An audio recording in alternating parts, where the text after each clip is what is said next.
This is it. After dozens of chapters, traitor warbands, and an unhealthy amount of Black Library reading, we finally reached the end of the road.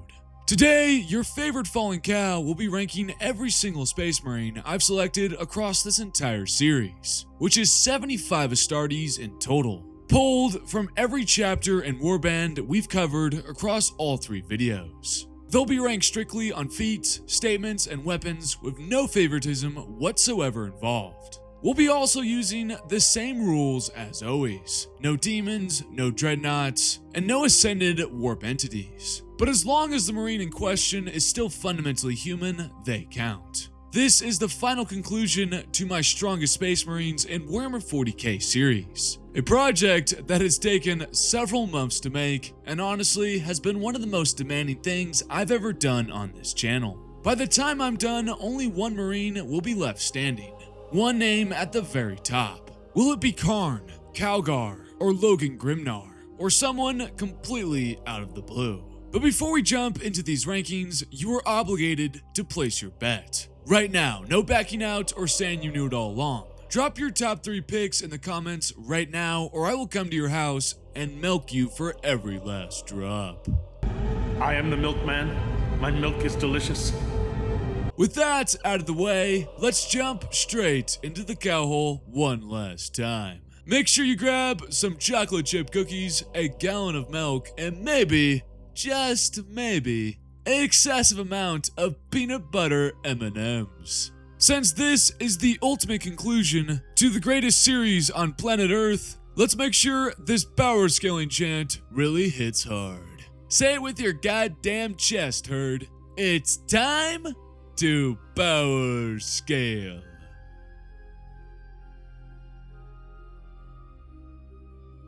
So if you missed the last 3 parts, or if you're too lazy to go watch them, which I completely understand since they're almost 3 hours long each, here's a full recap of every single Space Marine I selected from the respective chapter or warband. If you don't care for the recap, then skip ahead to number 75. And for those wondering and going to comment, where are the 30k Space Marines like Sigismund, Nasir Amit, or Naikoa Shirokin? Well, don't worry, I already covered them in the 30k version of this video, where I ranked the greatest Space Marines from the Horus Heresy. So if you want to go check that out after you finish this video, the link will be right here. But anyway, let's get into recap time, starting with the Loyalist Astartes, which make up 50 of our total picks. Yes, I know, there are way too many Loyalists on this list compared to traitors, but I promise it evens out at the end, just trust me. Truthfully, Warhammer 40k loves introducing cool traitors only to kill them off in the same book just to make a Loyalist look better. Is it lame? Absolutely. But alas, that's Warhammer for ya. Starting with the Loyalist Astartes, from the Dark Angels, I selected the Supreme Grandmaster of the Unforgiven, Azrael as their champion, with Ezekiel, the Chief Librarian, taking the runner-up spot. After the Dark Angels, we move to the White Scars, where the choice was the Master of the Hunt, Corsaro Khan. An absolute monster with a kill list that reminds me of Kraven the Hunter, which was a horrible movie, by the way. Don't watch it. I literally just finished watching it just before making this video, and I thought it was one of the worst movies I've seen in my cow life.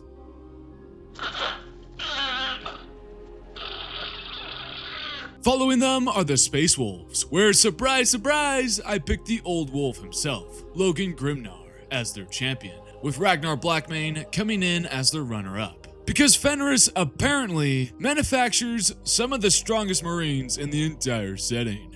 Who knew? What the hell are they feeding these wolves? For the Sons of the Yellow Brick Road, we have Darnath Lysander, representing the Imperial Fists. To be honest, I truly wish my favorite Legion from the 30k setting had more top tier options, but we'll get more into that later in this video, because there will be a rant and it will be very, very long.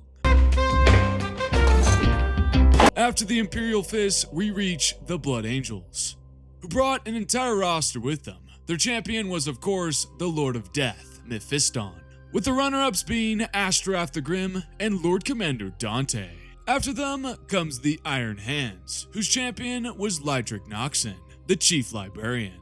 And if you thought the Blood Angels had a lot of characters, the Ultra Smurfs completely blow them out of the water. Their champion is the Lord of Macragge, Marneus Calgar, with 4 runner-ups. Yep, 4 folks. Dimitri and Titus, the protagonists of the Space Marine games and the now Warden of Ultramar, Cato Sicarius, the Knight Champion of Macragge, and Varro Tigurus, Chief Librarian of the Ultramarines chapter. Because although Gilliman might not be the strongest Primarch, his sons definitely make up for it. Put your needle in this tree and I'll give you such a do it. Yeah?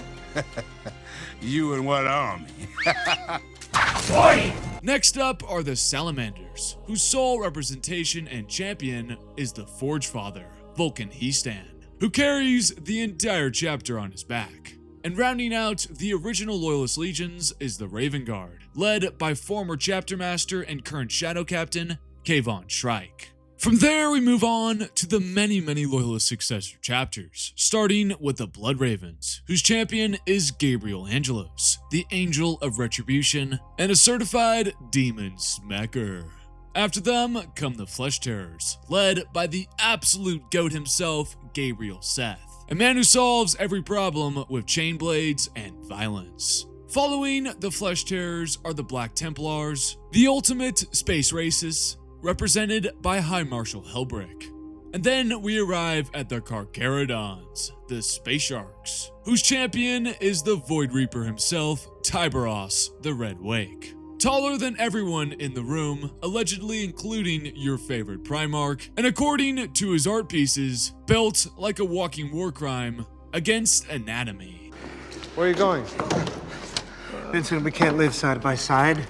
And of course, right after him comes Asterion Moloch, chapter master of the Minotaurs, and the Bronze Bull, a man who supposedly can throw hands with the Custodes, which of course we will be talking about later.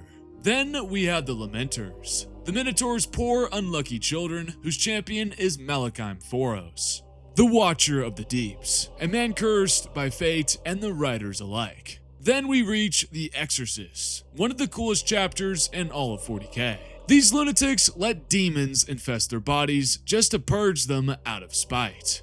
Oh, that's so cool! Their champion is the Librarian Malachite. Continuing through the Loyalist successor chapters, we have the Raptors, represented by Elias Isidon, a man who wins wars by simply refusing to fight fair. From there, we move on to the Howling Griffins, whose champion is Morcano, the Chief Librarian. Yes, I know, you have no idea who the fuck this guy is, and neither did I until I made this video. Next up are the Death Watch, who unsurprisingly brought multiple heavy hitters. Their primary champion is Ortan Cassius, Master of the Watch, and another massive space racist against the Nids. He is supported by Ashok from the Angel Sanguine, and Zadkiel, the Watcher of the Unseen, formerly of the Dark Angels, both of whom are elite and powerful librarians. Then we arrive at the Crimson Fists, led by Alesso Cortez. Stand aside, worthy adversary. 'Tis but a scratch. A scratch?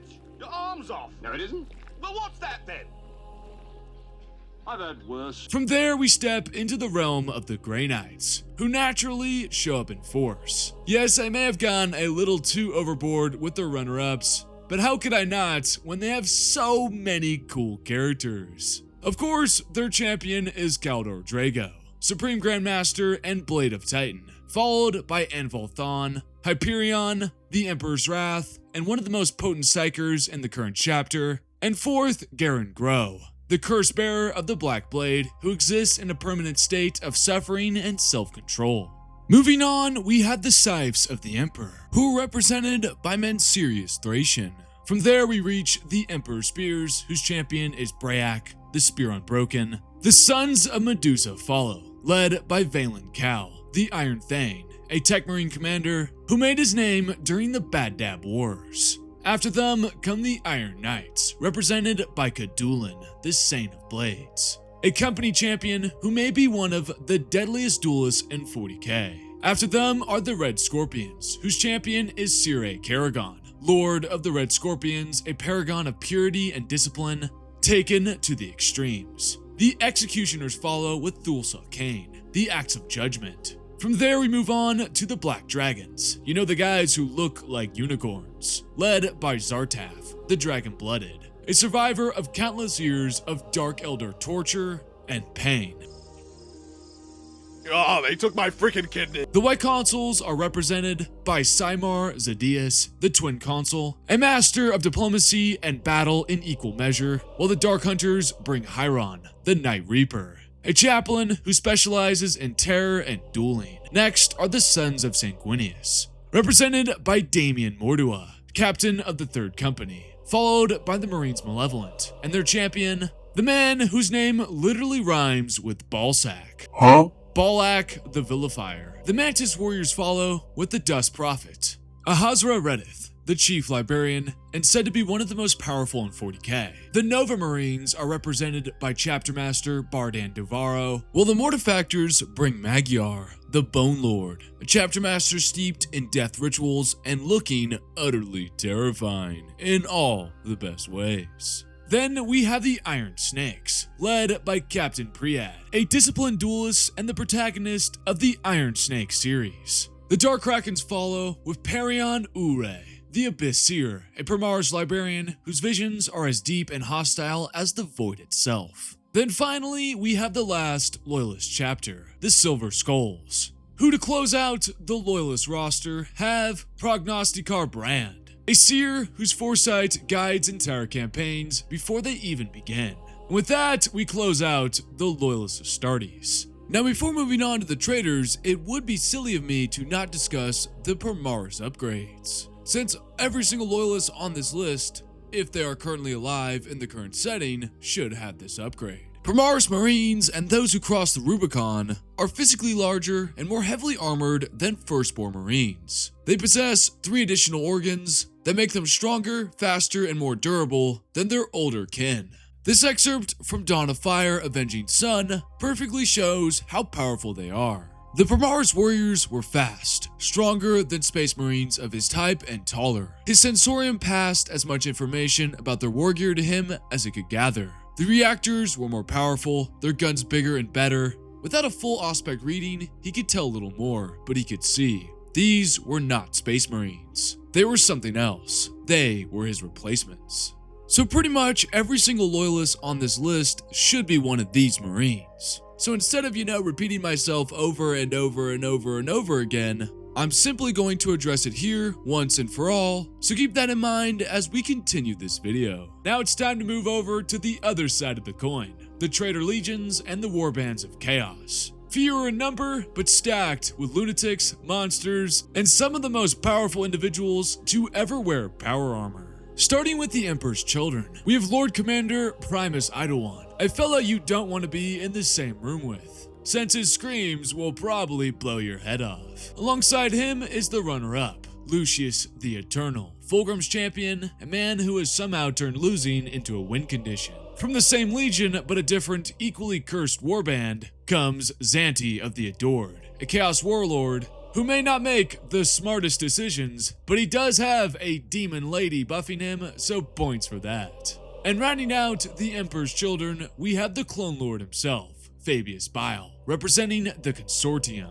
Next up are the Iron Warriors, represented by Hansu, the Warsmith Reborn, or as I like to call him, Ferrus Manus 2.0.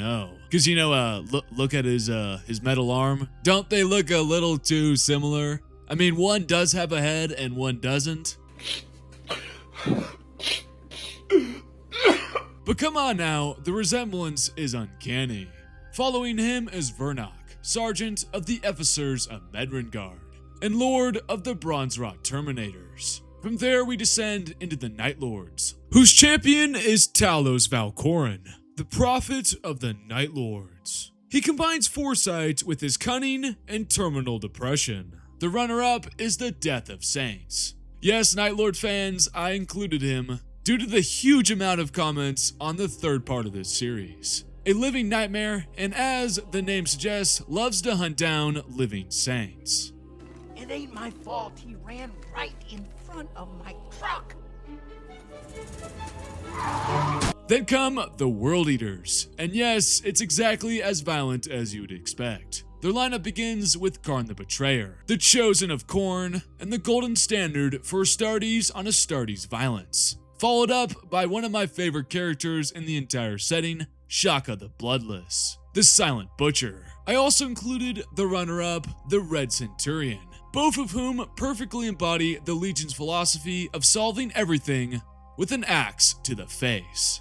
The World Eater warbands continue with the Forsworn, whose champion is Kosalax the Forsworn, a warrior who, unlike the rest of his legion, still retains his brain. And then we have the champion of the Skulltakers, Zufor the Impaler, a butcher who made a name for himself in the Siege of Rax. Next is the Death Guard, represented by Typhus the Traveler, Herald of Nurgle, host of the Destroyer Plague, and a walking biological shitstorm disaster. Alongside him are the Lords of Silence, led by Vorix, the protagonist of the Lords of Silence book. From there, we enter the domain of sorcery with the 1,000 Sons. First up is the Prodigal Sons warband, whose champion is, no surprise, everyone's favorite Azek Araman, the Exile, the Herald of Tzeentch, and arguably one of the most powerful psychers still trapped in a mortal body. Fighting alongside him is Phasmos Yurch, the Warp Savient, a master of sorcery and all forbidden knowledge, who treats reality like a rough draft. At the center of chaos stands the Black Legion. Representing them is Abaddon the Despoiler, War Master of Chaos, and the single most influential human in the Eye of Terror. Fighting at his side are the members of the Escharon, including Telmacon Lyris, the Black Legion's Blade, Iskandar Kaon, the Black Legion's Witch, all supported by Devram Korda, one of Abaddon's most reliable and brutally efficient warlords. The list closes out with Chaos's most infamous manipulators and bald-headed disasters. First is Erebus, the Hand of Destiny, who I can never seem to get rid of, representing the Word Bearers and personally responsible for ruining literally everything. From the Alpha Legion comes Arcos the Faithless, bringing deception and schizophrenia into the mix. Then there's Cypher, the Lord of the Fallen, the Hooded Hobo, who remains an enigma even now. And finally, we have Huron Blackheart, the Tyrant of Badab, who leads the Red Corsairs as a pirate king. And that is everyone. Both Loyalist and Traitor, we have a total of 75 champions to rank. Here's how it's going to work. As I've discussed, we'll rank every single one of them from weakest to strongest, based strictly on feats, statements, and weapons. Before I jump into this, I just want to say this video took me 4 to 5 months to write, guys. I'm not even joking. I had to go through hundreds of Black Library sources, books, and supplements, and so many random codexes I didn't know even existed. And it took even longer for me to compare Space Marine against Space Marine when some of their feats are so obscure or non-existent that it becomes almost impossible to gauge one over the other. I spent so much time on this when I could have been playing Madden 06 on the GameCube. If you guys know what that game is, you know ball. So I would greatly appreciate it if you guys would hit that like button, comment below to drive up that sweet YouTube engagement, and hopefully subscribe.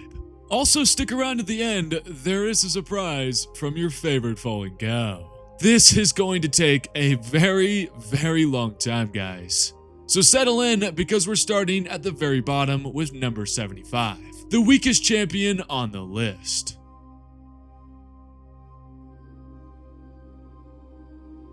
Coming in dead last at number 75, we have a Marine of one of the most universally hated chapters in the Imperium, the Marines Malevolent. You suck. You, objectively, you're a piece of shit and you have shitty taste. I guarantee I could find 1,000 scientific reports to corroborate that. It's a fact. You suck. Which means at number 75, we have Balak of the Vilifiers. You know, the guy whose name rhymes with ballsack. And honestly, that name kind of feels fitting. Balak appears in only one novel, a short story called Vengeful Honor. And while his overall showing is mixed at best, he does technically have one feat that matters. During the novel, Balak defeats a Black Templar captain and kills 12 orcs. One of those kills is especially important as the Templar was a captain, a warrior that is both descended from Sigismund's legacy and was certainly an accomplished swordsman. Even Balak himself acknowledges how scuffed the fight was, stating that Tymid had been an exceptional swordsman. Balak was just some wretch who had cut him down ingloriously, through a twist of fate rather than skill. Vordua needed to prove the truth he felt in his heart, and not the lie believed in his head, that Timon had been bested by a superior fighter. Now yes, a named Astartes kill does matter, I'm not denying that, but context matters. Balak is not portrayed as a dominant swordsman anywhere else in the novel. He struggles against a group of orcs even while wounded, lacks consistency, and is never framed as a serious duelist or battlefield monster. He is not a commander, not a champion, and not someone whose reputation carries weight outside of this single ugly win. So while killing a Black Templar captain is technically a higher peak than sparring wins or vague statements, Balak's overall performance is so unimpressive and unreliable that I simply can't justify ranking him higher above other Space Marines that are proven warriors and veteran commanders. A single messy Space Marine kill does not outweigh an otherwise weak showing. For this reason, Balak, the Ballsack, earns the number 75 ranking at the bottom of my list. Coming in at number 74, we have Brayak, captain of the 3rd Warhost of the Emperor's Spears. Brayak is an excellent commander, leading one of the most powerful and narratively beloved successor chapters in the entire setting. Like, look at these guys. The Emperor's Spears are dripping with aura, and their armor is so clean. Huh? Oh, come on! You gotta admit this is cool! Brayak himself is portrayed in Spear of the Emperor as disciplined, intelligent, and deeply respected by his warriors. That said though, when we strip away everything down to hard feats, the list gets very thin very fast. Brayak's confirmed combat feats include killing lesser human enemies, hurling a spear at a Calidus assassin as she's being sucked into a vortex grenade, and most notably of the bunch, sparring with and defeating Amadeus of the Mentors chapter. However, there are two massive caveats here. First, Amadeus was severely wounded at that time, something Brayak himself openly acknowledges. Second, even at full strength, Amadeus is not known as a great duelist. He's a tactician and observer, not a legendary fighter. So while Brayak is clearly competent, powerful in his own way, and absolutely a chapter master tier Space Marine in terms of leadership and battlefield command, his best on-page combat feats, being against a broken Space Marine, simply does not scale well. He's strong, he's skilled, and he's cool as hell. But without meaningful victories over elite opponents, I can't justify placing him any higher. That places Brayak at number 74 on my list. Above Balak due to consistency and competence, but still firmly in the lower part of this list. At number 73, we have Loyalist Champions, chapter master of the Raptors. I know, right? Shocker. Raptor fans, I know you're trying to snipe me right now, but you can't look me in the eyes and tell me otherwise. Hey, that rhymes. I've realized that over the course of making videos, I've accidentally rhymed at least 6 or 7 times. Oh, I hate you. Maybe it's my special warp ability. Isidon is widely known. He holds the rank of chapter master and commands one of the smartest and most tactically lethal chapters in the Imperium. And yet, he has almost no explicit combat feats on page. No duels, no champion kills, no greater demons, and no absurd last stands. Absolutely nothing. You could even argue that because the Raptors actively avoid close combat when possible, it implies that Loyalist Champions probably is not a standout duelist. The only meaningful material we actually have comes from the Imperial Armor Volume 9, The Bad Dad Part 1, on page 105. Which states, this task force was led by the Raptors chapter master, Loyalist Champions, a warrior of great experience and expert in the arts of covert and rapid moving warfare in which his chapter excelled. So we know that he's extremely experienced and a stealthy warrior. Later in that same codex, we're told that Loyalist offered himself for overall command of the Loyalist Space Marine forces during the Badab War, only losing out to Karab Colon of the Red Scorpions, a loss that is not a knock against Loyalist Champions in the slightest. Now here's where the ranking logic matters. Yes, Loyalist Champions lacks explicit combat feats compared to, say, Brayak or even Balak, but it would make no sense to rank a fully proven chapter master below a captain and a line marine, simply because the lore hasn't shown his on-page feats. Loyalist Champions didn't become a chapter master by accident. That position alone implies decades, if not centuries, of battlefield experience, survival, and leadership under fire. While we can't use this to scale him to absurd heights, it is entirely reasonable to assume that Laiacesidon could replicate Balak's feats of killing a single Black Templar swordsman, and likely perform at least on par with Brayak in combat if forced into it.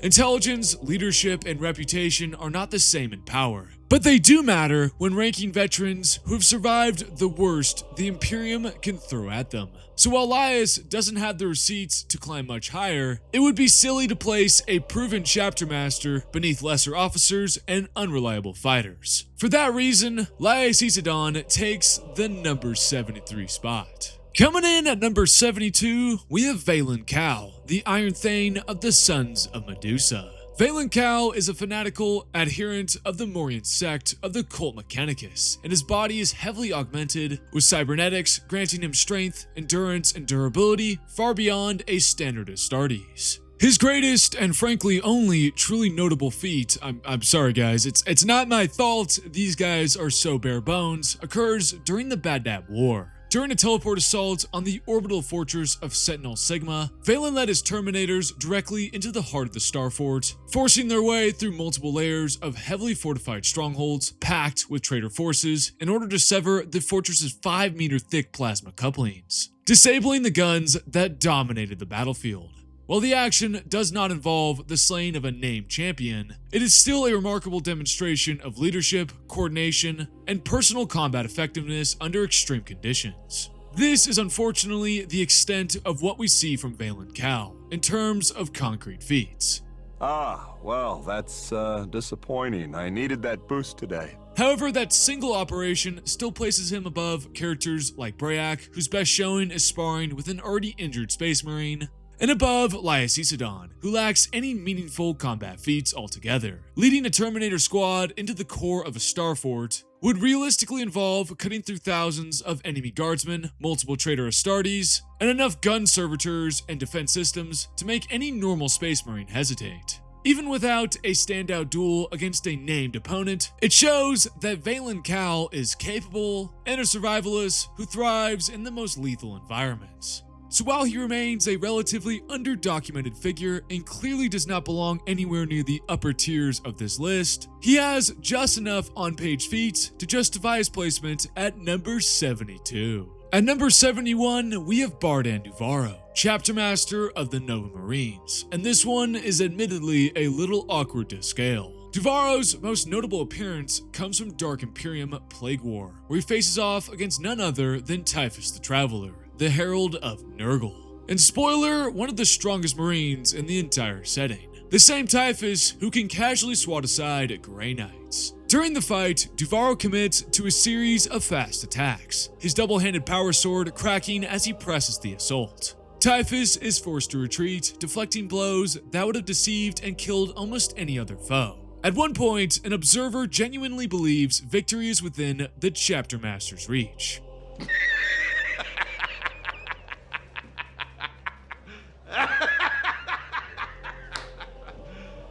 You serious? Duvaro is pressing the traitor. Brasilius shouted, "Victory is in sight." It seemed it was. The Chapter Master fought with such skill that Justine thought Typhus would fall and the day would be won. He watched spellbound at the skill on display. But then reality catches up to the Chapter Master. His scythe moved with ruthless certainty, cleaving armor. Duvaro stopped with a jerk. His battle plate's supplementary musculature twitched by confused sensory inputs. His sword fell. He reached up to grasp the scythe's head, buried up to the haft in his chest. This is a bummer, man. That's a bummer. So within seconds of the fight beginning, the Chapter Master, Bardan Duvaro, is disemboweled, his insides scattered across the floor as Typhus laughs behind his helm. Not gonna lie, I just found this meme and it's incredibly funny, so I have to put it in the video. Because realistically, Typhus vs Bardan Duvaro is a hydrogen bomb versus a goblin baby. Now I will say at least that Duvaro lands a few blows, forcing a momentary retreat, but instantly dies when Typhus decides the fight is over. Regardless of how much Typhus made Duvaro look like a child, he is still a chapter master, one that is able to press one of the deadliest marines in the galaxy. That alone places him above the low-fee captains and chapter masters we've already covered, because I don't think any of them would have fared far better. So while Bardan Duvaro's status and brief showing earn him respect, the outcome of the fight still keep him firmly in the lower half of the list. So Bardan Duvaro, the chapter master, or should I say the former chapter master of the Nova Marines, takes the number 71 spot. Coming in at number 70, we have Mansirius Thracian, chapter master of the Scythes of the Emperor. And this one was another difficult one to place. Thracian, like many of the other Space Marines we've ranked so far, does not have a catalog of legendary one-on-one dueling victories. Are you kidding me? He doesn't have any kills on Demon Princes, Champions of Chaos, or he'd be a lot higher on this list. The only on-page feat we do have against a notable enemy comes from the book The Great Work. During this novel, Thracian is captured by a Genestealer Patriarch, a psychic Tyranid predator that can tear apart Space Marines with ease. But instead of immediately killing him like it should, the Patriarch toys with Thracian, freezing him in place, pressing its head against his bolt gun, mocking him with exaggerated gestures, and treating the entire confrontation like a theatrical performance. Someone's gotta give this guy an Oscar.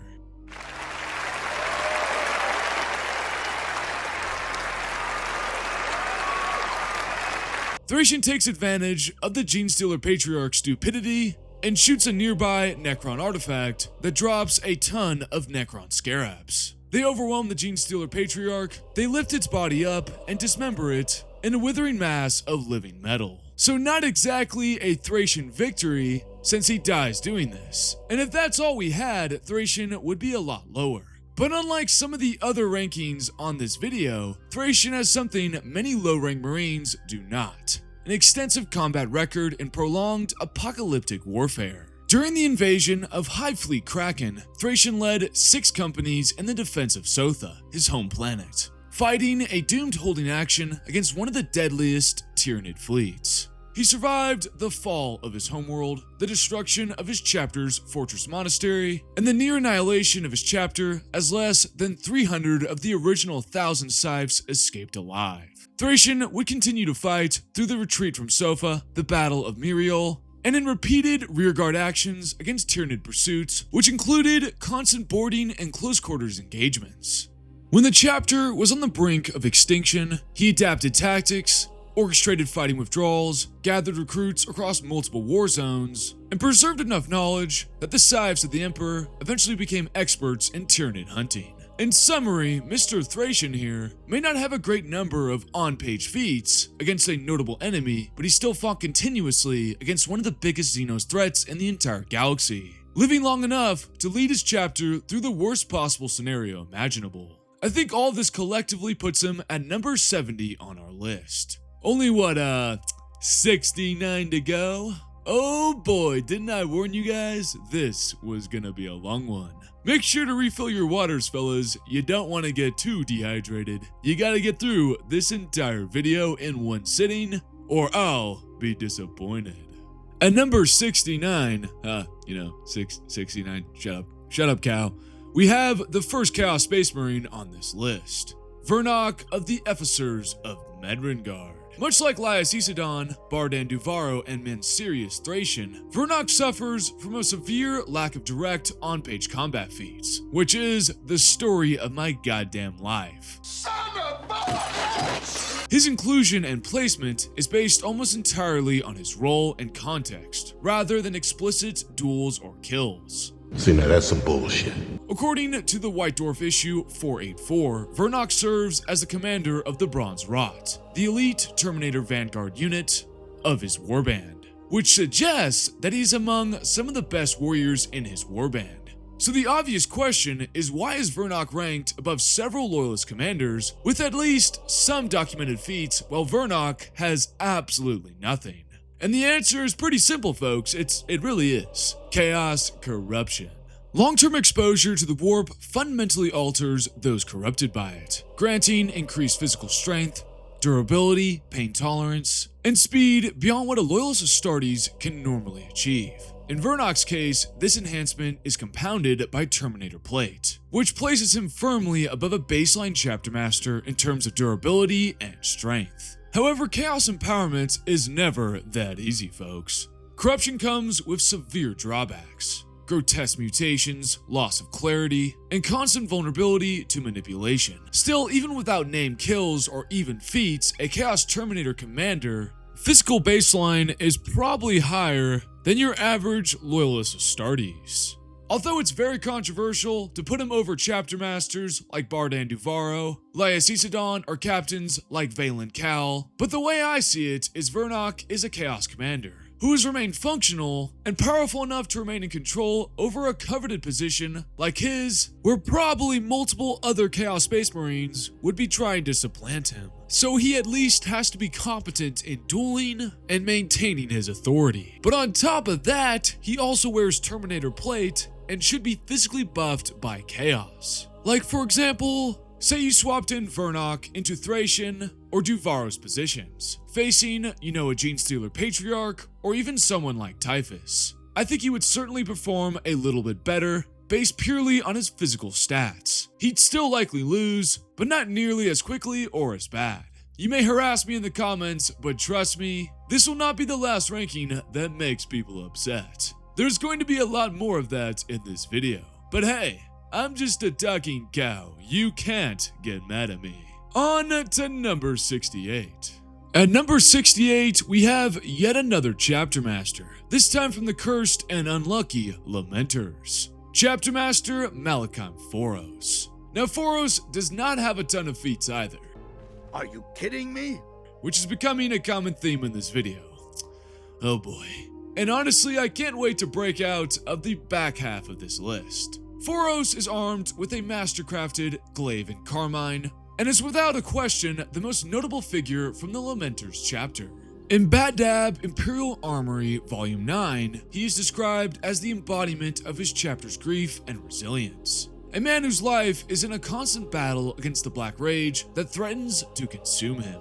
Clad in ancient gold armor, he appears to an observer like a living statue of an Imperial saint. But beneath that calm exterior lies a bitter emptiness and an indomitable will, constantly fighting to keep the darkness from taking control. However, that same source also suggests that his control is slipping. He has already come close to the brink of the Black Rage multiple times, only to pull himself back from the abyss. Each incident has drained a little more of his humanity, and it's implied that he soon may be lost to the Rage forever. This matters to Malachim because, as I've discussed in the past, the Black Rage is an insane buff. When a son of Sanguinius undergoes a full transformation, it elevates a Space Marine way beyond their normal limits, and in some cases into a completely different tier of combat capability, giving buffs to both their physical and mental abilities. Now, Malachim isn't fully consumed, but he is on the verge of doing so. Still though, there are no combat feats of him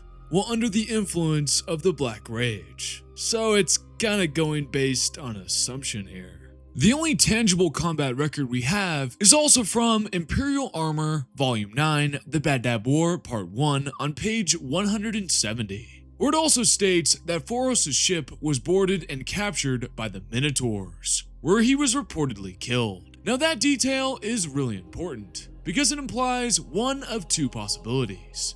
One, he was killed during the boarding action, meaning the Minotaurs were able to overwhelm him eventually along with the other Lamenters. Or two, he survived but was taken captive, which still suggests that the Minotaurs were able to gain the upper hand against the Chapter Master. Either way, even though it's stated that Foros is on the verge of falling to the Black Rage, his inability to hold off the Minotaurs makes it seem like he did not receive any form of amp, because as we see in The End and the Death, one Blood Angel consumed by the Black Rage can kill dozens of enemies before going down.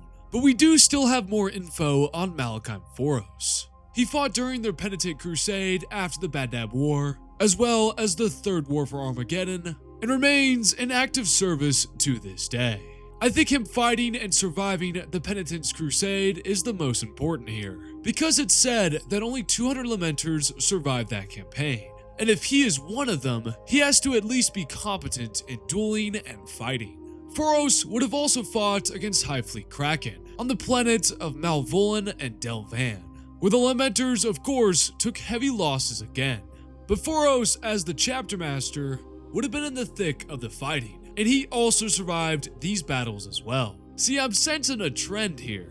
He may have performed poorly in the Bad War, losing his flagship and possibly being captured by the Minotaurs, but his record after that war shows that he has immense survivability and is definitely one of the greatest fighters in his chapter. I believe that this still justifies placing Malcolm Foros at the 68th spot. He honestly is a really cool character, and it's kind of a bummer that's all the lore we have to work with here.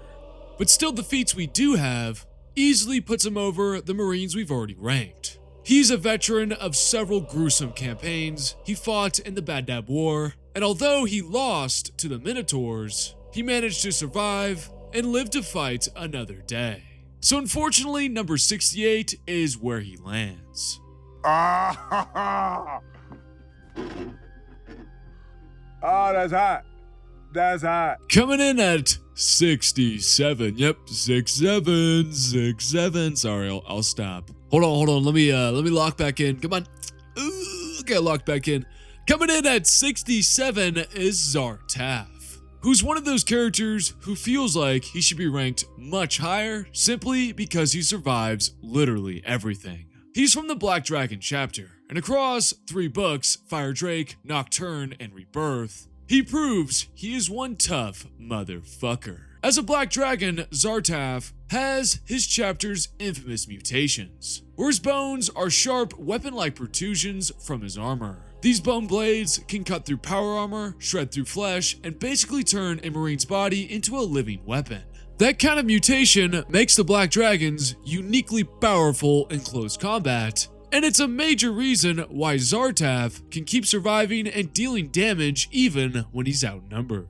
As for his feats, first and foremost, he survives 6 years of being constantly hunted by the Dark Eldar. During that time period, he repeatedly fights the Drukhari while wearing failing power armor and wielding blunt weapons, taking on what's implied to be hundreds of foes over the years. It is implied though that during this period, Zarnaf lost to a Dark Eldar Archon, which means he scales below them. Although Dark Eldar Archons are kind of hard to scale because their power level fluctuates based on the level of their gear. And ultimately, at the conclusion of the book, Fire Drake, he takes on nearly 30 Dark Eldar witches alongside other Astartes, but unfortunately does not come out on top. He does, however, show he can kill 3 Eldar dog beasts fairly easily, and even one-shots a grotesque chaos monster the size of a space marine, then kills 3 more immediately afterwards.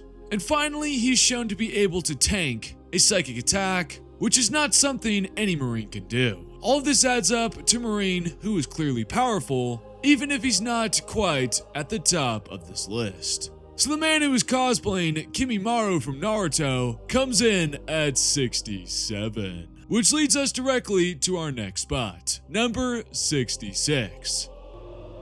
What I remember about the rise of the Empire is how quiet it was. Where we find our first Psyker on this list with absolutely no feats. Hopefully Emperor Palpatine doesn't execute a bunch of children as we move to number 66.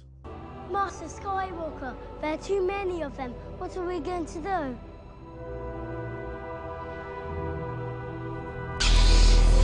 At Papa Palpatine's favorite number, we have Ahazra Redith, the Dust Prophets of the Mantis Warriors. Redith was the de facto leader of the chapter during its final desperate days of the Bad War, and is remembered as one of the greatest librarians in Mantis Warrior history. In Imperium Armor, Volume 10, The Bad War, Part 2, he's identified as a potent psyker. Even as a child, his abilities were so pronounced that his parents undertook a perilous journey across the Valley of the Nine Winds to present him to the chapter for judgment. Though too young for full initiation, the librarians immediately recognized his potential and began reshaping his mind early on, honing his talents such as precognition and foresight. In that same codex, he is believed to have died defending Tranquility 2, though his body was never recovered, leaving his fate uncertain. So why does Redif come in at 66, if he was said to be a potent psyker even as a child?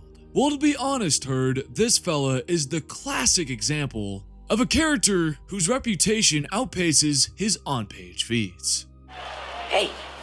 Hey, I've seen this one. This is a classic. Much of what we know about his power is implied rather than ever demonstrated. And while he is said to be the most powerful librarian in the chapter's history, we don't know or have any feats from these other librarians to realistically scale Redith up from this statement. His gifts appear more aligned with foresight, precognition, and future sight, instead of, the power of blowing up your house. You could argue him up or down this list endlessly based on potential alone. Wow, this dude is another if or when man. Is that you, Lehman Russ, with your Dionysian spear? Does Redif need the intent to kill to get a bigger upscale?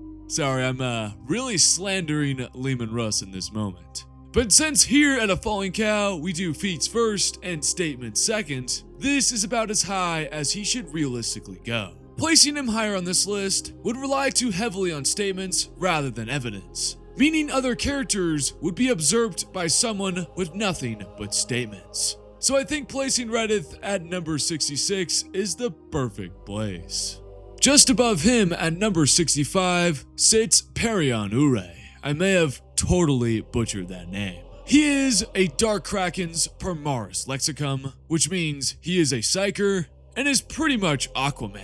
I'm not even kidding. He is a very powerful psyker with a specific skill set: aquakinesis, wave calling, and psychic control over sea creatures. Didn't I tell ya he's literally Aquaman? Which means in the right environment, as in a ocean world, flooded battlefields, or a coastal war zone, he could be an absolute nightmare. Summoning tides, predators, and control over water, even that inside someone's body, which is blood bending.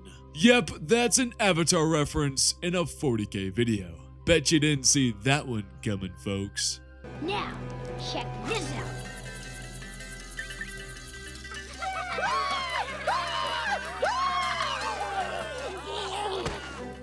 However, if we take away water and sea life, suddenly this terrifying psychic force becomes just a very angry space marine holding a sword and hoping there's a bottle nearby. Okay, we are cooked. Without his element, brother is cooked. A classic Aquaman problem. Even with the limitations to his powers, Aquaman here is still newly ascended within the Librarius. And while clearly talented, his most notable feat came during the Arcturus War, where he helped fight the Tyranids, including an underwater mission where he slew a number of Tyranid underwater bioforms. But that's about it. And to make matters worse, there is no evidence as of now in canon that he has defeated a powerful enemy, like a Chaos Champion, Lord, or Greater Demon. So his power ceiling is high, but his resume is quite thin. You may be asking yourself, why the hell did I place Aquaman here beyond Redith, if they're essentially the same as in lacking real feats? Well, it's because Aquaman's powers are clearly defined, and more overtly reality-altering, even if they're heavily situational. Ahazra Redif's power seems to be more centered on precognition and future sight. A powerful psychic ability, but not exactly the greatest when it comes to strictly power scaling. In regards to why Redith and knockoff Aquaman here scale higher than the other Marines we've ranked so far, even though they lack real concrete feats, strictly comes from the fact that they are at least competent psychers, which already places them above most standard Space Marines, since they can alter reality. It's very interesting, to be honest, to see some psychers this far down on the list, but it also reinforces my point that you don't get ranked higher just because the warp says you're special. So the knockoff Aquaman comes in at number 65. With the number 64th spot, we have Chapter Master Magyar, of the Mortifactors. And yep, this is one of those placements where his aura is immaculate, his drip is undeniable, the vibes are horrifically metal, but his actual feats still keep him firmly in the back end of these rankings. Are you crying? Am I crying? No, I'm not crying.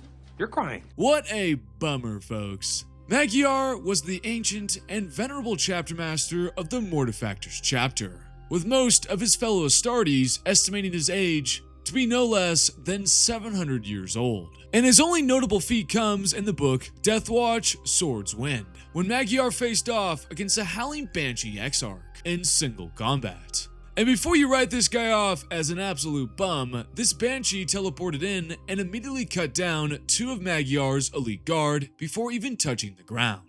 Togen is a Mortifactor without peer, having served for a century in Magyar's elite guard. In Poncel's last night, Togen slaughtered over 1,000 of the Leviathan swarm, allowing the surviving companies to withdraw. Alathax bears the chapter's banner. He has carried it through every crusade of the Mortifactors' first company for the last 2 centuries. These are the warriors she kills before touching the ground. Their bifurcated remains crash to the flagstones like tolling bells. So yeah, this Exarch literally killed 2 Marines that have a long and storied past with the Mortifactors chapter, and one of them was even able to kill 1,000 Tyranids the day prior. So this Howling Banshee is kinda cracked. And then Magyar engages in combat with her, and he does not go down easily, but unfortunately does end up getting decapitated. I turn my head to see Magyar duel the Exarch above the melee. He attacks in blurring combinations, martial prowess alloyed with volcanic fury. The Exarch flows around his attacks like quicksilver. Magyar slashes low, a disemboweling strike. The Exarch evades with a flourishing backflip. Landing in a crouch, she counters with an upward slash, severing Magyar's scythe in 2, barely missing the chapter master's head with a horizontal reverse strike. Magyar drops the smoking halves of his scythe, reaching for the Gladys at his hip, but his grip falters and the weapon falls away. My eyes widen as the bright blood sheets down from his gorget. She had not missed. With a sound like a titan falling, his head trembles and rolls off his shoulders. His body pitches forward, and his blood joins that of his champions in pulsing sprays. What we can gather from this is that Magyar actually performs quite well. He pressures the Exarch and survives long enough to show that it's a real duel, as opposed to immediately dying like his 2 bodyguards did. I can also confirm that Howling Banshees are a nightmare matchup for a Space Marine. Their blades are specifically designed to counter heavy armor, and their speed allows them to blitz Astartes. Even elite Marines could struggle against them in close combat, let alone an Exarch who has already butchered multiple champions moments prior. But Magyar still loses. For all the presence, experience, and aura farming, he dies once the Exarch lands the decapitating blow. So while Chapter Master Magyar absolutely earns respect to his name, he ultimately sits at the number 64 spot. A powerful Chapter Master whose legacy is undeniable, but whose combat ceiling is clearly defined, as he definitely sits below an Eldar Exarch. And as everyone's favorite Fire Lord said, that's rough, buddy. Coming in at number 63, we have Lord Vorax, the Death Guard champion of Nurgle and the central protagonist of the Lords of Silence book. Vorax earns his placement based solely because of one on-screen feat he has when he duels Zymar Zedius of the White Consuls during their invasion of Sabatine, the White Consuls' homeworld. Vorax witnesses Zymar Zedius utterly dismantle his fellow Chaos Space Marines, specifically Cleto, in what Vorax himself describes as an embarrassing mismatch. Zedius crushes Cleto with fury and martial dominance, breaking him physically and spiritually within moments. This establishes that Vorax's opponent Zymar is clearly above a standard Death Guard champion. When Vorax finally engages Zedius, he does so against a Chapter Master who is already exhausted from hours of continuous combat, wounded and infected with Nurgle's Blight, fighting with shattered armor and a damaged weapon, and who has already killed a score of Plague Marines. And still, even in this wounded state, Zedius is fast and dangerous enough that Vorax can't simply overwhelm him. They trade blows, and Zedius even manages to press Vorax during the duration of their fight. But the deciding factor is not skill, speed, or willpower, it's durability. As a Death Guard champion of Nurgle, Vorax possesses grotesquely enhanced durability. He can absorb a heinous amount of punishment that would fell almost any other Loyalist Astartes. And so Vorax plays the waiting game. And when he does land the final blow, it is described not as clever or deceptive, but as inevitable, bursting Zedius' primary heart and lungs. So now you're probably thinking, if Vorax is 63, then where does Zymar Zedius end up? Well, great question, little Timmy. Well, he lands immediately ahead of him at number 62. As the gap between these fellas is incredibly small. And you're probably also asking yourself, what the hell, cow? Didn't Vorax literally kill Zymar? Well, my little herd, you're about to find out. So be patient for one moment.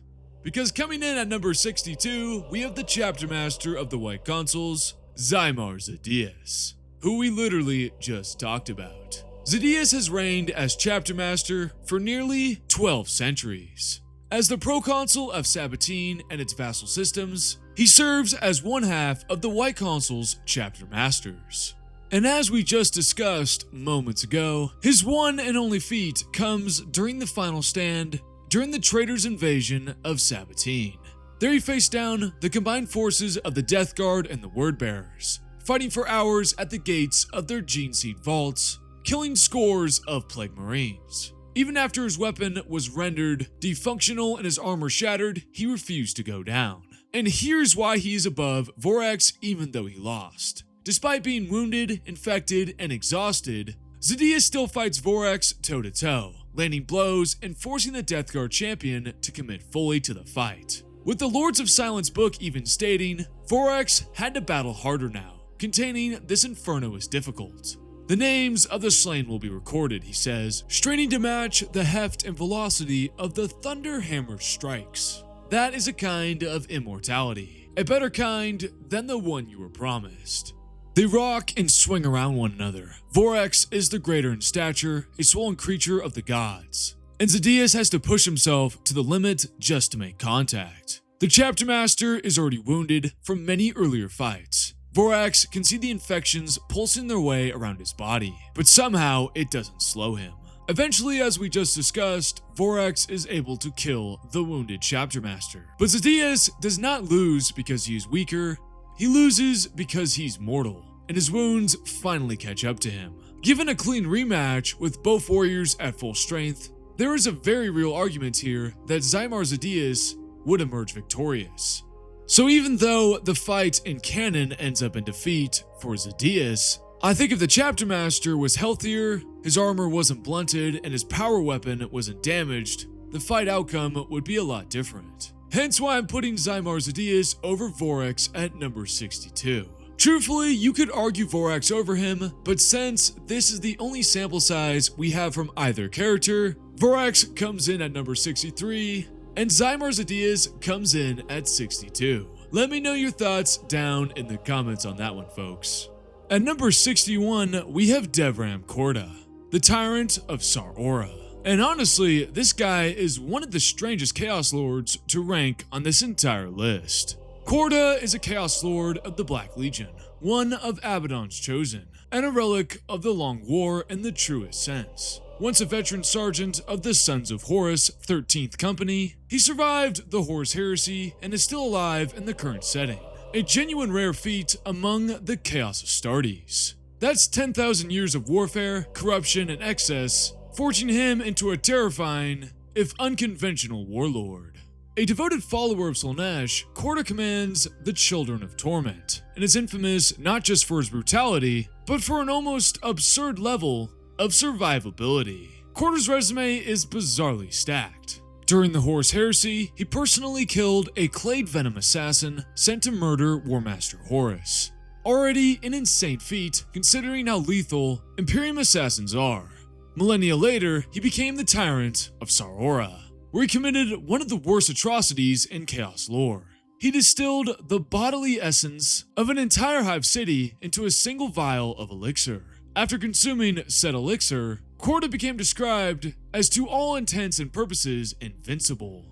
Are you sure? Using this unnatural durability, he conquered the entire Sar-Aura system, ruling it with an iron fist, and repeated the process on other populated worlds to recreate the elixir. During the 13th Black Crusade, Korda was dispatched alongside the sorcerer Yagath Mor to recover the mythical Heart of Chaos. In the process, he survived an Imperial assassin team sent to eliminate him. He also appears as the primary antagonist of the video game Battlefleet Gothic, which doesn't mean anything for power scaling purposes, but I thought it would just be cool to include it.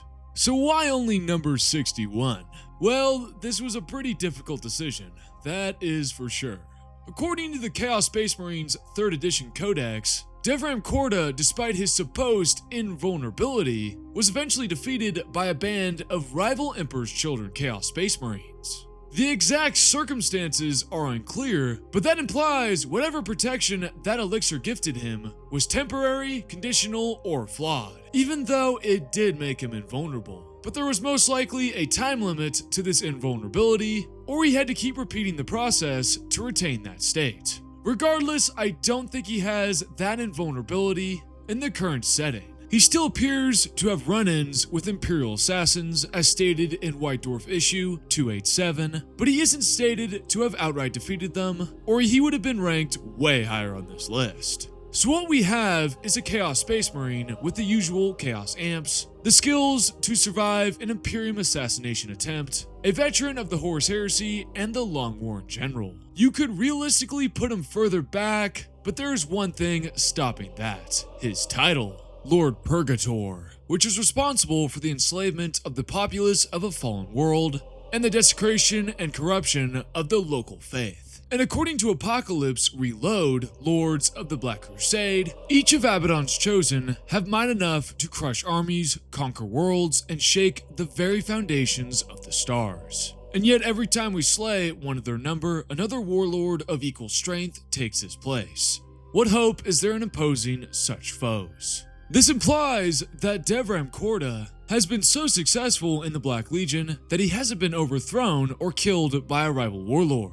And as well as the fact that the text says that as one of the chosen, that he has the might to crush armies, conquer worlds, and shake the very foundations of the stars. Now that last point is probably metaphorical, like look at this dude, he ain't no Catan. But we can also make the conclusion from that Devram Korda's martial prowess is not subpar or standard, but he is at least above a standard Chaos Lord. But, and there is a but, he is not a consistent monster. And his peak power, which occurred briefly during the Horus Heresy, according to that White Dwarf issue 287, relied heavily on a situational buff, and even then, he was defeated by a Chaos Space Marine warband.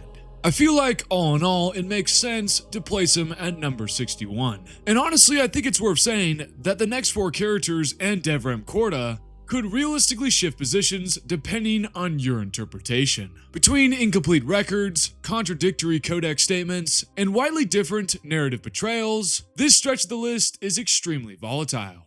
Korda could go a few slots higher or lower depending on your interpretation, as I just said. But right here is where his feats, losses, and limitations balance all out. So Devram Korda takes the number 61 spot. A Chaos Lord whose legend is horrifying, whose crimes are unmatched, but whose power is just a little too conditional to climb higher. At number 60, we have Ortan Cassius, Deathwatch Operative and the Master of Sanctity. You may be asking yourself, why the hell is Ortan Cassius only at number 60 on this list when he helped take down a Swarm Lord, one of the most dangerous Tyranid bioforms ever unleashed? Trust me, I asked myself the exact same question. But let's first talk about who this fella is. Ortan Cassius is one of the most legendary Space Marine veterans in the entire Imperium, serving as the Master of Sanctity among the Ultramarines and later as a senior Deathwatch operative. Outside of surviving hundreds of battles against the Nids, his best feat comes from the book Space Marine Legends, Cassius. where yes, he fights the Swarm Lord. And I'll be very, very clear. This is an insane feat, but it also is one that lives and dies by the actual context of the fight. First things first, let's talk about the Swarm Lord, since it's not just any ordinary Tyranid bioform. It is the Hive Mind's supreme battlefield avatar, the pinnacle of the Hive Mind, so to say. A creature deployed to end wars, annihilate armies, and bring entire civilizations to their knees. So the Swarm Lord is not a foe to be messed with, even if it's confirmed to be a giant fraud. Come on over here. Come on over here. No, you flipped me off. Come on, coward. No. Come on. You're not an intellectual. You're a fake and a fraud. Cassius also does not face it alone. He engages alongside his squad, most of whom are brutally killed in short order.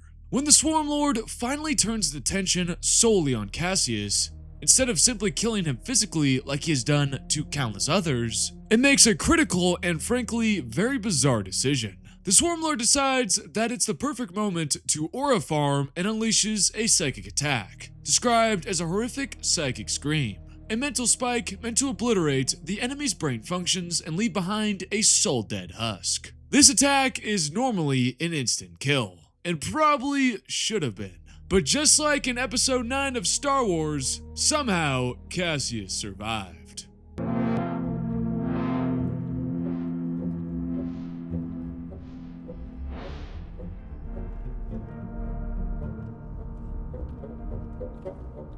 That alone is borderline absurd and one of the most questionable but undeniably impressive feats ever attributed to a non-psyker Astartes. However, the Swarm Lord assumes the job is done. Believing Cassius is dead, it turns its back on him to finish off another crippled Space Marine. That single mistake is what seals its fate. Cassius gets up like nothing happened and unloads a shit ton of Hellfire rounds, molecular acid bolts directly into the Swarm Lord's face. Like that one guy from the movie Predator. You know, the guy with the minigun. Following that up with repeated mace strikes that crack its skull. From there, the fight devolves into a full-on dogpile as the remaining Space Marines swarm the wounded beast, exploiting the opening Cassius created, resulting in the Swarm Lord being executed. So even though he did have help, why is Cassius only at number 60? Well, because folks, it's not a clean 1v1, not a repeatable scenario, and not a pure skill-based victory. Cassius only survives due to a combination of absurd toughness, willpower, and most importantly, the Swarm Lord being an absolute moron. Tanking that psychic attack is insane, but surviving it because your opponent assumes you're already dead is not the same as outdueling it. That distinction really does matter. Cassius earns massive respect from me for surviving the impossible and creating an opening that resulted in the Swarm Lord being killed. But there is so much context involved with that duel, and the fact that he wasn't even alone firmly places him at number 60 on my list. And Emperor help me, that placement took years of my life. I'm not kidding, I had Cassius a lot higher on this list originally, and then I dissected that fight for the Swarm Lord video. Yes, I've been writing this video since the Swarm Lord video came out months ago, and that resulted in me changing my mind. Sorry Cassius Ortan, you are such a cool character, but at the end of the day, your feats are just not cool enough. You get the number 60 spot. On to number 59. Now before I list this guy, I do have to warn you that this placement is going to upset a lot of folks. So please, please, please don't break into my house and steal my lifetime supply of blocks of cheese. Please don't do it, it's the only thing keeping me alive. Coming in at number 59, we have Gabriel Angelos, Chapter Master of the Blood Ravens.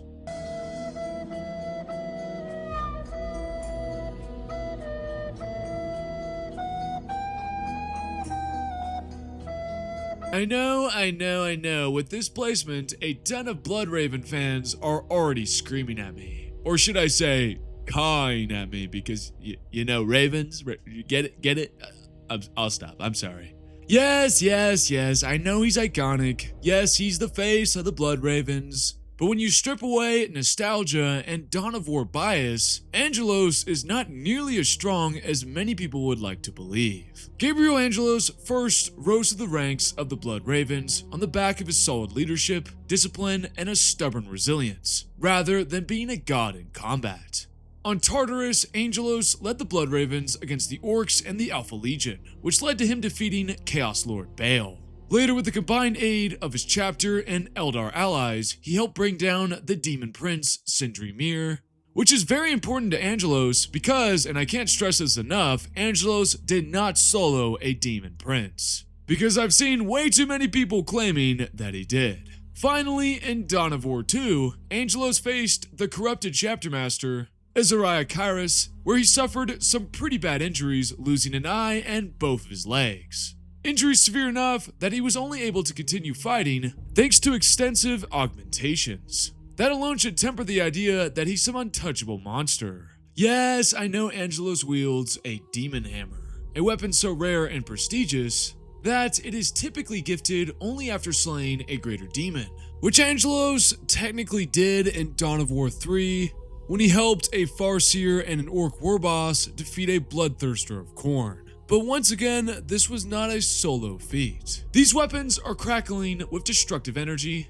and capable of smashing even heavily armored foes aside like lightning. So we know the hammer is undeniably powerful, but the problem is that hammer often does more of the heavy lifting than Angelos himself. And before anyone brings it up in the comments, I know he does have that infamous backflip in Terminator armor. It's cool, it's iconic, and it's absolutely impossible from a physics standpoint. This is something else. Now, it would be silly of me to not include the very, very brief fight with an Eldar Farseer in Dawn of War 3, where Angelos tanks a psychic strike, then responds by striking with the Demon Hammer, staggering the Farseer. Their fight is then interrupted by a greater demon being summoned. Now, Eldar Farseers are pretty strong, but we both don't know the full capability of this specific Eldar Farseer, since their feats are rather limited. And two, I feel like if he was truly stronger than her, he would have at least drawn blood with the Demon Hammer. But he just doesn't. I mean, just watch the clip for yourself. By betrayal, and now, on this day, they were enemies. Maka under orders from Kaya to kill Angelos.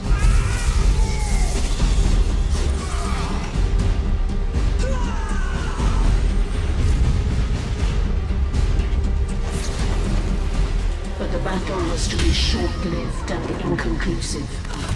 For on that day, at the same time as they struggled, Acheron, the wandering world of the Eldar prophecy, emerged from the warp after 5,000 years. So as you can see, the Eldar Farseer is not really wounded here. I will say though that I did debate raising him higher because of this feat, but ultimately decided not to because the fight is really just maybe 10-15 seconds long, and there's nothing to really gauge here. Now, since on a fallen cow I like to play devil's advocate sometimes, there is this statement from the game director of Dawn of War 4, who says, I think there are some things that people would expect from a Dawn of War 4. But on the other hand, I'm not sure how many people are excited about us continuing the story from previous installments, especially the last one. Because we had the Blood Ravens in the game, we tell the story of two of their more prominent ones, like Cyrus or Jonah Orion. But we said that we don't want Gabriel Angelos in the game at this point, for example, because we felt he might be just a little bit overpowered and it wouldn't be a great fit. So yes, indeed, the game director did say that Gabriel Angelos is a little overpowered, but I don't really see how. I mean, the dude didn't even beat a demon prince, so I think my guy here is a little misinformed. Maybe he thinks that doing front flips is like really strong in terms of power scaling. Look, up in the sky, it's a bird! It's a plane! It's Gabriel Angelos doing another flip, oh my god! All in all, this really seems like one of the first placements that's going to get a ton of pushback, and frankly, I just don't care. Gabriel Angelos is overrated. In a universe stacked with absolute monsters, literal demigods, and warlords who can tear through orc war bosses, imperial assassins, and demon princes solo, Angelos just doesn't keep up. And that lands him right here at number 59. The next couple Marines scale to powerful orc war bosses. And so, of course, some of their greatest feats include defeating orc war bosses. Let's move on to number 58. Coming in at number 58 is Chaplain Hyron of the Dark Hunters' 4th Company, a warrior priest whose presence alone could turn despair into fury and steel into faith. Hyron's best feat, and the sole reason he is up this far on the list, comes at the climax of the Delron campaign, where he led his command squad, the Conclave of Midnight, which you have to admit is one of the coolest names you've ever heard, into an orc wag on the steps of the Cathedral of the Emperor Ossified. There, Hyron personally engaged the orc war boss of the wag in single combat, and against all expectations, cut the brute down. With the war boss slain, the wag collapsed almost instantly, devolving into infighting and slaughter, securing a massive W for the Dark Hunters. So why is that feat so important in terms of power scaling? Well, orc war bosses are not pushovers, not in the slightest. They are physically stronger than fully armored Space Marines, able to flip tanks, tear through enemies with their bare hands, and grow more dangerous with every victory they rack up. Killing one cleanly is an enormous feat, especially for a chaplain rather than a dedicated duelist or a chapter master. Now I can already hear people asking how the hell a random chaplain ends up above Gabriel Angelos and the others below him. And trust me, I asked the same question when I made this video. But here's the thing, my hands are tied by the feats. Hyron has a documented, unambiguous warboss kill with no caveats, no assists, and no follow-up loss on record. Angelos, on the other hand, has some iconic moments like defeating Lord Bale in single combat, but he also gets dismantled by an ascending demon prince and relies heavily on allies in his biggest chaos wins, like against a greater demon. Hyron sure doesn't have the same legacy, screen time, or even fanbase, because I bet you've never heard of him in your life, but on paper, in combat results, he simply comes out ahead. It is what it is, folks. Warboss kill talks, reputation walks. Didn't you like that saying? Yeah, I came up with it on my own. I'm pretty cool.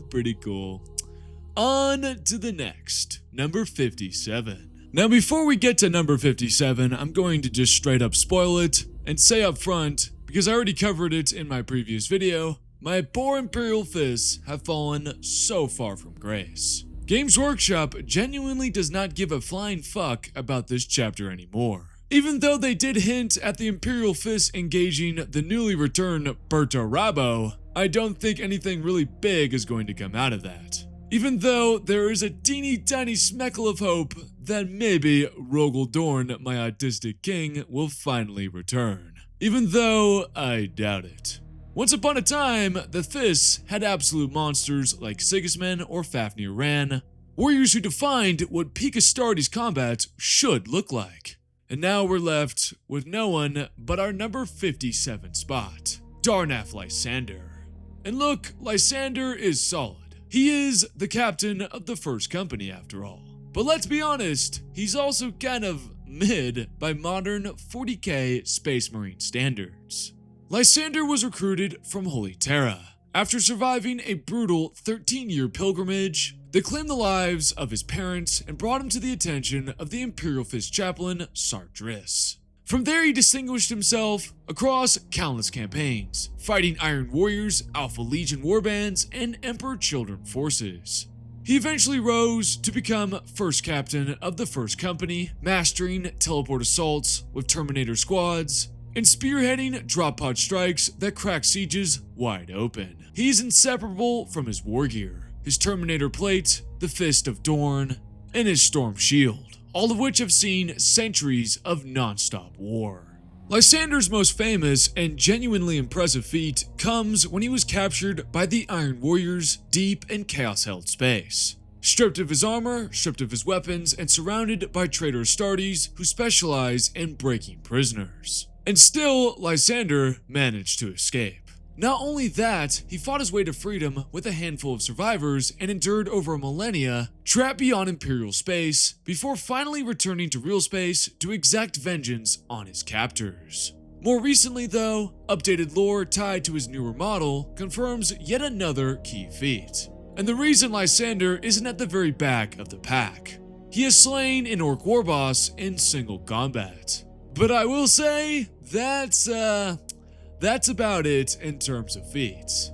I will say that at least he has some feats, unlike, other characters on this list, but they're more baseline feats compared to the other Marines we're about to rank on this list. Which is why Darnaf Lysander ends up at number 57 on my list. He's a tough, disciplined, and unbreakable veteran, but not one of the more powerful Space Marines like they used to field back in the glory days.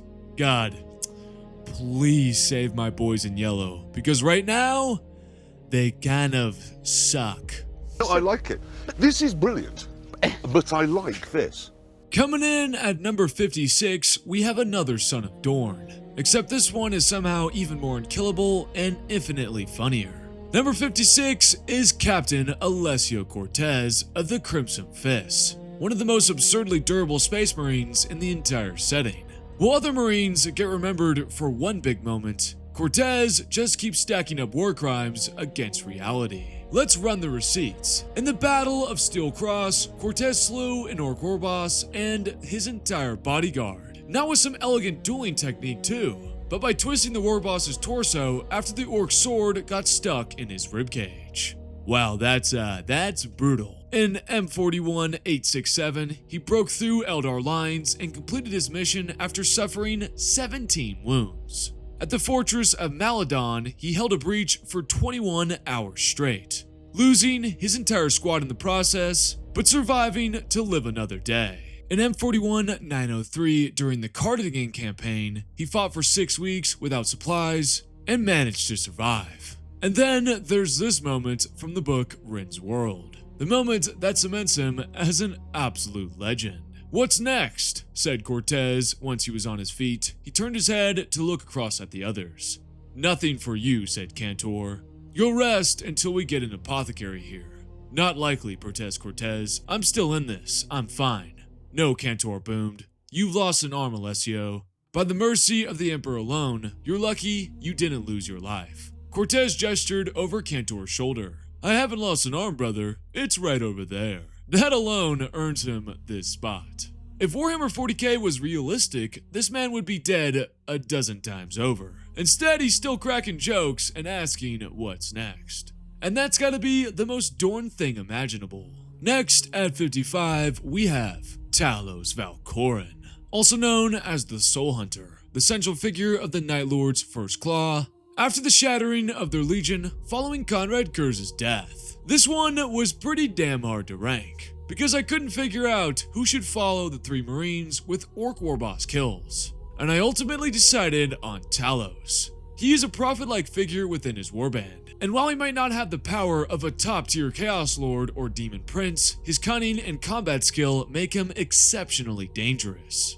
Beyond his martial skills, he exhibits a limited precognitive ability, reminiscent of his Gene father, Kurz, giving him eerie foresight. Though unlike Kurz, his visions are more tools of paranoia than guaranteed combat advantages. But he does have 2 impressive feats. First, he hunted down and killed Mashin, a Calidus assassin, arguably one of the most deadly killers in the entire Imperium. Even weakened and wounded, that Calidus assassin could have slain Talos easily. But Talos was able to outsmart the wounded assassin.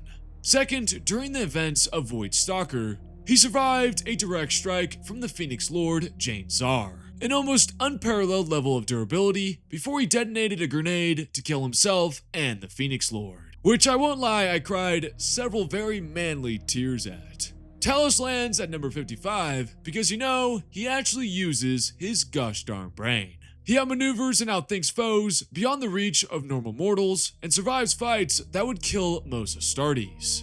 For that reason, Talos sits just above characters who are limited to brute strength, placing him firmly in the upper middle end of this ranking. Now once again, you could argue him higher up on this list, but I think placing him in between those with Orc War Boss kills and those with actual 1v1 kills against assassins is the perfect place for Mr. Talos, who is never exactly known as a strong Space Marine. Let's move on to number 54. And wow, oh wow, let's be honest folks, I had no idea what to do with this spot. I had a lot of different Marines here at various points throughout writing my script, but I think, emphasis on think, made the right decision. At number 54 we have Kosalax the Forsworn, the Chaos Lord of the Forsworn Warband. I started with him at number 70, talked myself down to 60, and then talked myself down even further to this spot. And I am not going to move him further down this list, because that would be, dare I say, heresy of the finest order. So who is this fella? Kosalax was originally a sergeant named Solax. He survived the Horus Heresy, the Siege of Terra, and eventually consolidated the World Eaters and Renegade forces into his own warband. By M42, he had declared himself Lord Regent of the World Eaters remnants. And you're probably thinking to yourself, wow, this guy survived that many wars, he's gotta have something to his name. Well, sorry to break it to you, but he really doesn't. Across the many books, including Angron, the Red Angel, and multiple codexes, he doesn't really have a ton of feats or statements. We do know that since he is a Chaos Space Marine, he possesses the enhanced strength, speed, and durability of a Khorne champion. And we also know that he has the best equipment a World Eater can get. Now I'm going to backtrack a little bit here. When I said he doesn't have any feats, I meant he doesn't really have any feats against single entities. Because of course he still has something that places him here at number 54. He fought off a Slaaneshi incursion on the Conqueror and is clearly stronger than a normal Chaos Marine. With a snarl, Kosalax lifted the warrior by the throat and tossed him across the deck. The Butcher's nails spasmed, rewarding his damaged brain with the faintest kick of pleasure that faded almost as quickly as it was noticed, leaving his mind with only a memory of how it had felt and the craving for more. He cursed the loss of control. Unfortunately though, he is easily overcome by Shock of Bloodless. But that is not really an anti-feat because of where you'll see I rank him later in this video. So why does he deserve this spot? Hold on, let me attempt to explain myself real quick. So the World Eaters are the legion full of berserkers and murderers, which implies that he has to at least be a decent combatant, because as the leader of this warband, which is, as I just said, full of World Eaters, he would probably be constantly challenged for his rule. And for those saying, well cow, he's got 4 bodyguards who could do that fighting for him. Well, what's stopping those 4 bodyguards from just killing Kosalax if he's so weak? Hence why he's at least gotta be stronger than your average Chaos Lord. So I think him being ahead of the Orc threesome of Hyron, Lysander, and Cortez, as well as Talos, does make a lot of sense. I mean, to be fair though, he even admits to himself in Angron the Red Angel that he barely takes the field himself. Which means, yep, not a lot of feats, you son of a bitch. For the first time in many years, Kosalax the Forsworn would wage war in person. So yeah, it's a very debatable selection, but at least I didn't put him over Tyberos or Titus. Now that would be very silly. Next up is Dimitri and Titus. Now, I'm just kidding, I'm just joshing. Wouldn't that be funny if I just threw a named character up next?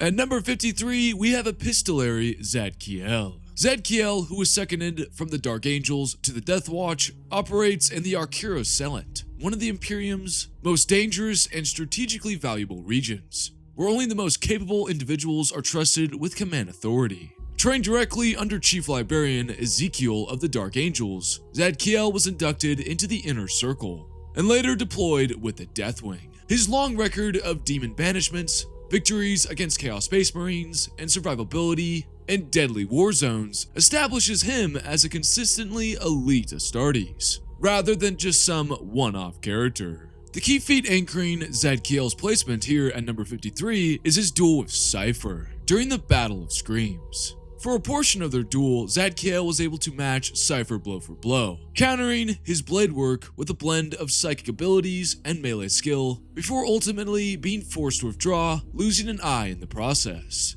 I will admit though, we don't get a ton of details about this fight from Deathwatch, the Jericho Reach, but this feat is still enormously telling, because spoiler, Cypher is not just any Space Marine. And the fact that Zadkiel not only survives, but actively contests Cypher means, at the very minimum, he's at least a competent fighter. And not some bum.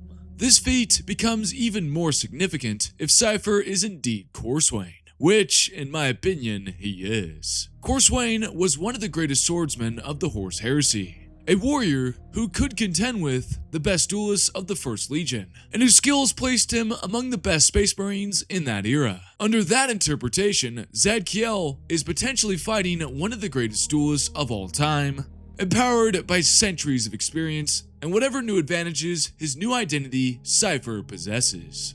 What ultimately keeps Zadkiel at the number 53 spot, rather than pushing him dramatically higher, is the lack of a decisive outcome and the limited details surrounding this duel. He does not defeat Cypher, nor do his other feats, while impressive, put him above the others below him.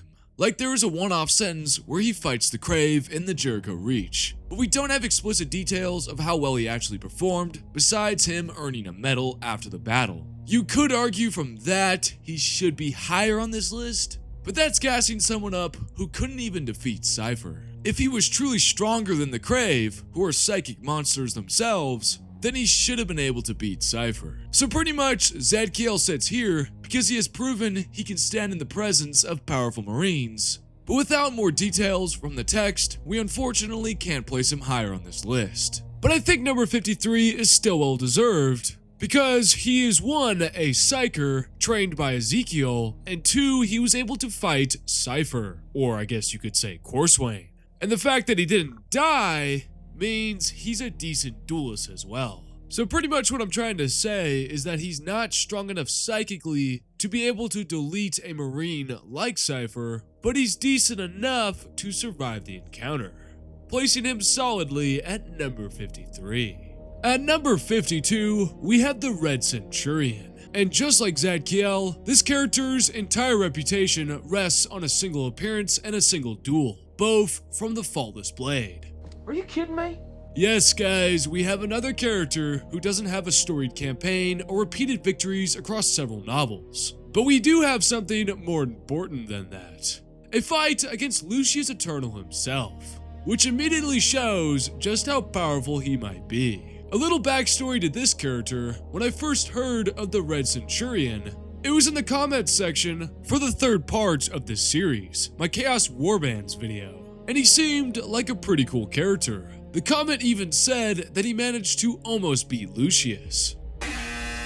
I thought, wow, that's pretty unique, I'll throw him on the list. What could possibly go wrong? You know what would have been a good idea though? Reading the fight first.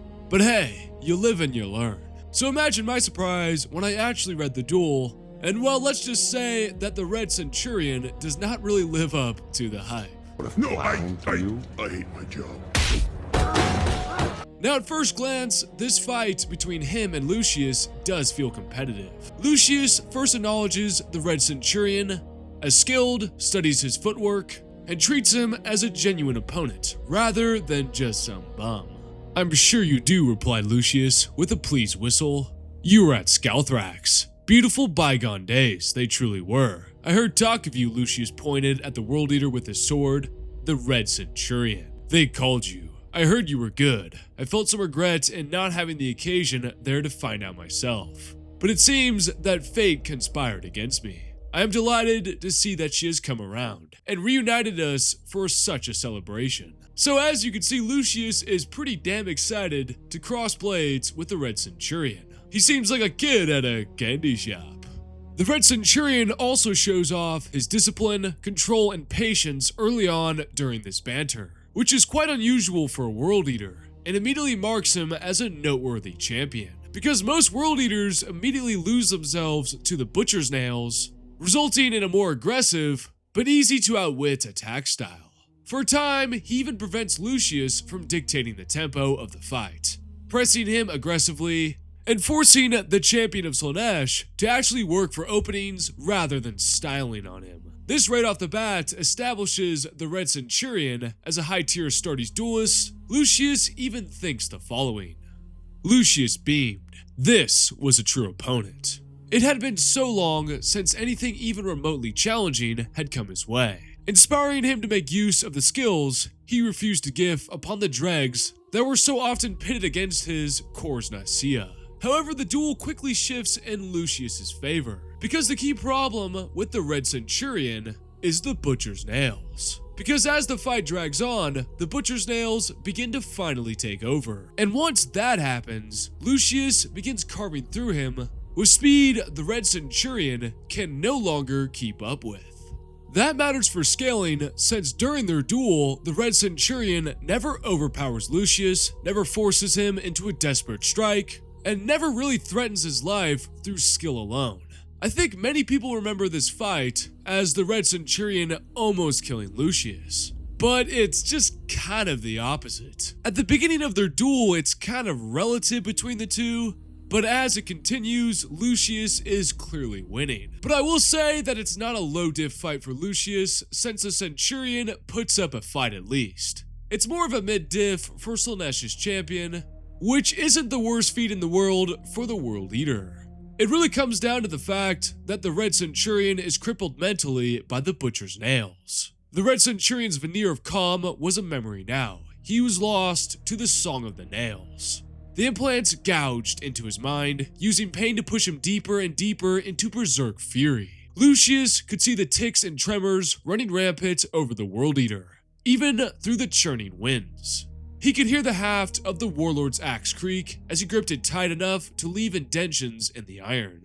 Just as a storm obscured the World Eater's vision, rage clouded his mind, suffocating all else beneath a tide of bloodlust. It was then that Lucius attacked. Soon after this, taking advantage of the Butcher's Nails' rage, Lucius defeats the Red Centurion. But thanks to Lucius's body refusing to kill the World Eater, the Red Centurion is able to escape and live to fight another day. This is pretty much why number 52 is the correct spot for him. The Red Centurion is definitely powerful. He's an elite World Eater champion and a legitimately skilled duelist. But this fight does solidify that he is not relative to the monsters like Lucius sitting in the 10s, 20s, 30s, or even 40s. That puts him exactly where he belongs. He's respected, he's dangerous, but he's firmly outside the upper echelon of powerful Marines. Coming in at number 51, we have Zoomfor the Skulltaker, leader of the Chaos Warband, the Skulltakers. He's a key character from the Imperial Armor Volume 7, The Siege of Arax, Part 3. He was once a loyalist space marine named Balzac. What did he say? Of the Stormlords chapter. He was captured by the World Eaters, subjected to prolonged torture, and psychically retrained. What emerged was no longer a son of the Imperium, but a psychopathic berserker, utterly devoted to the blood god Khorne. To be honest, maybe he willingly got captured because his name was fucking Balzac, which may be worse than Balak. What's with 40k names being kinda similar to Balzac? What gives there, GW? But regardless, Zoomfor the Skulltaker is leagues better.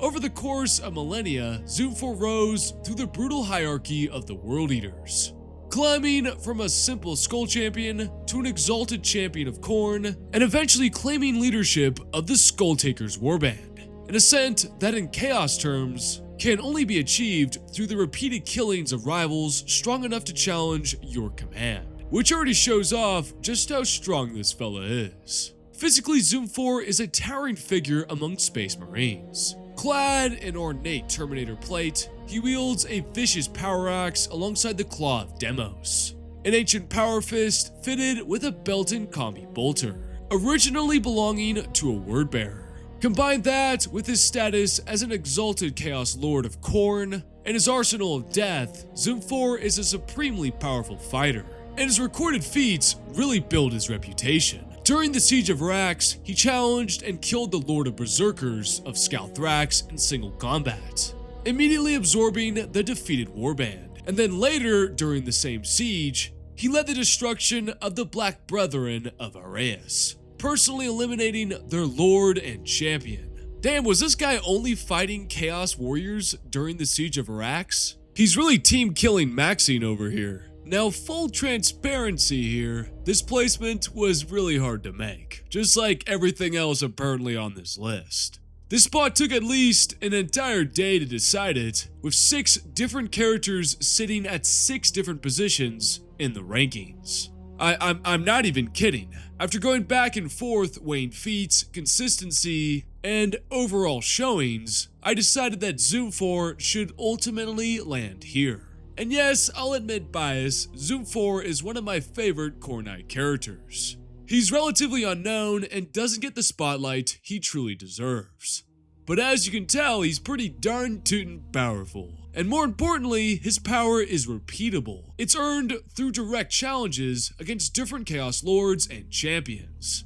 Because for some odd reason, he never fights a Loyalist named Champion. This consistency is what's needed in 40k power scaling, where it seems no one can replicate anything they ever do. For back, as we know next to nothing about the champions and lords he defeated. So all we can really do is scale them to basic Chaos Lord scaling. And so, Zoom 4 the Skull Taker takes the 51 spot. My Corn King definitely earned it. Now let's move on to number 50. And let me tell ya, you guys are not gonna like this one. Okay, let me preface before you guys hang me from the rafters because of who I'm putting at number 50. Truly, there is no evidence to say that this character should be higher on this list, even though I'm probably going to get death threats. Coming in at number 50, we have Demetrian Titus, Warden of Ultramar and the protagonist of Space Marine 1 and 2. He is without a doubt one of the most iconic Space Marines in the entire setting, and for a massive portion of the fanbase, he is the Warhammer 40k. Since you know the Space Marine games are the entry point for thousands, maybe even hundreds of thousands of people, and Titus is that face you associate with that brutal, bombastic introduction. Dropping him this high on my list is not something I did lightly. I agonized over this ranking more than almost any other Marine on this list. But after laying everything out, comparing feats directly and stripping away protagonist bias, I simply saw no other alternative. So before you kill me, let's go over his feats. Before the events of the first Space Marine game, he has already soloed a Chaos Sorcerer who had slaughtered his entire squad.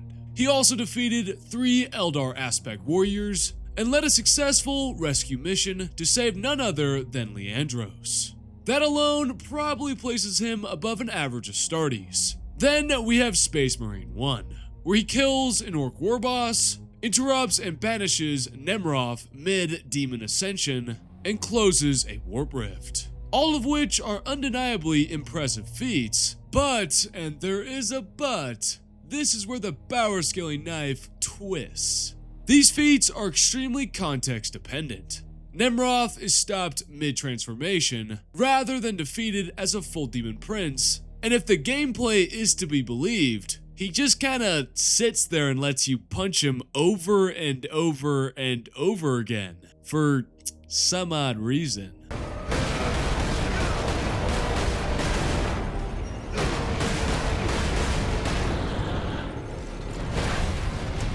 Like, shouldn't Nemroth be doing more than just kind of letting Titus ride on his stomach like he's a surfboard? You're ascending to a demon prince, bro. Shouldn't you use any of your newfound warp abilities to, I don't know, fling Titus off you? Just a thought, just a thought. Though the Orc Warboss kill is solid, it's something that many Space Marines on this list should be able to do. Then we get to Space Marine 2, where at the start, Titus serves with the Death Watch, and is still a firstborn Marine. At that point, he loses to a Carnifex, but more importantly, this happens after being worn down by a swarm of lesser Tyranids. So I wouldn't exactly say that's an anti-feat. If anything, it reinforces that Titus operates within believable limits. Which I will once again push the agenda that Titus is one of the more balanced Marines in the setting. Because you have other Marines like Calgar who could take down an Avatar of Cain or a named Greater Demon.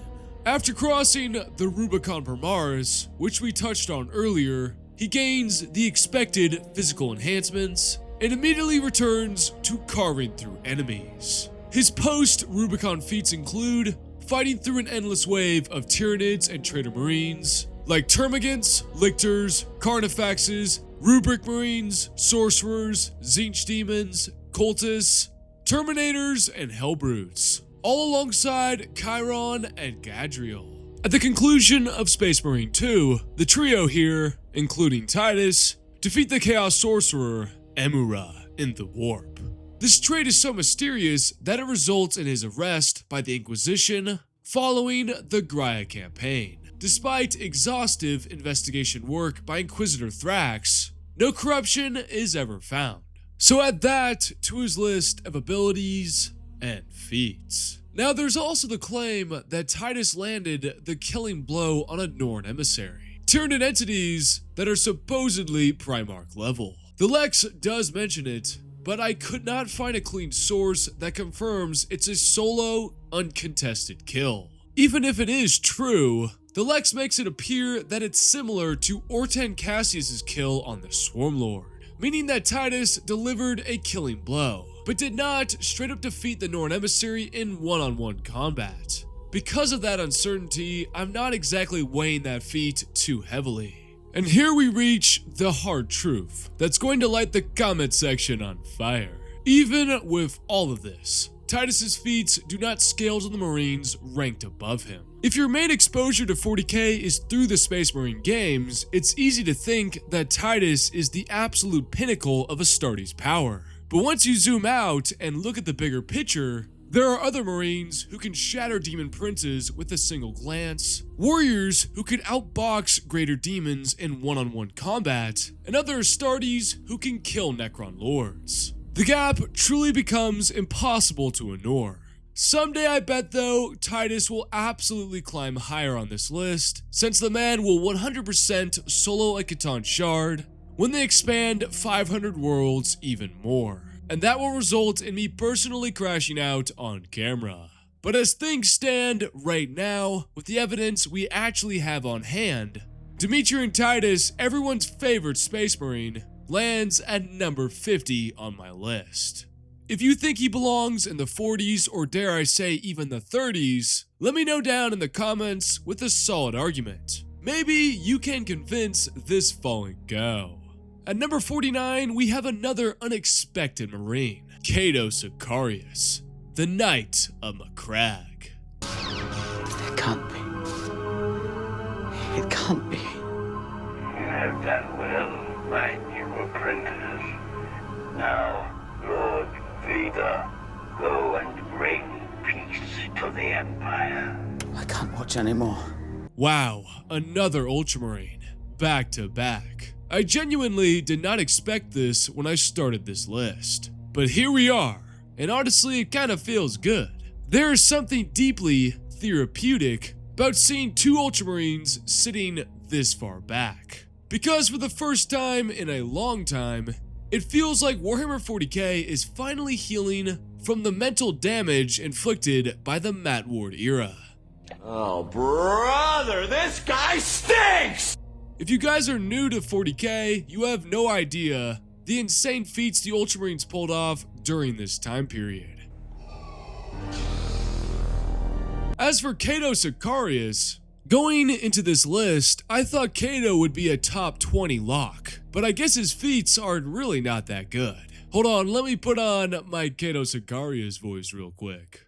I, Cato Sicarius, Knight Champion of Macragge, should have been one of the best, brightest, and most dominant Space Marines in the entire setting. But I guess my feats really do suck ass. What the hell is that? Yeah, so just like Kato said, he constantly loses, and that's not even a hyperbole. To be clear though, he does have some accomplishments. According to the 5th edition Space Marine Codex, Sicarius led the Second Company, roughly 200 Space Marines, against a force of 10,000 orcs and helped defeat them.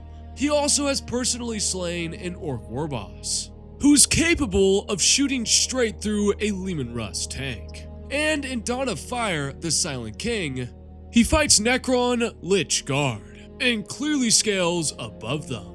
However, the lexicon massively overstates this, because it states that he defeated a Necron Lord, but in truth, that was Guilliman in chapter 45, not Kato.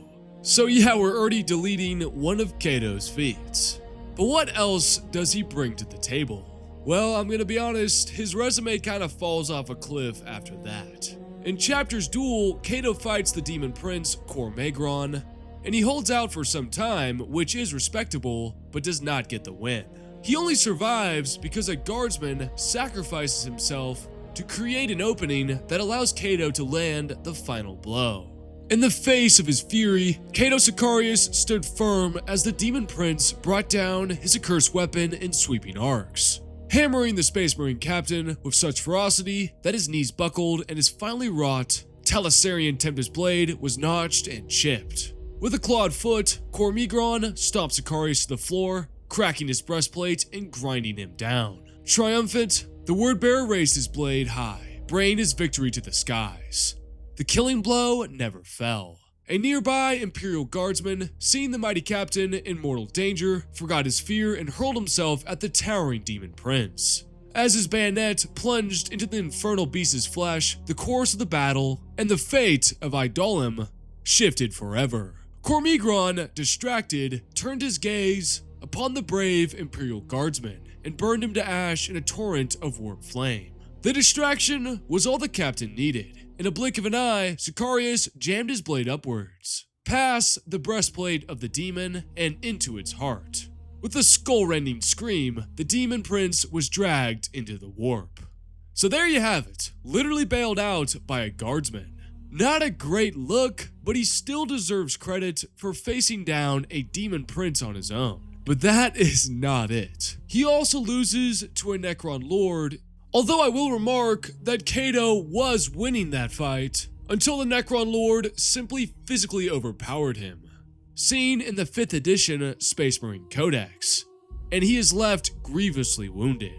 Then we get to one of his most genuinely embarrassing showings, when he almost loses to a Corsair Queen, Karja Salambar, who is a half Eldar, half human hybrid. And straight up, Kato can't defeat her, but not only that, he is actively losing their duel, which is pretty crazy for a guy that is called the Knight Champion of Macragge. This is from the book The Chapters Do, and in their fight, she outmatches him in speed and reflexes. Despite the fact that Sicarius has been training with the blade since childhood. At one point, she literally stabs him through the heart and has him basically dead to rights, exactly as it's stated in the text.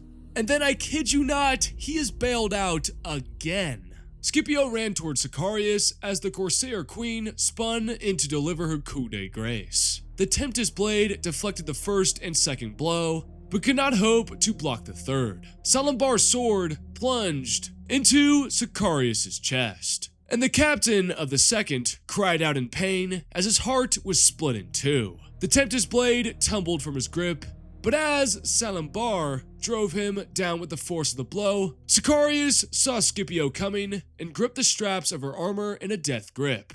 "Now, Scipio!" shouted Sicarius, holding the Corsair Queen fast. Scipio held the standard high and brought the sharpened end of the barrier pole down between Salambar's shoulder blades. The swirling haze of energy that had protected her from blade and bullet could not save her against a weapon touched by the hand of Marneus Calgar and empowered by the Emperor himself. Scipio drove the banner pole through Karja Salambar's body, the golden tip bursting out between her breasts in a wash of thin blood.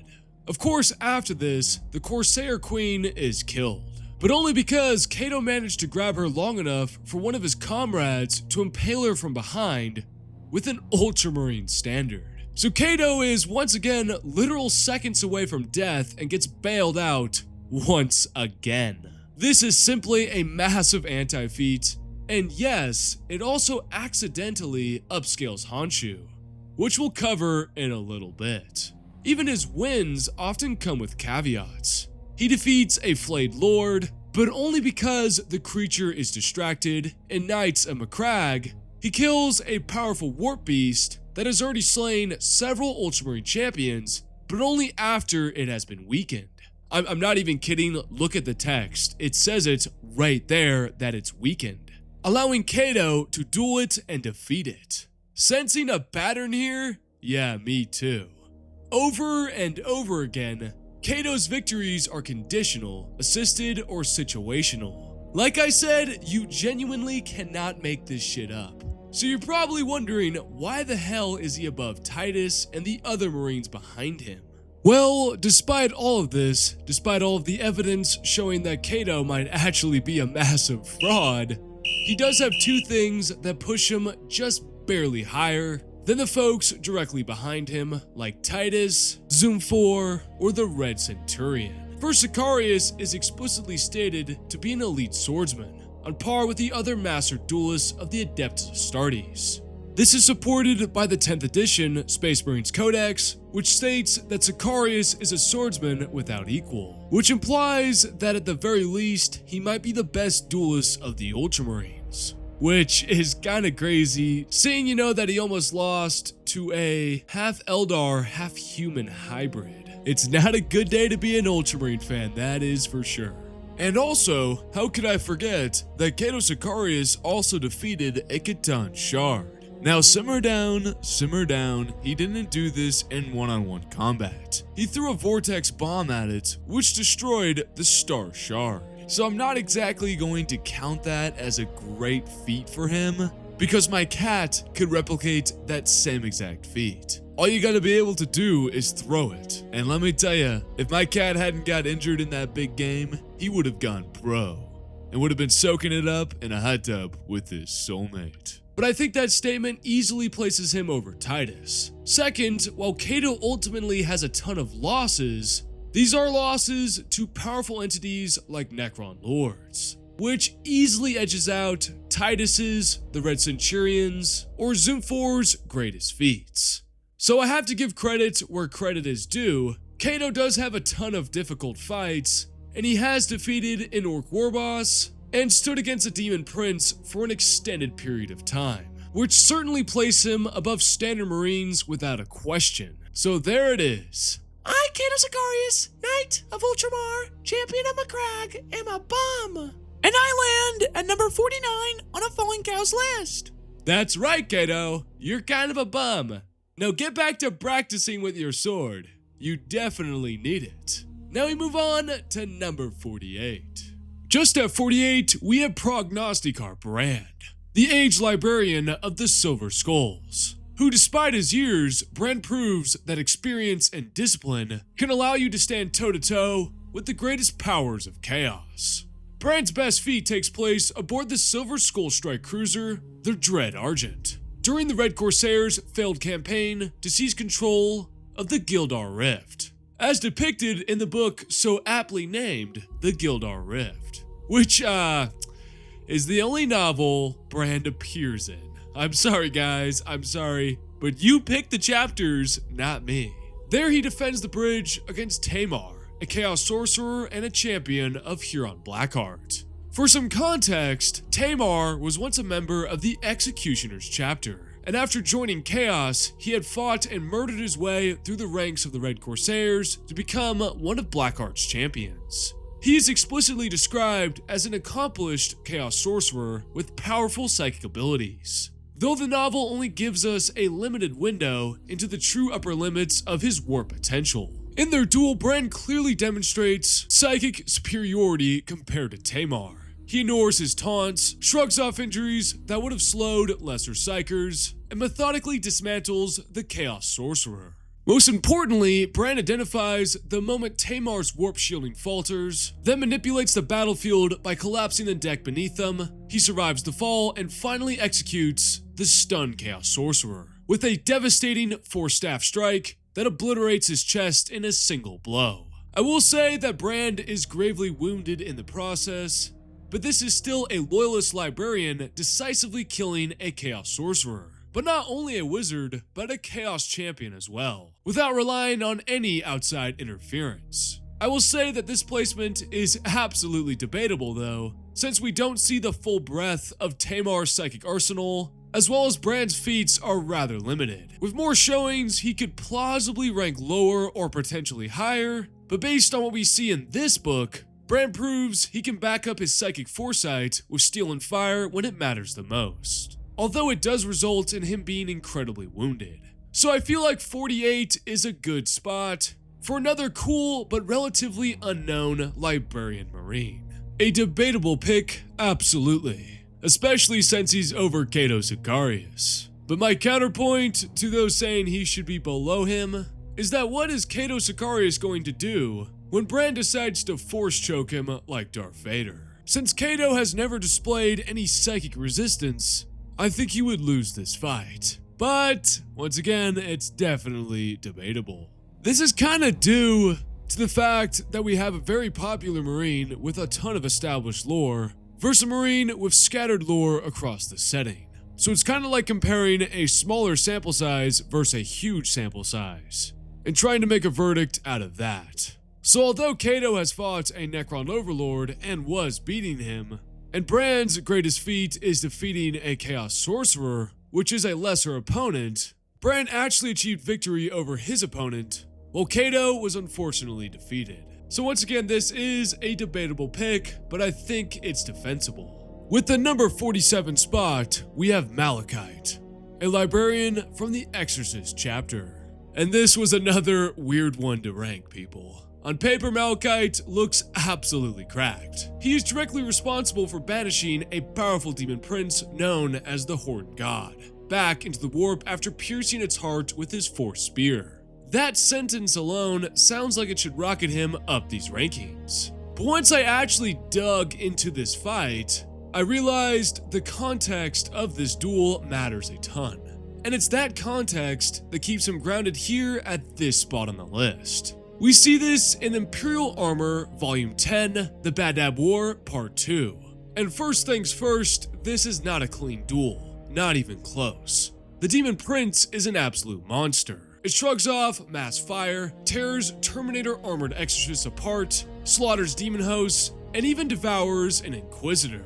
But the real turning point comes when the venerable Dreadnought, Cybra, sacrifices himself, ripping a massive chunk out of the demon's body and exposing its blazing heart. Only after this does Malachite get his moment. He lunges forward, drives his force spear into the exposed heart, and with extreme psychic exertion, severs the demon's connection to the material plane, banishing it from our world. So as you can see, that distinction is crucial. Malachite does not really overpower the Demon Prince in a one-on-one fight, but needs the aid of his entire chapter, including a Dreadnought, to get things done. Even so, this is still a very impressive feat, because as I just said, this Demon Prince was taking on an entire chapter.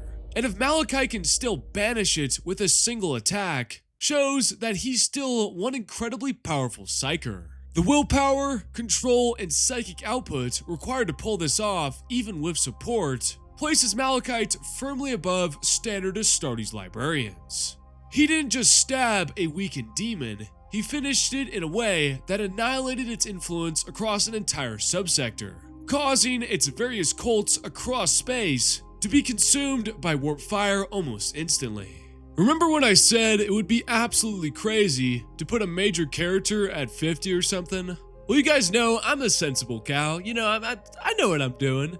But the next selection, I tried to look at 50 different ways, and I simply could not find a solution to this spot, but this one specific character. So when I announce this next spot, please be gentle with me, herd. I'm only a sweet, innocent bovine. Coming in at number 46 is Tyberos the Red Wake, also known as Shark Boy. Now before we talk about this ginormous character, I already know the comments are saying, "Cow, what do you mean? He's literally the size of a Primarch." And no, he's not, guys. He's not. Please stop getting your lore from Instagram slideshows. Also, look me in the eyes and tell me what feats he actually has, beyond the artwork making him look like the Empire State Building in Terminator armor. Yeah, exactly, nothing. Tyberos' reputation is enormous, just like his height, but his documented feats come from a very limited set of sources. Imperial Armor Volume 10, Nabadab War Part 2, Carcharodon's Outer Dark Chapter 1, and Carcharodon's The Red Typh Chapter 3. That's about it. I'm not including the supposed leaked Tyberos new lore because it hasn't officially come out yet, and we don't really know if it's exactly true. So let's talk about the statements and feats we actually have from Tyberos and established canon. First, we have this statement. The combined force and speed of the Red Wake's attacks was without equal. Okay, cool, we can't really gain anything from that, except that his physical force and speed were without equal. You're a goddamn genius. That's the most outstanding answer I've ever heard. You must have a goddamn IQ of 160. But since we don't have a real comparison here, it's kind of just a nothing burger statement. Like, I'm not about to use this statement to put Tyberos at number 1, because I feel like a ton of Marines in 40k have a statement exactly like this. And then we had this one. Te Kahuangi had seen the Red Wake fight and kill many times before. Regardless, it was always a special privilege to witness the elemental destruction. So yet again, we have another statement that doesn't really help us, besides telling us that the Red Wake is an impressive fighter, and that it's a privilege to watch him kill. And then finally, we have this third statement. Those that witnessed him in combat and lived to tell the tale spoke of him as a blood-spattered killing machine moving almost too fast for the eye to see and leaving nothing but mangled and shredded corpses after his passing. So at least this statement shows that Tyberos is incredibly fast in his Terminator plate, kind of similar to Logan Grimnar. These are all very cool and very metal statements, but let's be precise here, folks. In terms of hard feats, as in actual quantifiable opponents, Tyberos is shown speed blitzing multiple Tyranids and guts the interior of a Tyranid boarding pod. I'm not even kidding, that's literally it. And to quantify how impressive taking out a Tyranid boarding pod is, according to 40k Tactica, a Tyranid boarding pod typically contains 20 Tyranids or one large monstrous bioform. And based on that, along with the statements we addressed earlier, I'm comfortable saying Tyberos scales above a standard Chaos Lord and clears the Orc trio of Alessio Cortez, Darnaf Lysander, and Hyron. You could try to argue him higher, but I will simply send you to his lexicon page and ask you where his feats are. For all you Shark fans out there, I'm being dead serious, this is it. So yes, Tyberos the Red Wake, the man the size of a Primarch apparently, lands at number 46. He's terrifying, he's elite, and he's overhyped by fan art. Size may matter sometimes, but not here. I know this next pick is going to upset the Shark Boy fans, but coming in at number 45 is Captain Priad of the Iron Snakes chapter, and he is the protagonist of the Iron Snakes books, which totals 9 fucking books in total. Yeah, this guy kinda has his own series solely dedicated to him. He is Titus before Titus was even a thing, and no one ever seems to ever talk about him, which is really strange. But he definitely earns the spot here for solid, consistent feats across his series. For those who have not read the many Iron Snakes books, which I can't really blame you, he has purged Dark Eldar forces, killed Chaos Space Marines, smashed cults, demons, clashed with orcs, and even served alongside Saint Sabatine himself. Across these campaigns, Priad has repeatedly demonstrated exceptional skill, and so his single combat feats are incredibly impressive. He has defeated a demon-possessed Space Marine captain, and slain a Dark Eldar Lord, As well, in the book Brothers of the Snake, he is stated to have killed over 100 Dark Eldar in a combat mission. But he was a part of a squad, which does dampen how much he scales from this, but it's still a great feat. Perhaps his best feat, though, comes from the book Urdash, the Magistrator and the Martyr, where Priad faces the World Eater's Chaos Lord, Nataga. Now, Nataga is an extraordinarily powerful Chaos Lord. Throughout the book, he kills multiple Iron Snake Marines, is able to rip through Ceramite quite easily, tanks a holy face blast from Saint Sabatine himself that was thought to have killed him, and easily speed blitzes multiple Iron Snake Marines. Nataga would also have the usual enhancements from Chaos Corruption, empowering his speed, strength, and durability.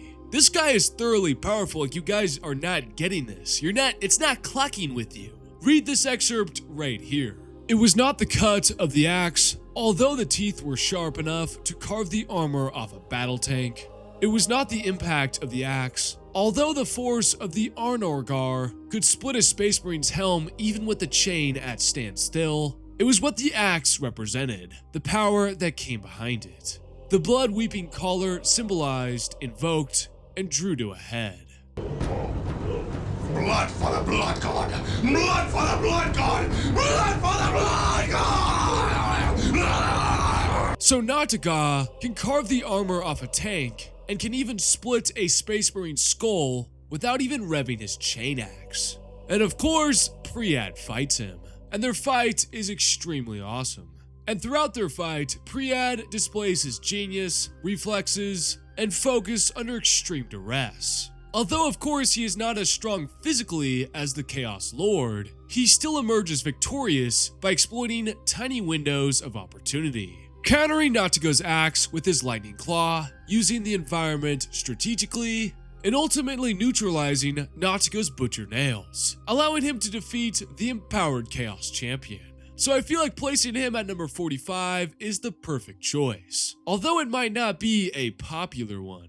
He has defeated a variety of different enemies, and truly is a well-balanced mix of smarts and skill. Priad is an elite warrior, and his feats back it all up. Let's move on now to 44. At the number 44 spot, and here I'm going to place Gabriel Seth, Chapter Master of the Flesh Terrors. Gabriel Seth has presided over his chapter for over a century, commanding one of the most unstable and violent Blood Angel's successor chapters, while constantly fighting to keep the Black Rage from consuming them entirely. Seth's combat record is pretty gosh darn impressive. He's fought alongside Dante to defend the crypt of Sanguinius against the mutant horrors unleashed by Fabius Bile. He has led the Flesh Terrors during the Angel's Halo campaign, where he personally slew a massive Tyranid psychic beast, according to Psychic Awakening, Blood of Baal, and even more impressive, Seth has actually managed to defeat an Evisor assassin in close combat.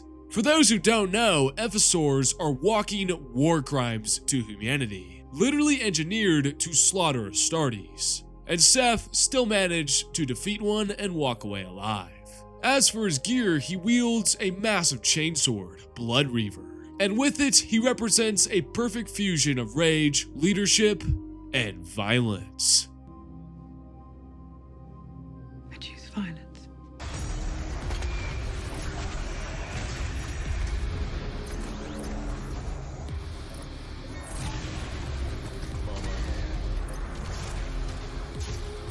Beyond his physical feats, Seth loves to aura farm. During a tense trial involving the other Blood Angel chapter masters, Seth openly threatened all of them. I will kill every last one of you before my head leaves my shoulders. I will tear out your eyes and drink your blood dry. Know this to be true. While this may have just been straight up bullshit because Dante's in the room, it's not difficult to imagine Seth fully surrendering to the Red Thirst or the Black Rage even, and berserking through several of his peers, before finally succumbing in a storm of blood and violence. So why only number 44 if he was able to defeat a Evisor assassin? Well, because the lore itself tells us very clearly that he's weaker than a Space Marine placed directly above him, the High Chaplain of the Blood Angels, Ashtaroth the Grim. Yes, coming in at number 43 is Ashtrath the Grim, due to a single statement from the Flesh Terror's book. This statement comes during a duel against Gabriel Seth, as Seth initially presses the attack, smashing his elbow into Ashtrath's chest, rocking him back and delivering a brutal series of hammer blows to his face, breaking something in the process. For a brief fraction of a moment, the fight looks quite close. Then Ashtrath ignites his jump pack, surges forward, grabs Seth's head with both hands and slams him headfirst into the ground with force. Then Ashtrath states as he teabags Seth, "For all of your strength, Flesh Terror, for all of your anger, and all your will to fight, you can't best me. I am the chosen reaper of the lost." Ashtrath snarled and stepped away. Seth himself confirms this moments later, blood and teeth spilling from his mouth, as he admits that Ashtrath is right. He can't defeat him. From a power scaling perspective, this is as clean as it gets in 40k. The text explicitly states that Seth has no chance of victory. That alone definitively places Ashtrath above him. Outside of this one duel though, Ashtrath the Grim is both revered and feared among the Blood Angels and all of their successor chapters. As the Redeemer of the Lost, his grim duty is to execute those fully consumed by the Black Rage, often brothers he once fought side by side with. Ashtrath can sense the onset of the rage before it even manifests, arriving on battlefields where he leads the doomed in one final glorious charge or ends them himself. He's armed with the Executioner Axe, a two-handed power axe that can slice through power fields and power armor alike. He's clad in Artificer armor, protected by a Rosarius, and propelled by a jump pack. And of course, it is implied as the sanctioned executioner of Black Raged out Astartes that he would have killed and fought numerous Black Rage Space Marines across multiple chapters, who are in themselves incredibly amped and powerful Marines. Like for example, we see Nasir Ahmet, empowered by the Black Rage, literally create a pile of Loyalist and Traitor Space Marines during the end of the Siege of Terra. So there you have it, Seth at 44 and Ashtrath at 43. Two incredibly powerful sons of Sanguinius, but only one stands unquestionably over the other. Next up at 42 is kind of a surprise pick. One I briefly touched on earlier and was genuinely astonished by. And just like this selection, it all comes down to one duel that sets off a whole ass power scaling chain reaction, like the Death Star blowing up, and forces a major revaluation of everything we know about 40k power scaling. Just a little side note, as we push closer and closer to the top, these placements are going to get tighter and harsher. So bear with me, folks. From here on out, every slot is earned in blood, or if they bribed me beforehand. Coming in at number 42 is the infamous warsmith of the Iron Warriors, Hansu. He is the central figure across multiple books: Storm of Iron, Dead Sky Black Sun, Skull Harvest, and the Beast of Kauth. Hansu was born from corrupted gene seed. He is part Iron Warrior and part Imperial Fist. Thanks to Fabius Bile's experiments, Hansu was branded a half-breed and despised by his own legion. But in my opinion, he embodies the 4th Legion more than anyone. Just like Perturabo himself, Hansu is not defined primarily as a duelist. He's a strategist first, a warlord who engineers victory long before blades are drawn. But when forced into personal combat, he is not a slouch either. One of Hansu's greatest advantages is his Necron forged living metal arm. Crafted from self-repairing necrodermis, the arm grants monstrous strength, extreme durability, rapid regeneration, and functions as a weapon in its own right.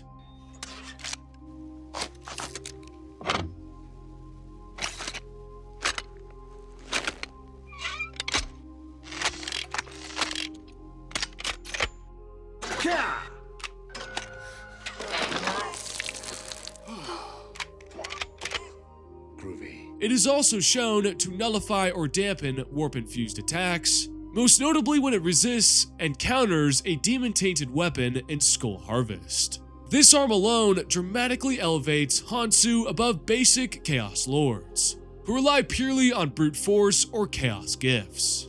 Now let's get to his actual combat feats. First, during the book's Skull Harvest, Hansu racks up several victories. He first defeats Vosok Dal of the Scythes of the Emperor, using the Necrodermis arm to completely negate what should have been a killing blow. Later he faces 2 Chaos Champions simultaneously, Pashtok Uevent, a Core Knight Lord, and Notha Itase, an elite Chaos Bladesman. Even before the fight begins, Hansu himself acknowledges this should be beyond him in a fair fight. But fairness has never been his philosophy.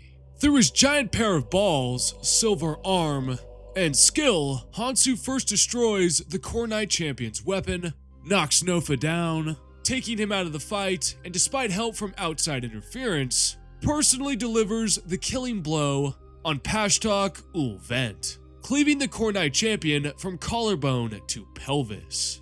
These are not the actions of a weak fighter, barely scraping by.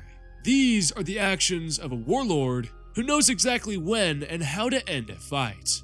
But the real reason Hansu jumps to number 42 on my list is the scaling chain I briefly talked about earlier that cannot be ignored. In the book Skull Harvest, it is explicitly stated that Notha Itase's devotees demonstrate superior blade work compared to Karja Salambar's Corsairs. Remember her? Yeah, remember her? Come on now, Kato Sicarius fans, I know you do. Which implies that Notha is stronger than Karja. Karja Salambar's Corsairs staged flamboyant displays of marksmanship and sword mastery. But Vanis was unimpressed, having seen the exquisite blade work of Notha Itase's devotees. And as we discussed earlier, when I was roasting the hell out of Kato Sicarius, is that Karja almost killed him.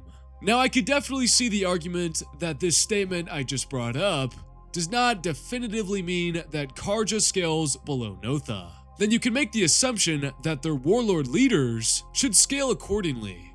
So Notha would be better than the Corsair Queen. Okay, I've been thinking about this for the last 20 minutes, but Notha? Notha who? Notha these balls in your mouth, bro! I actually don't think that landed. Yeah. Okay, erase these 10 minutes from your brain. Yeah, look at this red dot. Looking for lies right here. Who are you? Really? Really? I am just a figment of your imagination. Yeah, who the hell would ever make a ball joke in 2026? That is so #cringe. But even more important than that implication, Notha Itase, who Hansu defeated in Skull Harvest, also duels an Evasor assassin in the book The Iron Warrior, in what the novel describes as a peerless display of skill. Hansu knew he would never again witness such a peerless display of skill, and doubted 2 such skilled opponents had ever crossed blades in all of the long history of the Imperium. Now first off, that's just straight up glaze and bullshit. But Itase does not immediately lose to the assassin, and even manages to match the Evasor blow for blow, before finally going down. As corrupt as he was, Notha Itase still honored the etiquette of the duel, fighting with blinding skill and speed and finesse. The Evasor fought with no such handicap. Its sole driving force was to kill, and it clung to no such antiqued or restricting notions as honor or glory. To destroy was its only goal, and that was Itase's undoing. Itase executed a flawless block, spinning on his heel to lunge at the Evasor's groin, but his opponent was no longer there. A spinning kick smashed into the side of Itase's head, sending him crashing to the deck. He rolled to his knees, agile as a cat, and furious that such a low blow had been employed in a duel. Itase lunged, but the Evasor dived over his blade and, using his shoulder as a pivot, swung up and over the Blade Master. The Evasor sailed over Itase's head, and a series of glittering needles wired to chemical reservoirs on its arms snapped from its gauntlet. The needles punched through the neck seals of Itase's armor, and a lethal cocktail of neurotoxins pumped out. Not even a warrior touched by the dark gods could resist the finest work of the Officio Assassinorum's Venom. So as you can see, Ed Assay put up a decent fight against an Evisor, and once again folks, I would like to remind all of you that Hansu defeated this Chaos Champion. That single fact causes a massive cascading upscale like an avalanche in the mountains. We already know Gabriel Seth defeated a Evisor assassin, but now Hansu is upscaled by Notha Ed Assay, who is superior to an elite Corsair Queen, since we can assume that both of them are the strongest of their respective warband, and due to the fact that Notha's warriors are better than Karja's warriors, we can kinda make the assumption that Notha would be stronger. Ed Assay has also fought an Evisor assassin, and although he did not win, he put up a pretty good fight. And since Hansu defeats Ed Assay, then we can make the correlation that Hansu scales above all of these feats. What an upscale, ladies and gentlemen. Just like Horus Lubercal and his gazillion statements, comparing him to the lion and being the strongest Primarch, Hansu is upscaled by Ed Assay being an absolute badass. He better have gotten him flowers after he died, or I'm gonna make Hansu actually Ferris Menace 2.0 by cutting his head off. But let's not get too ahead of ourselves, right Iron Hand fans? Right. Since Hansu definitely has limits. In the book Skull Harvest, he gets speed blitzed by Lord Huron Blackheart, which still keeps him out of the top tier Chaos Lord bracket. Hansu is not Karn, he is not Typhus, and he is not an Abaddon tier monster. It's also really weird that through scaling, he is above the likes of Titus or Cato Sicarius, which just doesn't seem right guys? It just doesn't seem like right. 40k power scaling can be so wacky sometimes. Ferris Menace 2.0 definitely deserves way more lore. And if Black Library ever lets Hansu win against a major named character, he's climbing even higher on this list. But that's enough glazing for one day. Let's move on to number 41. Number 41 goes to a emo bird boy, former chapter master of the Raven Guard, and now Shadow Captain. And Shrike is a weird one. Going into this list, I thought he was going to land much higher, as in I expected him to land comfortably near the top to middle of this list, not hovering this close to the upper tiers. But once you actually break down what he's done, and more importantly, who he's done it to, his placement here ends up making far more sense than it first appears. But I'm getting ahead of myself. Let's first quickly discuss who he is. Shrike is a legendary shadow captain of the Raven Guard and the living embodiment of terror warfare, striking from the shadows and dismantling enemy forces long before anyone ever realizes he was there. As for his most impressive feats, first, according to the 5th edition Space Marine Codex, he was stranded behind enemy lines and waged a 2-year guerrilla campaign against Orc forces. Shrike's actions accelerated the Orcs being defeated and driven off-world, much ahead of Imperial projections. However, this is not the sole reason I put Kayvon Shrike at number 41, as later in that same codex, he defeats a demon prince, Kernex Voldris, alongside White Scar's captain, Corsaro Khan, who, wink wink, nudge nudge, has yet to be ranked. I wonder where he will land. This single feat does almost all of the heavy lifting for Shrike's placement. And you may ask yourself, why, Mr. Cow? Well, let me tell you fine folks. Demon Princes, like many other Chaos beings, exist in an entirely different weight class. They are warp entities with supernatural strength, durability, speed, and demonic weaponry. And so they scale far beyond normal Space Marine opponents, like elite champions, war bosses, and most psychers. Voldorus himself is an undivided demon prince, explicitly identified as a high priority target for the White Scars, and responsible for inflicting catastrophic losses on Loyalist forces before his death. During their fight, Shrike plays a decisive role in tearing Voldorus apart, impaling him upon a statue of the Emperor, and creating the opening that allows Corsaro Khan to behead him. Encircled, outnumbered, and trapped in the shadow of the Cathedral of the Emperor's Wisdom, Kurnex Voldris finally met his end. The Demon Prince did not easily fall, and his bodyguard of corrupt and twisted Chaos Space Marines fought without fear, yet the outcome was surely never in doubt. At the last, even Voldris's unholy strength could not prevail against the determination of his enemies. Pierced and pinned to a fallen statue of the Emperor by Shrike's talons, Voldris could not escape the vengeance of Corsaro's blade. With one terrible blow, the White Scar's captain clove the Demon Prince's head from his shoulders, erasing his foul stain from existence. So as you can see, Shrike helped defeat a Demon Prince. Since I know this question is going to pop up later, I'll answer it now.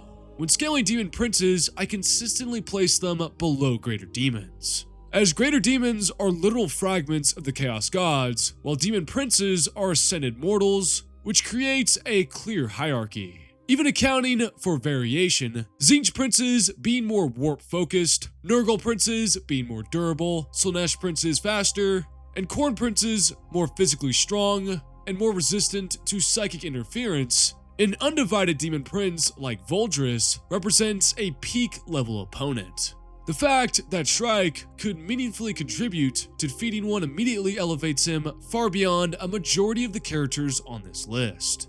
But context still matters. This is not a solo kill, and Shrike does not dominate Voldris, which is the primary reason he does not climb higher. Just like Ashtrath and Gabriel Seth, Shrike's ranking establishes a direct correlation with the power level of the enemy he has overcome, and that correlation leads cleanly into our next placement at 40. Yep, as you folks probably guessed it, coming in at number 40 is the Master of the Hunt himself, and honestly one of the cooler characters in this setting, Corsaro Khan, the 51st Master of the Hunt and Captain of the White Scar's 3rd Company. Corsaro is the purest expression of what the White Scars represent, combining lightning-fast assault warfare, relentless aggression, and the nomadic hunt culture that defines his chapter. Every 25 years, during the Rites of the Howling, the Master of the Hunt is sent to track down enemies who had previously escaped the chapter, and Corsaro has completed nearly 20 of these legendary hunts. His trophies include the severed heads of some of the deadliest foes in the galaxy, displayed openly at the White Scar's Fortress Monastery, as both a warning and a record of his dominance. Corsaro Khan has slain a Tyranid Hive Tyrant, which apparently is a massive bum if you take into account that the Swarm Lord, which is stated in the 8th edition Tyranid Codex, to be much stronger than a Hive Tyrant. The exact expression is a Swarm Lord is to a Hive Tyrant what a Termagant is to a Hive Tyrant. So defeating a Hive Tyrant may not be a great feat anymore apparently, as seen as the Swarm Lord has lost to Calgar and Dante. Corsaro Khan has also cut down multiple Dark Elder Archons, defeated the Tau's greatest commander Shadowsun, forcing her to withdraw, and slaughtered so many Necrons in a single battle that a Necron Overlord overseeing the fight was impressed enough to allow him to leave unchallenged. On top of that, as I just discussed, Corsaro has also helped defeat the undivided Demon Prince Kurnex Voldris, where alongside Shrike, he finished the kill by beheading the Impaled Demon Prince. But unlike Shrike, Corsaro's career is defined by repetition rather than a single standout moment. So why does Corsaro Khan place only at number 40? Well, for one, the guys ahead of him are absolute powerhouses. But two, it also appears that Corsaro's skill with a blade stops at Demon Princes, because he was not able to defeat Kurnex alone. And additionally, he lost to Doomrider, as seen in the audiobook Master of the Hunt. Doomrider isn't really known for being powerful, as his greatest feat is killing other Masters of the Hunt, so... And Corsaro loses to him, and then defeats him when his back is turned. Not exactly a great look. But along with his other feats, I think Corsaro Khan perfectly belongs at number 40. Coming in at number 39 is Damian Mordua. And yes, I can already hear a million people saying, who? Who? And that's a fair question. Damian Mordua is very obscure, but his scaling is kinda silly. once you look at what he's actually done. The reason he ends up above characters like Titus is simple, and it comes down to one thing. He has fought and survived an encounter with a greater demon. According to the Citadel Journal 20, in literally his first recorded battle, Damien Mordua went toe-to-toe with a bloodthirster, a greater demon of Khorne, for an extended period of time. Now let's address the elephant in the room first. Yes, how canon the Citadel journey is up for question, and that's completely a fair criticism. But here's the thing, folks, Mordua's chapter was chosen by you guys, the lovely herd, which meant I had to actually dig into him and evaluate what characters exist in the Sons of Sanguinius chapter. Now to be clear, Mordua does not kill a bloodthirster, or he'd probably be incredibly high on the list. But he does survive a duel with one and manages to wound it severely. For those who don't know, bloodthirsters are not just big, scary demons. They are avatars of Khorne's will, walking natural disasters that routinely butcher chapter masters, dreadnoughts, and entire formations of space marines. Most space marines would die in seconds against one. I'm in danger! Mordua, though, lasts long enough for the fight itself to be notable, and that puts him in rare company. Now I'm going to address the inevitable comparisons. Why the hell is Mordua above Titus, or Cato, or Hansu, or Gabriel Seth, or Ashtaroth? Well, fellas, because none of those characters has demonstrated the ability to fight a greater demon solo for as long as Damien Mordua did. Like, do you remember that massive Lord of Change from Space Marine 2? Yeah, he's huge, and Titus didn't even try to fight him. Damien Mordua threw hands with a bloodthirster who was probably roughly the same size. So now you kind of understand why he makes this placement. This was a brutally hard placement, and one of the toughest so far, but what else am I supposed to do, guys? This is 40k power scaling and it's incredibly hard, so cut me some slack, Jack. At number 38, we have another Psyker. Oh boy. A 1,000-sun Psyker, nonetheless. Phasmos Yurch, a sorcerer whose presence in the lore may be fleeting, god damn it, but whose impact is significant nonetheless. Yurch is a master of manipulation, cunning, and forbidden knowledge, having ascended through the ranks of more than half the great cults of the Thousand Sons. Over his life, he has sacrificed, abandoned, or betrayed countless followers to further his own schemes, accumulating powerful artifacts, grimoires, and infernal allies with every shift of alliance. As for his feats, his defining moment that anchors his ranking here at number 38 comes from a duel against Amit the Scarlet, a sorcerer who is said to be a master of mutative magic. And despite Amit's specialization and high renown, it was Yurch's broad and versatile knowledge of all the major magical cults that allowed him to emerge victorious. This encounter is the only on-page feat we have for Yurch, but it demonstrates two crucial things. First, his combat prowess is not trivial. He outmaneuvers and outthinks a sorcerer with deep mastery in a specialized discipline. Second, his versatility as a psyker is vast. He probably has access to the many forms of psychic powers, including biomancy, telekinesis, telepathy, mutation, time manipulation, reality manipulation, and others, giving him access to a far wider range of powers than many of his competitors. Now granted, we don't know the full extent of his power, as Amit is an otherwise very vague figure, but Yurch's ability to win the duel shows that his mastery over sorcery is at least formidable enough to defeat a rival Chaos Sorcerer. Truthfully, this is one of the weirder spots. He's just a weird character, because on paper, if he's a master of multiple cults of magic, he should be able to atomize most Space Marines that are not Psykers before the fight even begins. So say for example, a character like Tyberos or Gabriel Seth comes at him, he should be able to snap his fingers and kill him like that. But on the other flip of the coin, we don't see that in action. We only have a statement talking about how the fight went. We don't get a true description of what occurred. So I think placing him here at 38 is kind of the sweet middle ground between overglazing him and not giving him enough credit. He is a powerhouse psyker in theory, but in practice, his feats are relatively unknown.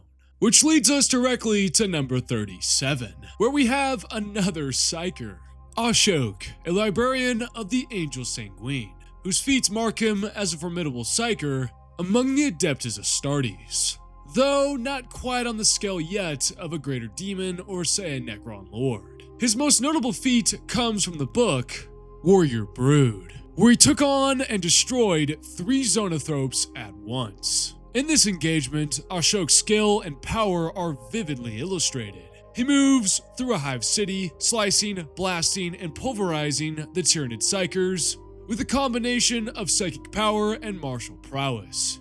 And to truly show how impressive a feat this is, we have to first discuss how powerful a Zonothrope is. Each Zonothrope is a terrifyingly powerful psychic bioform, able to unleash devastating warp attacks that leave nothing behind but dismembered remnants. They are also created from Eldar biomass, and all in all should be able to delete a Space Marine. But that does not happen in Warrior's Brood, as Ashok is described as a whirl of blue fire and is able to withstand the mental onslaught of multiple hive mind connected psykers at the same time, defeating the trio in a low to mid-diff fight, which makes this feat even nuttier. Now granted, this feat still scales him below other Marines who have defeated much more powerful entities like Patriarchs, Necron Lords, or Greater Demons, but still Ashok's display of psychic and martial prowess earned him a solid position among elite Marines at number 37. Our next spot at number 36 comes our first Grey Knight. This Grey Knight is Anvil Thawne, who is another very strange character to place. The main reason for that is his status as a perpetual. Similar to other immortal characters in the setting, if we fully counted that aspect of his abilities, then it would completely skew the rankings. If immortality was the deciding factor, we'd have to account for every character who can come back from death, and the list would spiral completely out of control. This would kind of be the same situation as Vulcan, as no one can really permanently kill Vulcan. Like say for example you stabbed him in the face or beheaded him, he's just going to come back, forever prolonging the battle until he emerges victorious. And the same applies to Thawne. So for the sake of fairness, I'm counting Thawne's incredible healing and resilience, but not the ability to simply return from death. Thawne is weird because on paper, his feats initially look impressive. In fact, when I first started working on this list, I had him somewhere in the fucking top 10. But after doing a little Falling Cow deep dive into the lore surrounding him and his fights, I found some details that made my brain hurt and made him far harder to place. The more I looked into it, the more his feats started to feel just odd, and ultimately that resulted in him being placed here at 36. Let's go over them, shall we? First off, Thawne was literally split in half like a banana by Nakari in the 5th edition Grey Knights Codex, which I will say is where most of his feats come from. To be fair, Nakari at the time had grown enormously in power after consuming a massive number of Eldar souls. In that state, the demon was able to slaughter 12 Grey Knights with ease before Thawne intervened. Thawne ultimately throws himself in front of a spear attack meant for his captain, which results in the weapon being driven into the ground and giving the Grey Knights the opening they need to banish Nakari. But Thawne is, as I said, split like a banana doing so. So technically yes, the demon is defeated, but it's not exactly a win for Thawne personally. Then we see Thawne fight Kugath in that same codex, though again, it's not exactly a conventional fight. The 5th edition describes it like this. Yet at the battle's climax, Kugath picks Thawne up in one massive hand, and to the unbridled amusement of the Nurglings carrying his palanquin, swallows the Purifier whole. For a moment, the Grey Knights' assault is stilled as they realize Thawne's fate. However, before the demons can capitalize on the pause, the Great Unclean One's laughter is cut short. Issuing one last burbling chuckle, he explodes in a shower of bile and excrement as Thawne carves his way out of the monster's belly. So yes, technically speaking, Thawne defeats Kugath, But honestly, it feels more like Kugath being ridiculously careless than Thawne pulling off some masterful feat of combat. Still surviving inside the stomach of a great unclean one is undeniably impressive from a durability standpoint, as the interior of such a demon would be absolutely saturated with warp-borne diseases and corruption. However, it's also possible that Thawne's nature as a perpetual helped him survive in there, since he would have likely been continuously healing while inside the demon. Thawne is said to have defeated a bloodthirster, Kor Agar, along with 240 bloodletters. However, the wording of the feat states that he delivered the killing blow to the bloodthirster, which implies that he may not have fought the greater demon all on his own. That wording kinda makes the feat seem a little bit less impressive. The Codex also states, in the decades since, Thawne has continued to battle with all the dedication and skill that first marked him for greatness. He has died several times, but on each occasion, he has returned to full life and vigor within days, hours, or even minutes of his passing. To me, that reads like Thawne has died multiple times, which suggests that he really isn't that powerful, as some people might assume. His immortality lets him come back, but it also shows that he has very much lost a ton of fights. Once again, it's just kind of a weird situation. You have a Grey Knight who's a perpetual, and thus unkillable, but his feats that we do have just show that he's kinda just there to die, and that's potentially why he's written that way, because he's a perpetual. It's really just a flaw of Games Workshop, because whenever they create an immortal character, they have to kill them off a gazillion times to show off that immortality. Take for example, the demon Primarchs, specifically Angron, who can't seem to win a fight to save his life. Like, oh, god damn it. Thawne himself has been split in half, eaten by demons, and doesn't have a clear-cut solo victory over a greater demon.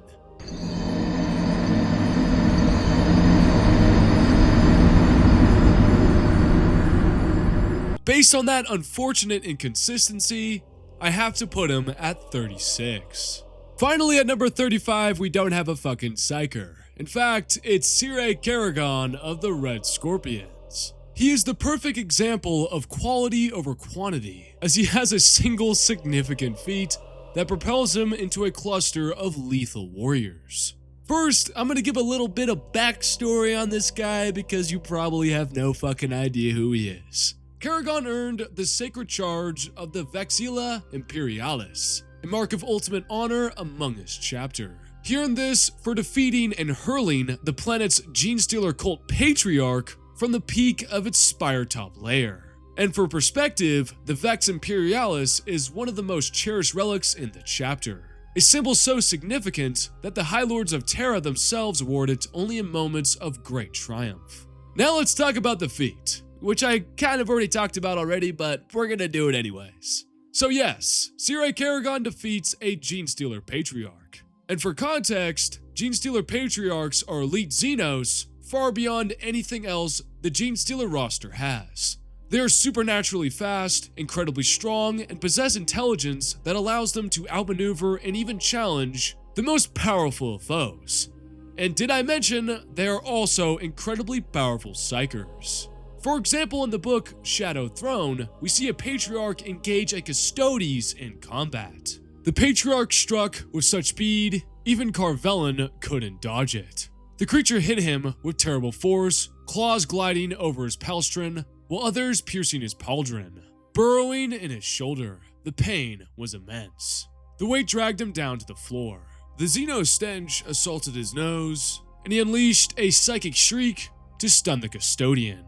Carvellan stood, rolled upon hitting the floor, getting the claws off his shoulder. With a kick, he pushed the creature above him. So yeah, this Genestealer Patriarch is giving this custodian a run for his money. Elsewhere in canon, we see a Patriarch described leaping over the heads of its brood, mounting Dreadnought's torsos with ease, and tearing through power armor as if it was paper. These are threats that routinely challenge Custodes level warriors, the pinnacle of Imperium martial prowess.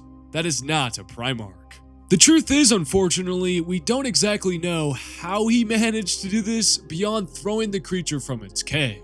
So it's possible that A, he straight up fought it and defeated it, or B, he snuck up on it, grabbed it by the neck, and threw it like a football off a cliff. We just don't know. But seeing as Tyranid Genestealer patriarchs are incredibly intelligent, and their senses are uncanny, I don't think a Space Marine could even sneak up on one. Meaning, I'm leaning to the interpretation that Sire Kerrigan straight up fought it. Some of these characters literally have nothing, and I'm sure I've said that a gazillion times. And it's going to upset a lot of you because you're like, why isn't Titus or why isn't Tiberos? Because what am I supposed to do? We have a character who defeated a Genestealer patriarch, even though we don't have the exact context for that happening. And we have Titus, who has never done anything that is even close to beating a patriarch in single combat. Sure, you could bring up the multiple Carnifexes or Tyranid bioforms he defeats throughout Space Marine 2. That's just more of a sample size problem. Sire Kerrigan is an unknown character with this one feat, so I can't just slide him backwards behind Titus because of an issue that's not even his fault. It's GW's fault for creating a cool character and then giving him no new lore whatsoever. You can't keep getting away with it! So please take that into account before writing me a mean comment. On to 34, guys. On to 34. We're almost done. I'm delusional. We're not even close. There's probably like 3 or 4 more hours still to go. I'm gonna need a big old Diet Dr. Pepper after this one, folks. Coming in at number 34, we have the one-eyed High Chaplain of the Executioners, Thulsa Cain. Cain holds multiple titles within his chapter, including High Mortique and Lord Speaker of the Dead, making him not only the spiritual guide and chronicler of his chapter, but also one of their greatest duelists. Nicknamed Old Knight by his battle brothers, Cain is a man who leaves a trail of dread, respect, and severed heads wherever he steps. I'm not kidding, that is exactly what it says in the Bad Dab War Codex. Cain's most defining feat, besides fighting in the Bad Dab War, comes during the Battle of Karen Deep, where he and his second company were ambushed on a frontier world in the Dead Worlds, and were surrounded and outnumbered by a relentless metallic foe.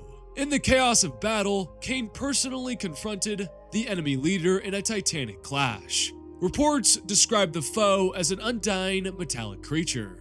And while the text stops short of explicitly naming what it is, the evidence strongly suggests that Cain was fighting a Necron Overlord, one of the more deadly enemies in the galaxy. Let me just read the excerpt from Imperial Armor, The Bad Dab War, Volume 1. Thulsa Cain led the trapped executioners in a furious counter-assault against a single point on the enemy line. The executioners grappling at close quarters with their monstrous metal foes.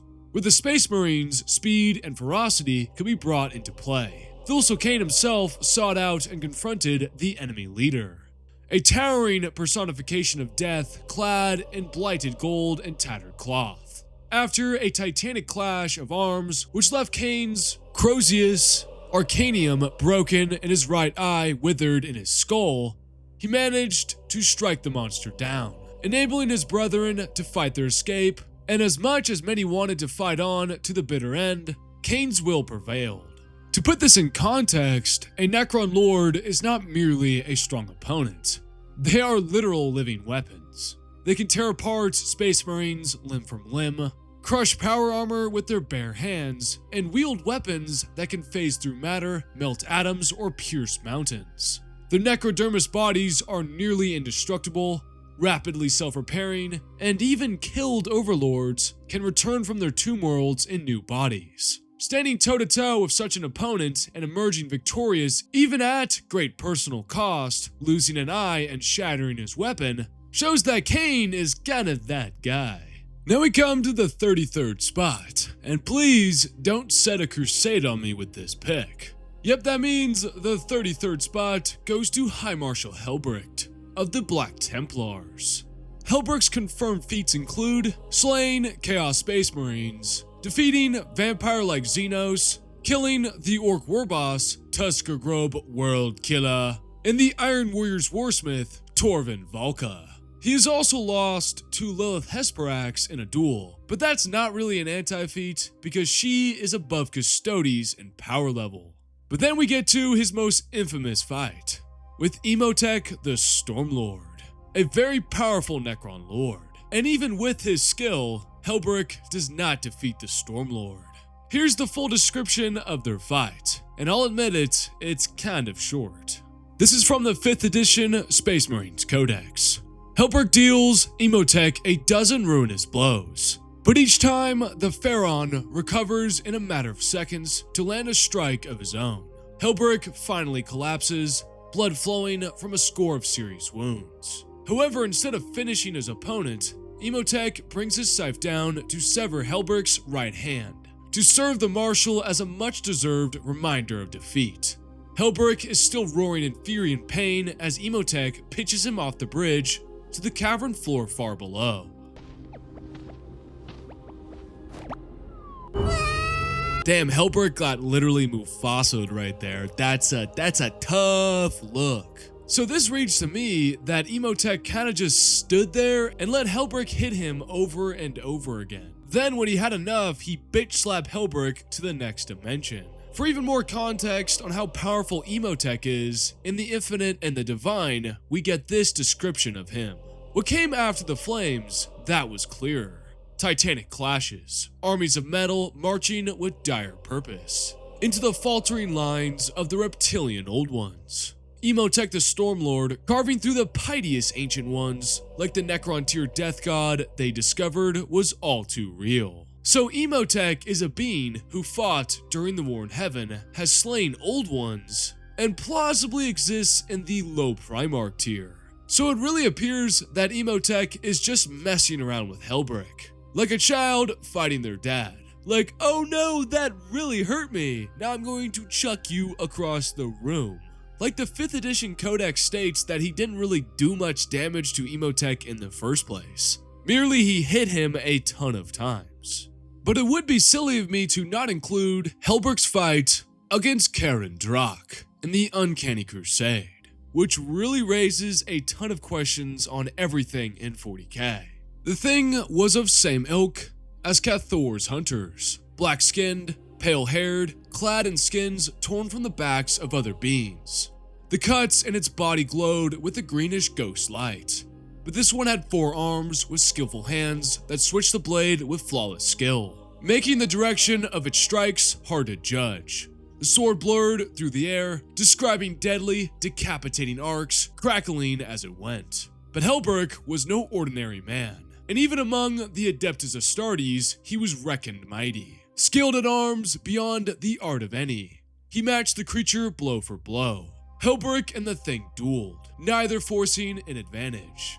They pushed each other back and forth across the chamber, Helberic's boots stamping the bone upon the floor to powder. The creature was quicker than he, but Helberic was stronger and far more heavily armored. The creature's only defense was its speed. Neither showed any sign of tiring. The demonkin was possessed of unnatural vitality, while Helberic was bestowed with the gifts of the Emperor. He sang hymns of hate as they fought, yelling into the face of the creature's silence.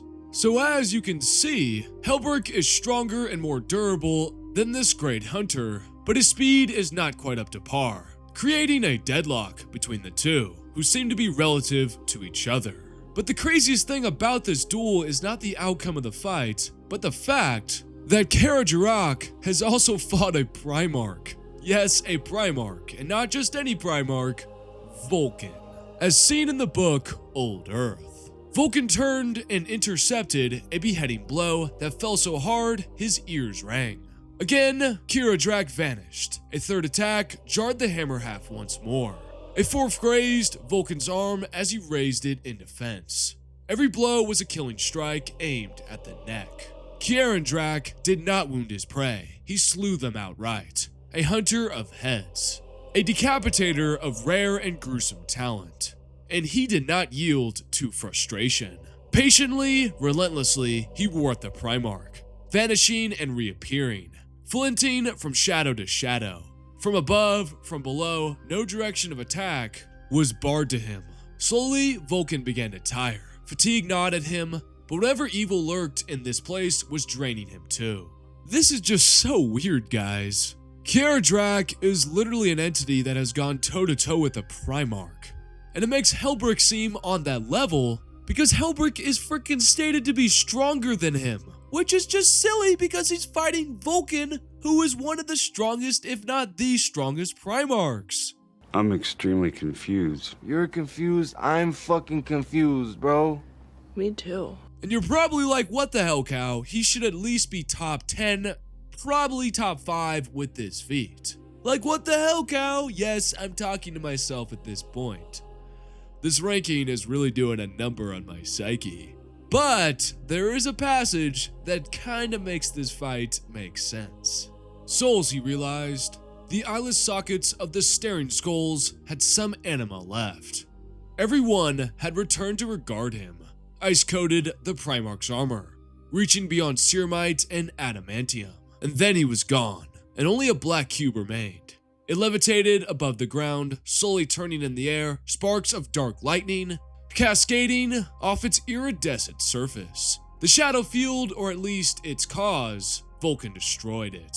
So it appears during their fight, something was actively draining him, bringing Vulcan's overall power down a whole lot. Which makes the Helbrick and Vulcan correlation make a lot more sense, because Vulcan was definitely not even near his true power level. Since if Helbrick, a simple space marine, is stronger than this Dark Eldar hunter, then it makes sense that Vulcan was nerfed in such a way that his overall strength would be decreased. Yeah, Helbrick is not a low Primarch tier entity, guys. He's just not. It doesn't make any sense for him to be, since he lost to Lilith. Okay? You're not that guy, pal. Trust me. You're not that guy. If he didn't, I could see the argument for it, but it just doesn't make sense. It does not hold up in a falling cow's courtroom. Come on, guys. Case dismissed. It's rejected. Get out of here. Still, I'm not going to simply hand-wave this feat away because it's silly. I still have to include it when ranking Helbrick. So, taking into account his fight with this Dark Eldar, Emotech, Lilith, and the other entities I've discussed so far, 33 is the best stop for him. At this part of the list, everyone is as lethal as him, and Helbrick's ceiling, while still high, is grounded in reality. Before we go on to 32, I'm gonna make sure my door is locked and the cat is on guard, because I feel like I can hear some grumbling in the distance. Maybe some folks shouting Death's Vault, or kill the mutant, heretic, and the alien. I can't exactly make it out, but let me tell ya, I'm scared. Let's move on to 32 before they get me. At 32, we have another one of my favorite Marines. He's a lesser known one, and he only appears in one book, but he's still an absolute legend. At number 32, we have Mercano, the chief librarian of the Howling Griffins chapter. He's kind of one of the main antagonists, or I guess you could say anti-heroes, or just an opponent of the Soul Drinkers chapter in the book Chapter War. We first see him fulfilling an oath to avenge the death of his former chapter master, Orlando Furioso, by slaying the demon prince Periclitor. After this victory, Mercano leads the strike cruiser Corellian Claw to the Obsidian system to honor an oath to the ruling family by confronting the Soul Drinkers, who have been mistakenly identified as the bearers of the Chaos artifact known as the Black Chalice. During these events, negotiations break down, as they always tend to do in 40k, and Mercano proceeds to fight a titanic physical and psychic duel with Sarpedon, the leader of the Soul Drinkers, aboard the Space Hulk Broken Back. But no, Mercano and Sarpedon are not about to have a mountaintop romance. Sorry, that only goes to Heath Ledger and Ryan Gosling.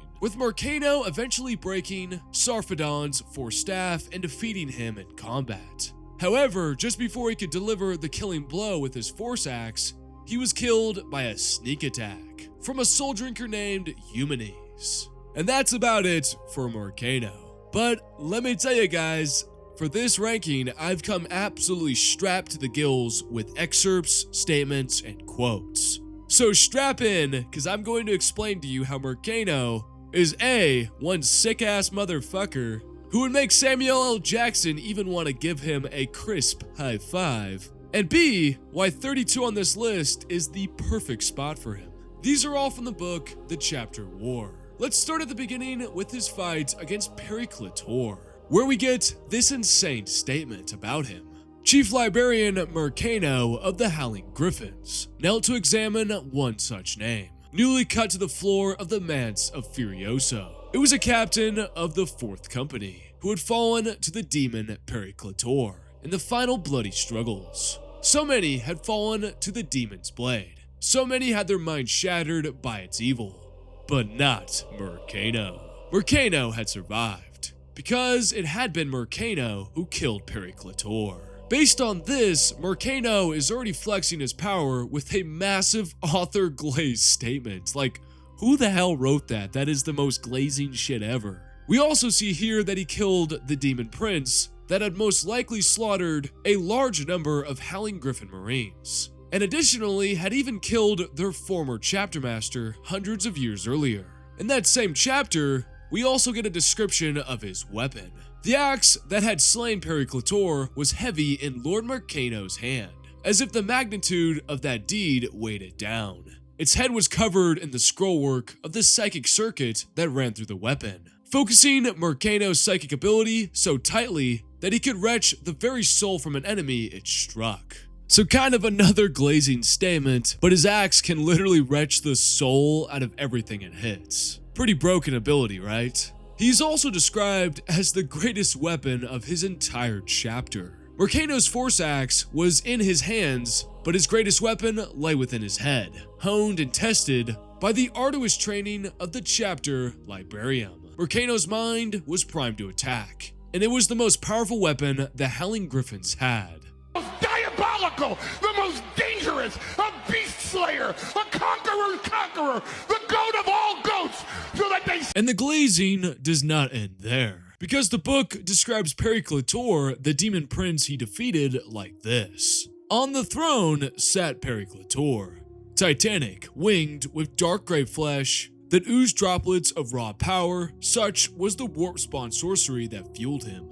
His face was a wet maw surrounded by mandibles, dozens of eyes blinking in his hideous head, each one plucked from the socket of a different foe. One of those eyes had once belonged to Chapter Master Orlando Furioso of the Howling Griffins. And that's only from his fight with Pericletor, because as I discussed earlier in this section, he also fights the Soul Drinker Sarpedon. At one point during their duel, it becomes a full-blown psychic battle, where both combatants are reshaping reality inside each other's minds. I'm not kidding, it kind of reads like a domain expansion battle from JJK. They are literally manipulating entire environments and illusions while fighting aboard a Space Hulk. Even as the two men fought, another battle was taking place. Each one tried to wrest away control of the illusionary world and the shore of Vaymef's fortress simmered and warped as they tried to turn it into something else. With a roar of triumph, Sarpedon wrenched control away, psychic power burning in blue flames from his eyes. And suddenly, the befouled sky was replaced with the high vaults of the Temple of Dorn on the Soul Drinker's old flagship, the Glory. Yeah, that's literally a domain expansion. He just casted Temple of Dorn as a domain. Wouldn't that be kind of a cool concept though? What would Rogel Dorn's domain be? Almighty Quiet? War of Wills? I don't know, I'm pretty bad at naming things, so don't ask me, folks. Mercano also recounts the battle against Pericletor during this fight, which, you know, of course, he needs to glaze himself a little bit more. This is the weapon that took the head of the demon Pericletor. For a day and a night, we battled him on this peak, until only I remained. And yet, I did not falter. I fought on and drew from the Emperor's own strength. And finally, I took its head, and I held it up on this mountaintop and watched the demons fleeing before me. A man would have died in moments. A space marine would have fallen to Pericletor, but not a Howling Griffin. I brought you here to show you why.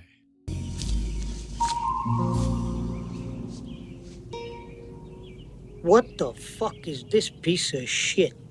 Yeah, sure, bro. You just brought me here to show me how cool you are. Mercano's trying to aura farm on Sarpedon constantly throughout their fight. So we get a little bit more elaboration on Mercano's fight with Pericletor, which seems to have lasted a full day before he defeated the Demon Prince, outlasting every single one of his chapter members who were present during the fight. However, the duel with Sarpedon also shows that Mercano is not exactly that powerful, even though he's trying to convince the reader otherwise.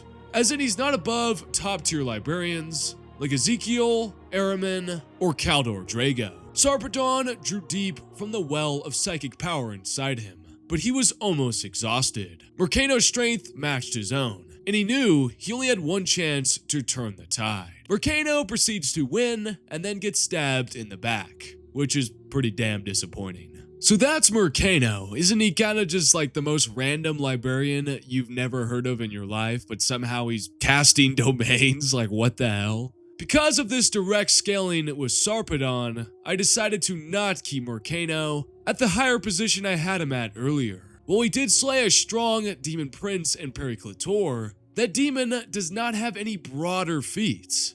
Sure, he killed a bunch of standard Marines, but that's standard Marines. Space Marine kills are impressive, but we need more than that. We need entities like Custodes, Genestealer Patriarchs, or Grey Knight kills to truly mean something, as opposed to killing John Warhammer of the Howling Griffins chapter 50 times. And we also have the fact that from the Sarpedon fight, Mercano and him are very evenly matched, fighting for what seems like an entire day, while locked in a massive domain clash. Mercano ultimately only wins because Sarpedon accidentally overloads his own warp power. So because of that scaling, Mercano lands at 32. When I was originally drafting the script for this video, I had Mercano near the goddamn 20s and dare I say 15s.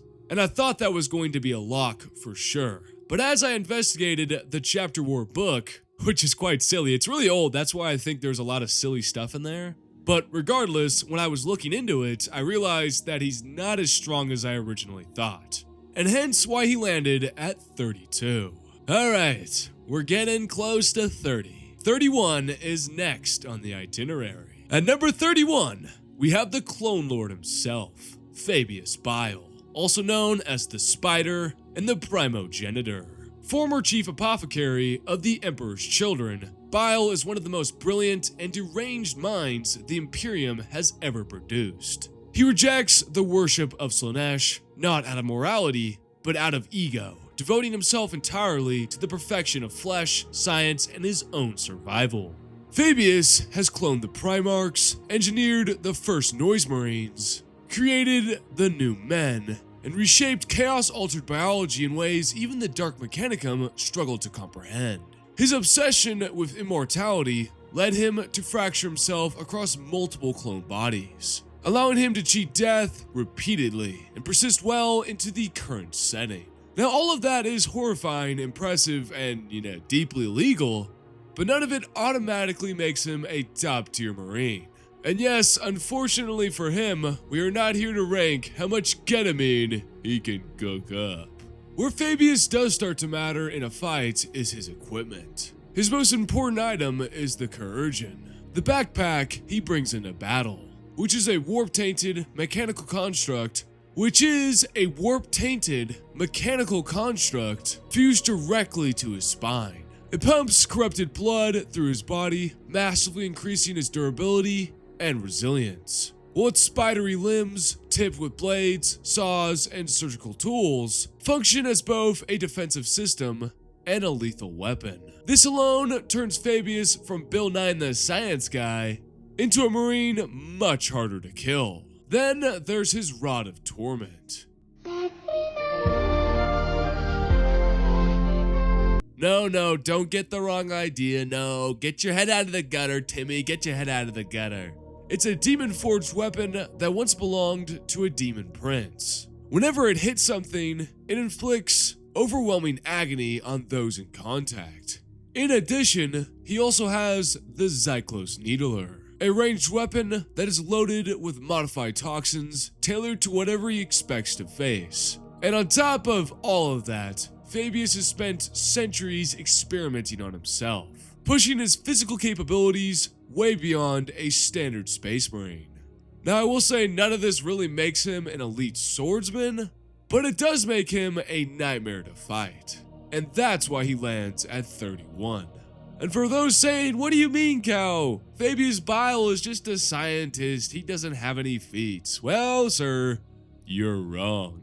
He has fought Harlequins and lived. He has survived encounters with Custodes, Sisters of Silence, Death Guard, and hordes of Drukhari. In fact, in the book Primogenitor, while openly stating that his current body was already failing, he physically grabbed one of the Joybound by the throat and hurled him across a room. For context, a Joybound is a corrupted Emperor's Children Astartes. So Fabius being able to manhandle a Chaos Space Marine shows that his strength, even when his body is failing, is above a corrupted Astartes by a vast margin.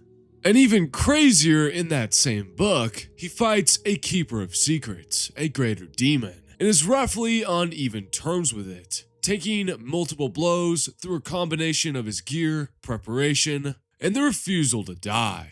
You think me frightened? I've seen worse things while cutting away a tumor on my brainstem. Hallucinations, even audible ones, hold no terror for me, Bile said. He spread his arms. Come then. Test me, Figment. God, that's so based. The demon sighed in pleasure and lunged. Olander can only watch in horrified fascination as its swords slice through the air towards Bile. The Kyurgian whirred, and its limbs flickered, trapping the blade scant inches from Bile's skull. The device whined as the demon strained against it. Bile gave it no opportunity to redouble its efforts. Torment looked out to crack against the demon's knee. Kenthara whipsawed in agony and stumbled back. Bile nodded approvingly. I have long wondered whether this device would work on one of your sort. It seems that it does. I shall note that in my lexicon. Further analysis is in order. The demon hissed and thrust out a claw. Bile stepped to the side and one of the Kyurgian's limbs darted down to pierce the demon's flesh. A syringe depressed, and Kenthara shrieked as cancerous black lines ran up its arms. Bile ducked under its thrashing blow and slammed Torment into its opalescent stomach. Still shrieking, the demon brought the hilt of one of its blades down atop him, knocking him to one knee.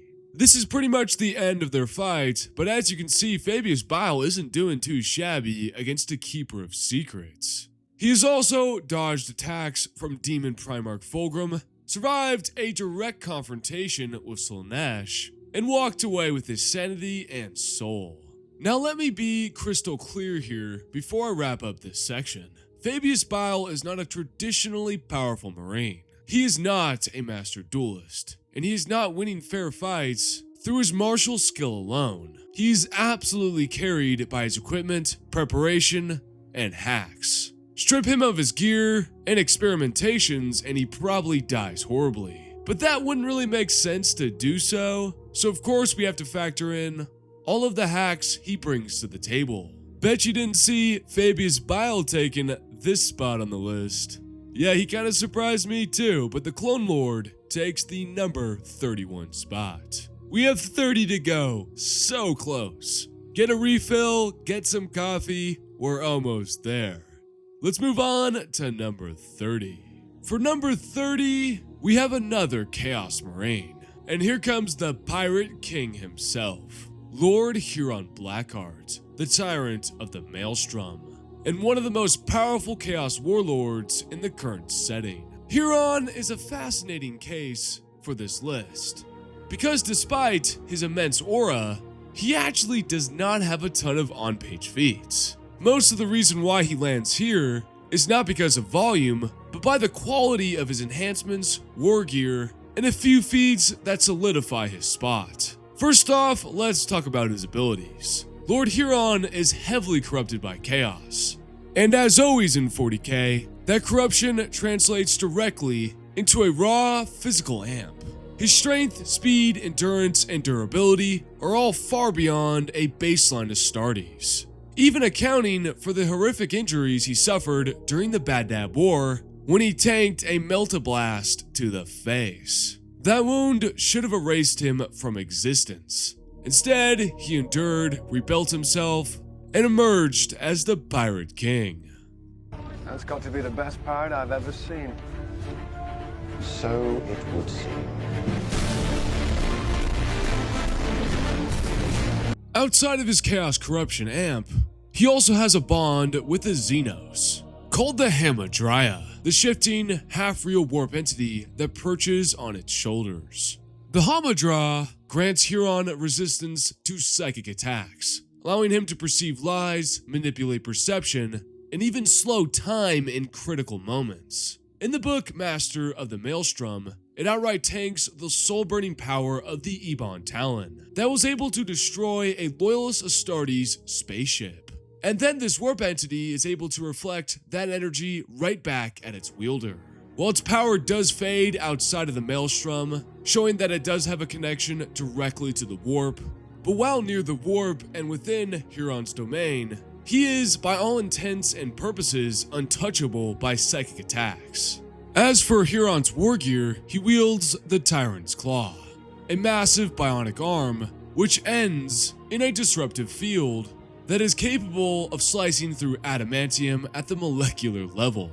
Built into its palm is the Eye of the Maelstrom, a heavy flamer that can annihilate anything within its reach. He pairs this off with a brutal power axe and is shielded by a reinforced iron halo that can shrug off weapons as heavy as las cannons. His armor is warped and reforged by decades of warp influence in the Maelstrom, but still retains the protection, mobility, and durability expected of a full kitted out chapter master. Then we get to his feats, and as I said earlier, they are few in number, but still vastly significant. He first off survives the destruction of Badab Prime, as well as many assassination attempts from Imperial operatives, Chaos rivals, and warp predators alike. He has personally slain champions such as Wolflord, Ginjarl Bluetooth, and defeats Vengar, the Apostate, in single combat, despite Verngard wielding the Ebon Claw. He even survives a duel with Typhus the Traveler atop the Endless Spire, as stated in the Death Guard 8th edition Codex. Though it's important to note that this encounter ends with Lord Huron being decisively humbled rather than victorious. But one of his more significant feats that shows off how powerful he has become due to Chaos Corruption comes from the book Skull Harvest, where Huron absolutely speed blitzes Hansu, who we placed earlier at number 42. Without seeming to move, the Tyrant's Claw shot out and punched into Hansu's breastplate, lifting him from his feet. Hansu could feel the cold, dark metal of the claws digging at the flesh of his chest, the force of the Tyrant's blow precisely measured. So not only did Huron straight up perception blitz Hansu, he also made sure not to kill him, measuring his power accordingly, not to one-shot the Iron Warrior Warsmith. But even with these feats, Huron still has a ceiling. Despite all his power, buffs, and warp protection, he still loses to Typhus. So while Lord Huron Blackheart is my Pookie Pirate King, and the apex predator within the Maelstrom, there just isn't enough to justify placing him in the top 30. Typhus beating him sets his ceiling, and since he'd probably be able to beat Hansu, number 30 is the perfect in-between spot between those two. For all his power, his relics, and his warp nonsense, Lord Huron Blackheart claims the number 30 spot. With the number 29 spot, we have a Space Wolf. Yes, our first Space Wolf, Ragnar Blackmane. Ragnar is by far one of the most accomplished and aggressive Space Marines in the entire modern era. His career is defined by direct confrontation with apex level threats, rather than statements or codex implications. Thank God. He is the Space Wolf's answer to the question, what if we let a hurricane wear Bower armor? I know I'm kinda glazing him a little too much. For Ragnar's wargear, he wields the blade Frostblade, dubbed Frostfang, and a simple bolt pistol. Of these weapons, nothing really stands out, besides Frostfang, which is shown to be able to cut through most mortal entities in the galaxy, including Ogrins, Chaos Marines, Cultists, and Sorcerers. Ragnar's baseline feats are already ridiculous. He has personally slain the Orc Warlord, Borzak Khan, in close combat, and immediately followed that up by cutting down the Warlord's entire bodyguard. He also killed a Dark Angels champion in single combat, which is no small thing given how absurdly elite Dark Angel duelists can be. Ragnar has also defeated a Calidus assassin in the book The Wolf Blade, as Ragnar was able to dodge the assassin's darts and grapple with him in hand-to-hand combat, and even with the assassin's enhanced strength, speed, and durability, he was ultimately overpowered by Ragnar, who sank his teeth into his throat. Although I will admit that Ragnar was badly wounded in the fight, saying that he had never faced such a deadly adversary before. Besides defeating a Calidus assassin, Ragnar has killed the same Chaos Sorcerer, Maddox, 3 times. As each fight has progressed across canon, they seem to get easier for Ragnar, showing that his speed and skill are dramatically increasing across the length of his series. And on the topic of speed, I don't think anyone realizes how fast Ragnar is. Wanna see me run to that mountain and back? You wanna see me do it again? And it may be his greatest strength, as he's able to dodge chaos-empowered attacks by a sorcerer quite easily, and he does it repeatedly as well. For example, in the Space Wolves Ambius, we see him do this. Maddox aimed a mighty two-handed cut at Ragnar's head. Ragnar ducked and struck back, searing a brazen skull from the Thousand Sun armor. Let me show you how much I have improved, loathsome son of Magnus. We also see him do this in that same fight. The magician made another gesture with his hand, and there was no time now for anything but action. With eye-blurring speed, the ball of corrupting flame sailed through the air towards the Space Wolf. Having seen what that thing could do, Ragnar had no intention of letting it touch him. He dived forward beneath it, sensing the evil power of the thing as it passed over his head. And just one more time, because I'm really trying to emphasize my point here, Ragnar does this against Chaos Space Marines as well, those enhanced by the ruinous powers. Your only reward will be death, said Ragnar, leaping forward and striking the nearest cultist. His attack was a blur so fast that the man had no hope of avoiding it.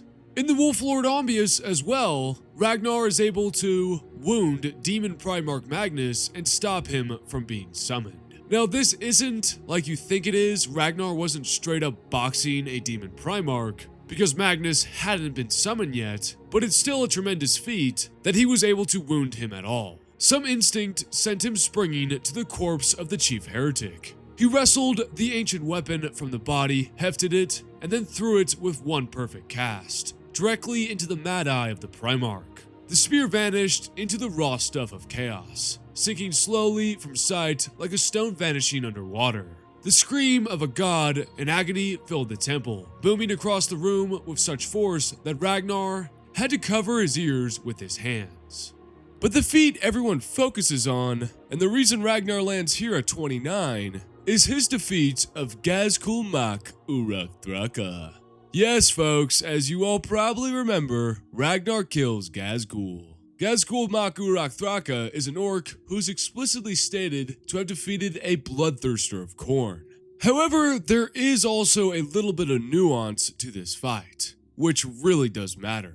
In the book Saga of the Great Beast, it is stated that Gazgul had a vision of his own future and acted accordingly. The implication is very clear. Gazgul allows the fight to play out in a way that results in his death, because that death is necessary for his next stage of ascension. And sure enough, immediately after being killed, he is resurrected, and Gazgul awakens into a far more dangerous and powerful form. The text strongly suggests that Ragnar did not defeat Gazgul at his peak, but rather a version of him who was consciously steering events towards his own rebirth. So he was pretty much trying to get himself killed, is what I'm trying to say.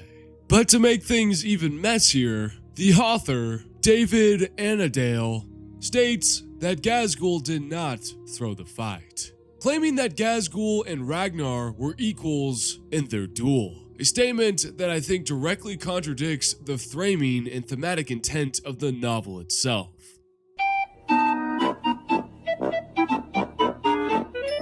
That contradiction really doesn't make sense, guys. If Ghazghkull needed to die to evolve, and he does evolve immediately after his death, then the interpretation that he threw or at least permitted the loss makes far more sense than a clean loss. Because, guys, how is that even possible? Ghazghkull Mak Uruk Thraka is supposed to be the strongest orc of his entire race, and then he loses to some named space wolf?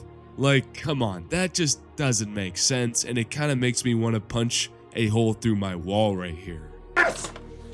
But where does that leave Ragnar? It leaves him in a really weird spot, to be honest. Even with that context, Ragnar still fought Ghazghkull head on. He survived and even landed the killing blow. But because the fight is so heavily wrapped in prophecy, author contradiction, and narrative intent, it can't be treated as a straightforward Ragnar is superior to Ghazghkull Mak Uruk Thraka. So that's why I'm gonna leave Ragnar here. His feats are awesome. I mean, the dude literally tore out a Calidus assassin's throat with his teeth. His ceiling is absurdly high, and his fit is chef's kiss. It really all depends on how you interpret the Ghazghkull fight, because Ragnar could arguably sit a few spots higher if you're saying that it was a clean 1v1 fight. But I'm going to say it wasn't and leave Ragnar here at 29. On to number 28, where we have our second Night Lord, Kol Rakhal, better known as the Death of Saints, the Chaos Lord of the Night Lords, and the primary antagonist of Morven Val, Spear of Faith. And I think this placement is going to make some people very happy. Shout out to my Night Lord fans out there. The Death of Saints did not make the original Chaos Warbands video, but due to the sheer amount of support for this character, I had to include him on this list. And after going through his feats again, he definitely earns it. His life began as a mortal human, the twin brother of the girl who would later become the Imperial Saint, Athanasia. The two were described as two halves of a divided soul, where she radiated holy light. Rakhal was born with a hollow darkness inside him. That darkness eventually drew the attention of the Night Lords during a raid, and after murdering the abusive matriarch of his orphanage in cold blood, he chose rebirth as an Astartes over death. From that point forward, he spent centuries waging the Long War, with a singular obsession, killing living saints. And before we go any further, let's talk about how powerful a living saint is. But in true 40k fashion though, their power level fluctuates wildly. On one end, you have Saint Celestine, who literally can't stay dead and has gone toe-to-toe with demon princes and greater demons. And on the other hand, you have a living saint who gets hyped up for an entire novel and then immediately loses their job to someone like Karn the Betrayer, even while severely injured. So there really isn't a clean power level for a living saint. They vary dramatically depending on narrative, blessings, and context.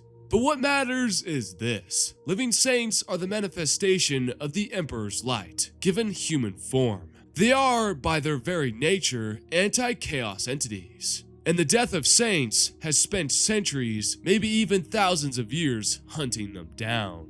He even fought and ultimately defeated his own twin sister. In their legendary battle, she blinded one of his eyes with holy power, a wound that never stopped bleeding. But he still ultimately decapitated her with his axe. But even in death, the Emperor's light surged through her body and forced him back, denying him his prize.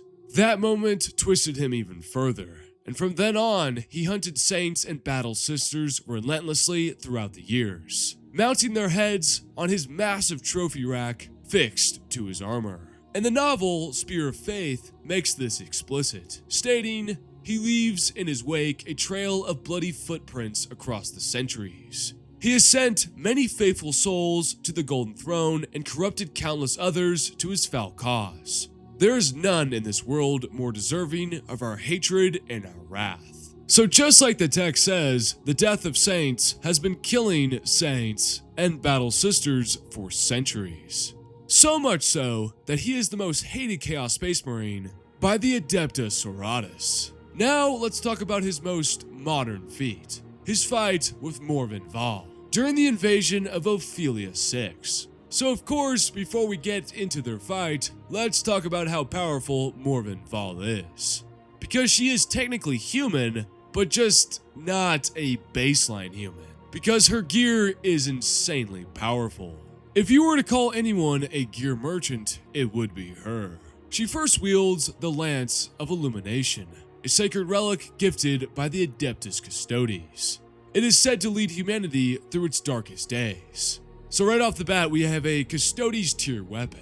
It has been shown to no-diff Space Marine armor and easily tear through them. She also pilots the Paragon Warsuit, Purgator Mirabilis, the finest of its kind ever constructed.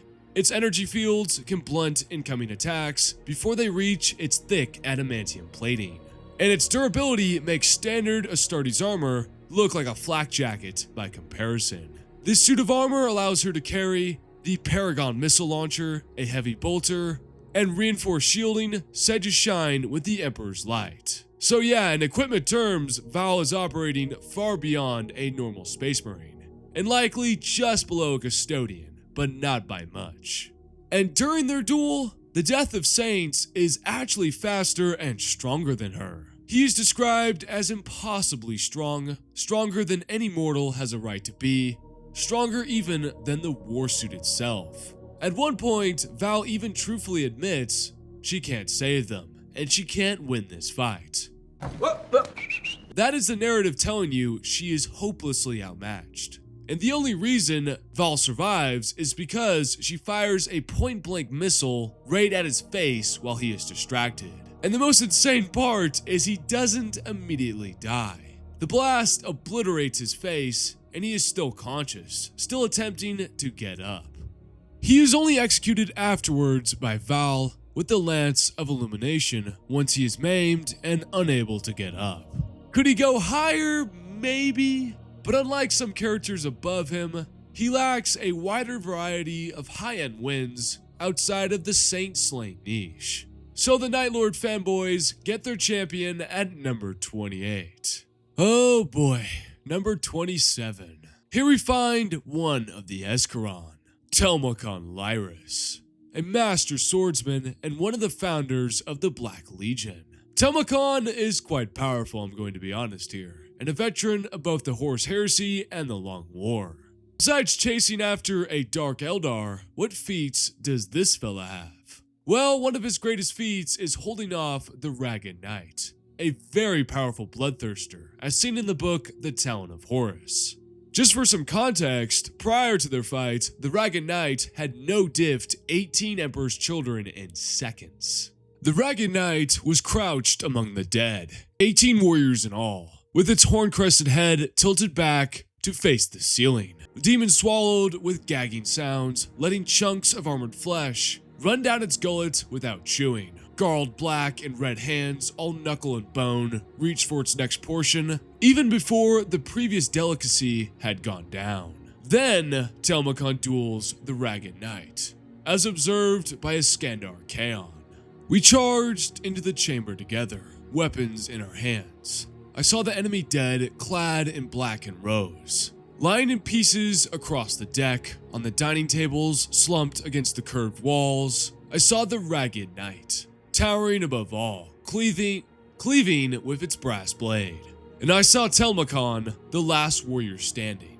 Throne of Terra, I said at the side of him, a curse I'd left behind decades before. I have already said that Telmacon's voice was beautiful. My words can't do it justice. The low, strong, honey-throated resonance of it, but it is nothing compared to how he fought that day.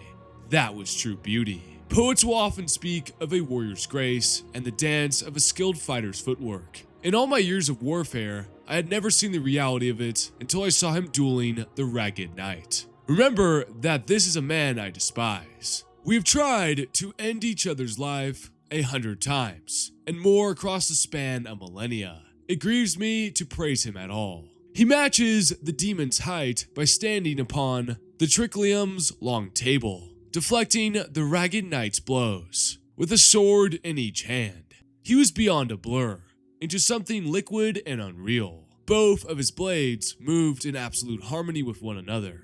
He parried, disengaged, blocked, and riposted with his swords in mathematically perfect unity. Kaon even notes that the Ragged Knight has every advantage in strength, reach, and height. Yet Telmacon was still able to hold his own for an extended duel. As Kaon himself admits, unbelievably, against reason and rhyme, Telmacon was holding his own against one of the most powerful demons at my command.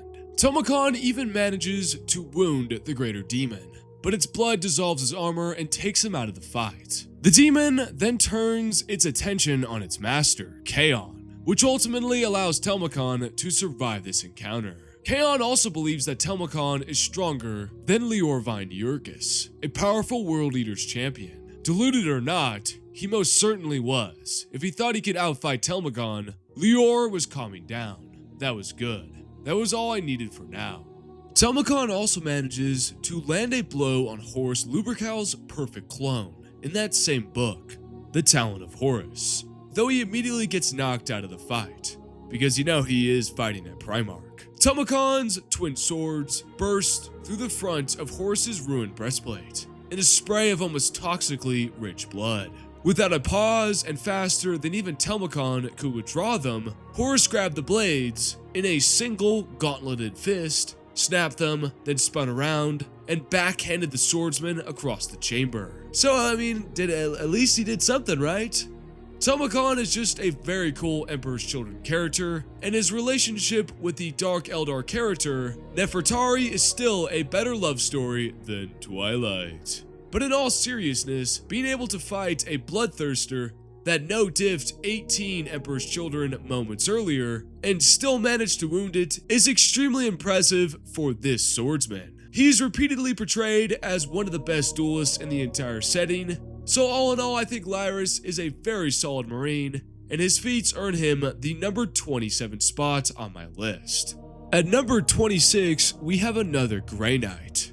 This time, it's a pretty popular character, Garen Crow, Castellan champion of the Grey Knights Purifier Order and bearer of the Blade of Antweir, a demon sword that can't be destroyed nor safely wielded by lesser mortals. The interesting thing about Crow is that he never actually uses the sword's power, and is constantly fighting against its corruption, which kinda acts as a bit of an upscale for many of his feats. So what exactly does Mr. Garen Crow do? In the book Warden of the Blade, he defeats a Keeper of Secrets, and I'm totally going to butcher this name, Mane Salath? That sign can't stop me because I can't read.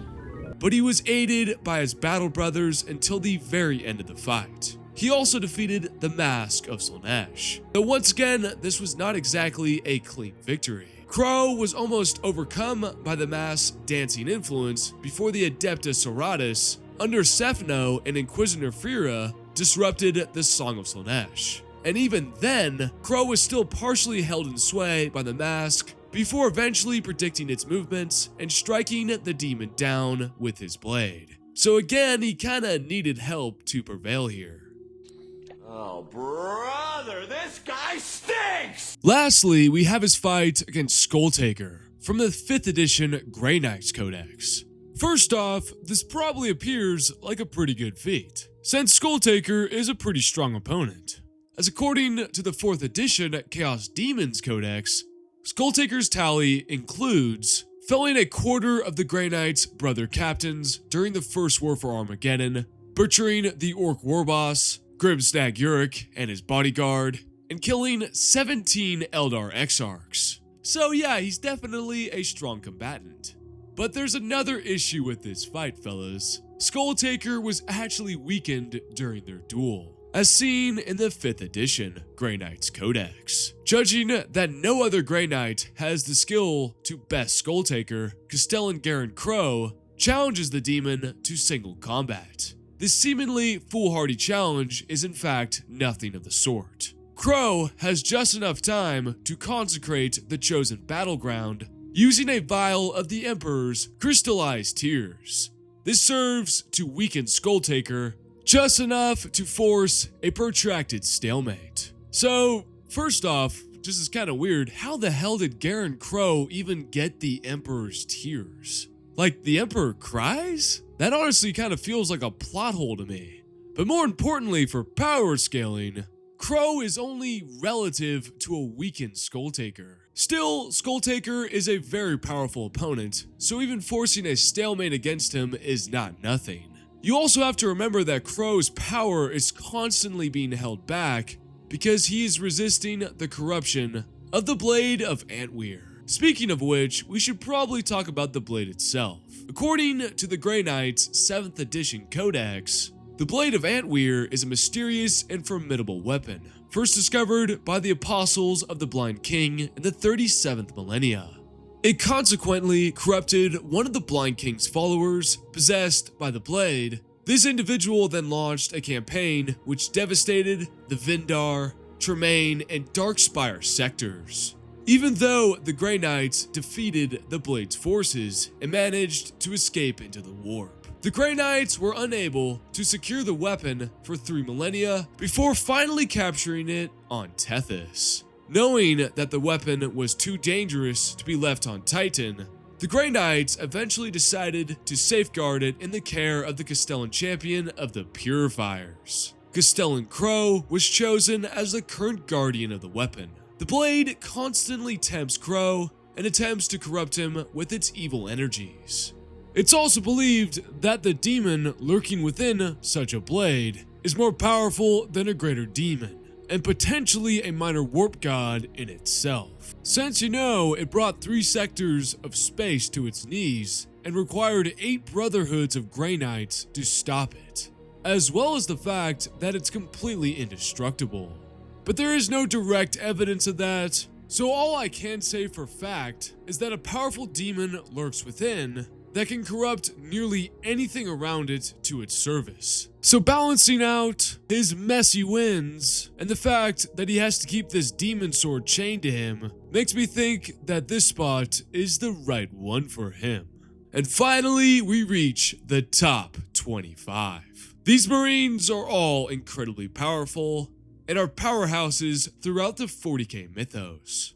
Most of these placements are going to upset you, but remember folks, these are all based on evidence written throughout the 40k lore. With that out of the way, let's move on to 25. If you remember my Chaos Warbands video, I actually gave Cypher a pretty significant amp to his stats by counting the feats and statements of Corswain, because I'm about 99% sure Cypher is Corswain. I'm not going to go through my entire argument here in this video because it's already long enough as it is. If you want the full breakdown on why I think this, go check out my Cypher the Hooded Hobo video, where I break down my entire theory. But beyond that, Cypher is honestly an enigma for power scaling, just like his character. If he really is Corswain, then he has a ton of statements that upscale him, and he clearly has the potential to be ridiculously strong. The problem is that in 40k, we don't actually see him do all that much.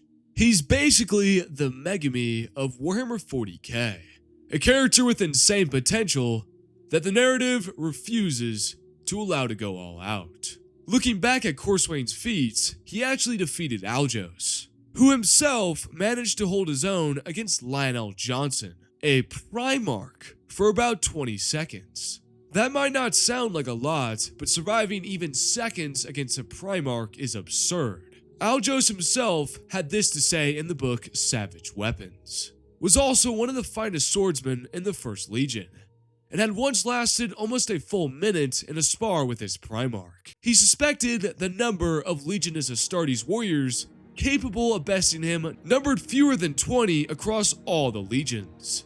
Ezekal Abaddon of the Traitor Sons was one, Jubal Khan of the Scars another, and Templar Sigismund of the Fist definitely another, as was Sevatar. So Corswain defeating someone on that level already puts him in ridiculous company. That same book also places Corswain among legendary marines like Raldron or Sigismund, praising his composure as a commander and his skill in battle. In fact, the text even implies that if the Dark Angels hadn't returned to Caliban after the final days of the Horus Heresy, Corswain's legend might have surpassed even those names. So once again, we're getting another potential statement.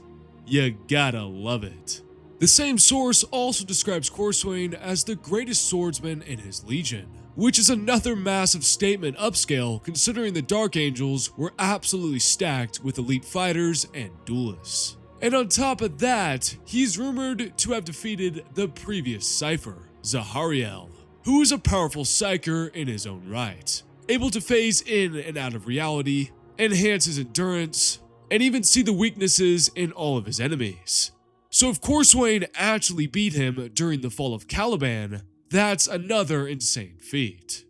And to top it all off, if you don't remember my Horus Heresy Marine rankings, I put Corswain at number 10. So he's definitely one of the top tier Marines from the Horus Heresy era. But now let's move on to 40k and discuss Cypher's actual feats from that era. He killed an Orc Warboss who had previously slain a Dark Angel's Supreme Grand Master. He survived every single assassination attempt sent after him by the Imperium. And he has also escaped Belial on 3 separate occasions, which is no small feat considering how powerful Belial is. So all in all, Corswain is incredibly powerful, and Cypher has a handful of strong feats.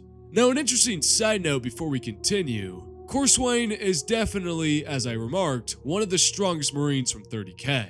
But we all know that 40k Space Marines are generally portrayed as much stronger than their 30k counterparts, which I know is a bit of a hot take. What I'm saying is after I conclude this series ranking all of the 40k Marines, I'm going to do a new series, or I guess one extremely long video, comparing 30k versus 40k. So stay glued to your seats herd for that one. But yes, taking everything together, Corswain's statements, the implied feats, and Cypher's actual 40k feats, I think 25 on my list is a good spot for Cypher to land. Before I name who got the number 24 spot, let me tell you, this selection was hard, and I really labored about it for several long hours, pondering, thinking, changing positions, sitting upside down like a bat, and inhaling an extreme amount of milk. But ultimately, it all resulted in the same thought process. At number 24 on my list, I have Asterion Moloch, Chapter Master of the Minotaurs. Yes, I know a lot of you are probably unhappy right now, but let me explain myself first. First off, Asterion Moloch has said to have slain several renegade chapter masters, along with orc warbosses, corsair princes, and champions of the dark gods. So right off the bat, we know he's definitely above a standard space marine. On top of that, Moloch carries an arsenal of extremely powerful war gear. He wears an ornate suit of Tartarus pattern Terminator armor, and wields the Black Spear, a deadly relic of unknown provenance that houses a powerful single-shot laser and is even rumored to have once been wielded by the Adeptus Custodes themselves. Yeah, so my man's got the gear and the baseline feats right off the bat. But now let's dive a little bit deeper, shall we? Because Moloch also has an encounter with the Necron Overlord in Imperial Armor Volume 12, The Fall of Orpheus. While it wasn't exactly a full-on duel, the exchange still tells us a lot about his combat ability. Moloch manages to stab the Overlord in the back, and the two quickly trade blows. Asterion Moloch smashed the Dark Overlord off his spear blade, using Storm Shield to deal the blow just as the tomb ship rocked again with fresh impacts. By a warrior's instinct earned on 1,000 battlefields, Moloch reached before conscious mind detected the reaping blade falling from on high, raising his storm shield as the Dark Overlord's blade came down, the ancient device blocking a blow that would have cleaved Moloch's head in two, before it finally shorted and spat, quickly coming apart under the repeated wild blows of the Necron's glittering glaive. So Moloch is able to react and block a Necron Overlord strike. Then their fight prematurely ends when the tomb ship rocks again and Moloch is literally thrown out of the ship, ending their fight. So yeah, as you can see, it's not exactly a duel, but the fact that Moloch can trade blows with a Necron Overlord and survive its strikes is still extremely impressive, even if he never really gained the upper hand. Now with all that covered, we can get to the most pivotal part of Asterion Moloch power scaling. The moment where a custodian isn't sure he could beat him. This occurs when Valerian of the Adeptus Custodes confronts Moloch and warns him to stop advancing. This is from the book Regent's Shadow. No further, I warned again, tensing to strike. The moment he took a step onto the podium stairs, I would move. To this day, I do not know what would have happened if he had done so. I suffer neither from doubt nor from pride, and so can only speculate from the evidence I had before me. Perhaps I would have found a way. I had felled some of the greatest warriors of the enemy in my time, including many who had most certainly had possessed the power to best me. But with Moloch, I can't be sure. So right there in the text, we see this custodian does not know if he can beat Moloch. So the best way to understand how crazy of a statement this is to quickly scale Valerian himself. As a custodian, Valerian can punch straight through demons, react in microseconds, and fight enemies far beyond Space Marines. He even takes part in a battle against a massive bloodthirster. While we can't take a direct blow from one, as the demon breaks his leg, Valerian still manages to help finish off the bloodthirster despite fighting with that injury. And that bloodthirster was literally ripping apart space and time. When someone operating at that level openly admits that he isn't sure he could defeat Moloch, that is an enormous upscale. Even with that statement though, I don't think it launches Moloch into say like the top 20 or the top 15. It does show that he's incredibly powerful and likely able to push a custodian to their upper limits, but the other feats we do have on him don't show that same level of consistency that would push him into the top 15. So please don't nuke my house, Minotaur fans, or the guys in the Discord who are pushing so hard on his agenda. But all things considered, I think the number 24 spot is a solid compromise on Asterian Moloch Bauer scaling. Oh boy, moving on to 23. So number 23 was another weird one, I've gotta admit. Like genuinely, it's pretty awkward to place this fella. I went back and forth on the spot more than I'd like to admit. And I ultimately ended up being convinced by the He-Stan agenda and placed Vulcan He-Stan at number 23. Shout out Crabzilla, TJ the King, and Musty for that one. If you guys want to take part in agenda pushing, fraud watch, or just talking to your favorite cow, make sure to join the Discord. I'm pretty active in there and it's always a good time. But back to the video. According to the 5th edition Space Marines Codex, Vulcan He-Stan has defeated Trazyn the Infinite twice. Yes, twice.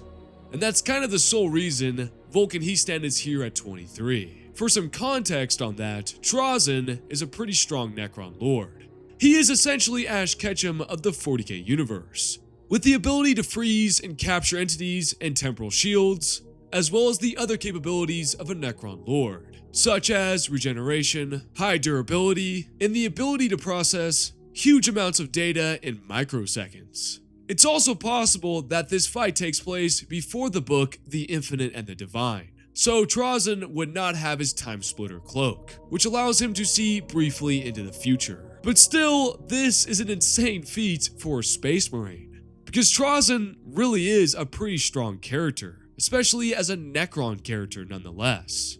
In addition to beating a very powerful Necron Lord, he also is stated to be the best salamander due to his rank as Forge Father. The rank of Forge Father came into existence soon after Vulcan's disappearance, and has remained a crucial position ever since. Only the greatest of the chapter's champions are considered for the role. Such is the determination, endurance, and focus required. So yeah, He-Stan by rank should be the strongest salamander. He-Stan also wields 3 of Vulcan's previous gear. The Spear of Vulcan, which can burn Ceramite, Kesar's Mantle, a legendary Drakescale cloak, granting He-Stan extra protection due to its strength, and it's stated in the 5th edition Codex to be impenetrable. The Drakescale cloak, known as Kesar's Mantle, is almost impenetrable, lending its bearer great protection.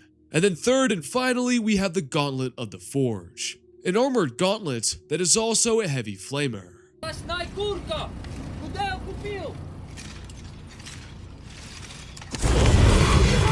So his gear's cracked, he's beaten Trazyn the Infinite, and he's the strongest salamander. But we have one more massive scaling chain.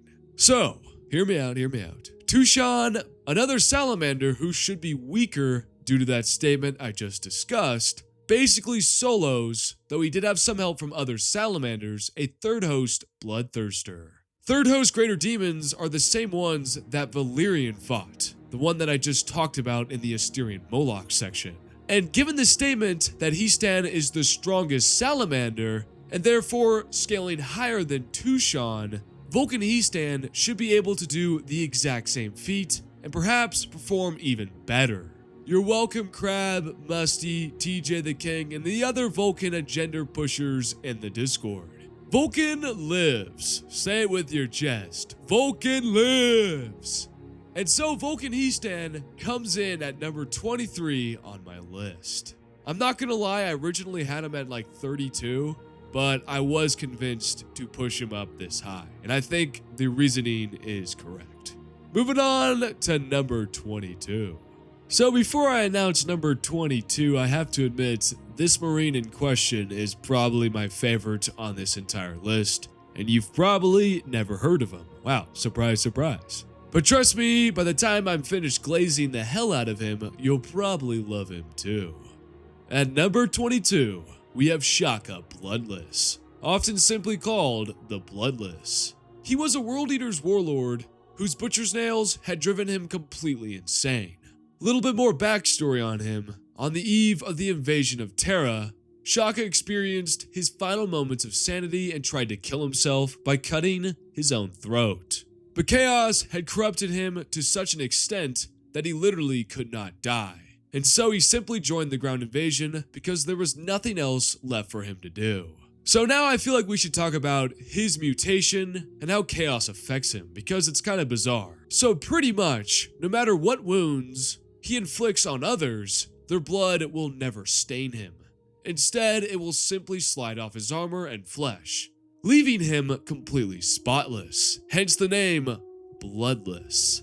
This even extends to wounds he suffers himself. So even when Shaka was injured, he would not bleed. Technically, he can still die, but the important part is that none of his wounds ever cause him to bleed. So in order for him to die, it has to be from a clean killing strike, rather than death from 1,000 wounds. Which you guys have to admit is honestly pretty damn cool. So what feats does my man have here? Well, to be honest, they all come from one novel, Angron the Red Angel, which is Shaka's only canon appearance. But trust me, he doesn't need more than that because he's the GOAT. You just gotta believe me. First, he no-diffs 20 Chaos Space Marines, including 3 Chaos Lords. The book only describes the aftermath because Shaka completely blacks out while he kills them. Gotta admit, that is pretty neat. Shaka bent double, hands on the crusted armor of his knees, and vomited up a welter of undigested meat. He was standing now, didn't remember getting up. In the wood and plastic debris of a table, he had no memory of destroying. He blinked and looked around. There had been 20 World Eaters in the room with him. Now, there were none. Later in that same book, Shaka also fights and defeats Kosalax, the Forsworn, who, if you guys remember, we put at number 54 on the list. And the funniest thing about that is Shaka isn't even really trying to fight him. For 10,000 years, he had risen, gathered strength, won favor. The thought of planting his boot on Shaka's sneering face and showing his old captain how far he had climbed, never far from his ambitions. After the passage of so many centuries, he had assumed that death had cheated him of that dream. But the gods, as always, knew well the hearts of those they claimed. Holding his weapon two-handed, he hacked it across Shaka's belly. But Shaka was suddenly no longer there to receive it. His axe slammed into the doors, shrieking through the metal as though in protest at being fed such cold, soulless fare, with a veritable feast of demon flesh all around it. Kosalax blinked in surprise. But before he could adjust, Shaka's maul crashed across his jaw. Lights exploded across his eyes as he slammed sideways into the bulkhead. Sparks drizzled around him as he shrugged his Terminator armored bulk out of the wall. Shaka flew at him with a berserk howl. Kosalax brought up his axe between them and he held it there, not to strike back with, or even to parry as much as to fend the monster off. His former captain attacked the way a beast would, all flailing paws, gashing teeth, and acidic spittle, the maw in his fist as good as forgotten. Koslak's armor shuddered, giving off painful clicks of bone as it struggled to counter Shaka's strength with its own. He bared his teeth and snarled, refusing to accept, even after all this time, he might still be lesser.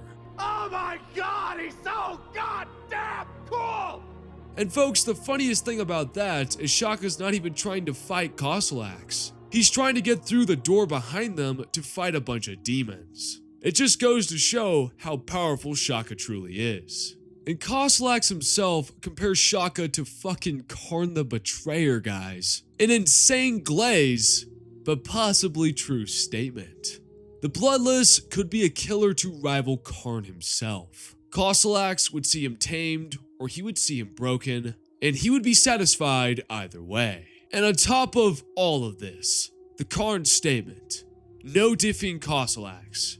And defeating 20 Chaos Space Marines and 3 Chaos Lords, and Shaka also defeats a Keeper of Secrets in a high div fight.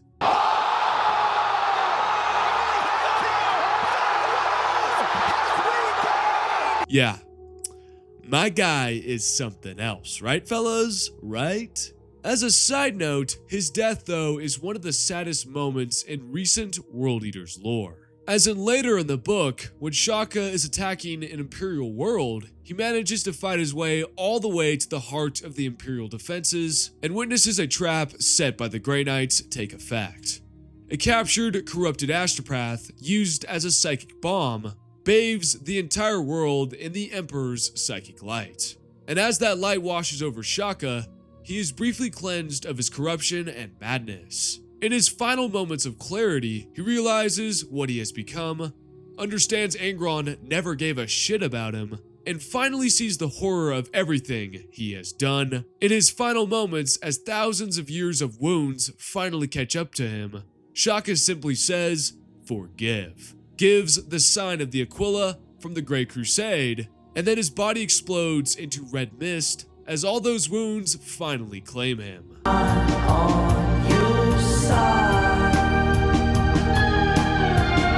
So guys, let me just summarize. We have a World Eater who cannot be touched by blood, not even his own wounds. He's able to blitz and kill 20 Chaos Space Marines, including 3 Chaos Lords. He defeats Koslax the Forsworn, a powerful Chaos Lord, defeats a Keeper of Secrets, has a statement directly comparing him to Karn the Betrayer, and dies like an absolute G. Am I missing anything? Probably not.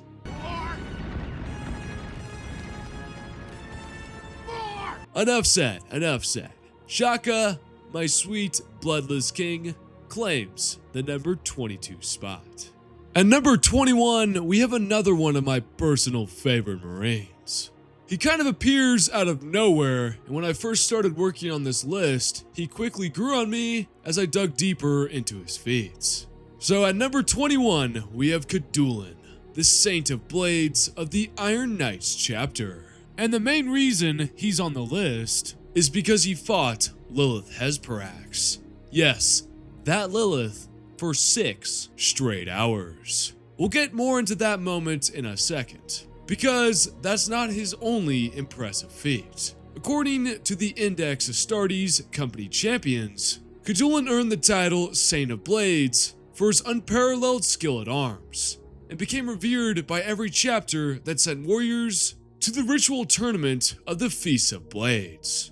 For those who don't know, the Feast of Blades is a martial tournament held between the Imperial Fists and their successor chapters. So Cadulin here would be facing champions from chapters such as the Black Templars, Crimson Fists, Executioners, Imperial Fists of course, and many others. He represented his chapter 3 times, winning the first time he entered, narrowly losing the second time, and then on his third and final appearance, he achieved victory yet again, becoming one of only a handful of Marines to ever win the tournament twice. So right off the bat, we know Cadulin is probably one of the greatest duelists in the current setting. And later he would face a Dark Eldar Archon, Cargel, on the planet of Ormios. with his command squad and his own company champion occupied by the Archon's minions, Gadulin ended up fighting by himself the Dark Elder Archon and a dozen incubi.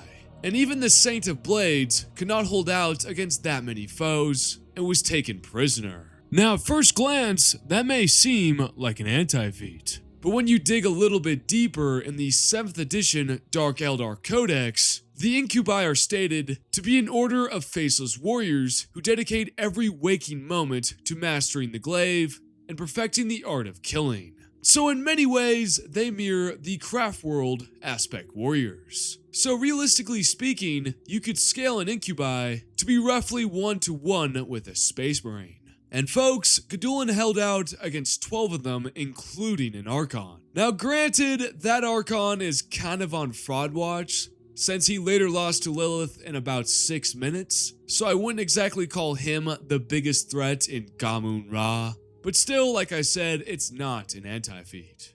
Now we come to Gadulin's most famous encounter, his duel with Lilith Hesperax. This comes from the Dark Eldar 7th edition Codex, yet Hesperax defeats every victim brought before her, carving down hissing Tyranid hive tyrants, chopper-wielding orc war bosses, and righteously indignant Space Marine heroes with equal ease. Archon Cargyle of the Bleak Soul Brethren finally presents Hesperax with a foe that can answer her challenge. In an especially daring and costly raid, Cargyle has kidnapped Brother Captain Gadulin of the Iron Knights Space Marine chapter. Known as the Saint of Blades, Gadulin is an exceptionally talented swordsman who has twice been declared victor at the ritual Feast of Blades. As Hesperax meets his eye across the arena floor, she knows she faces a worthy foe.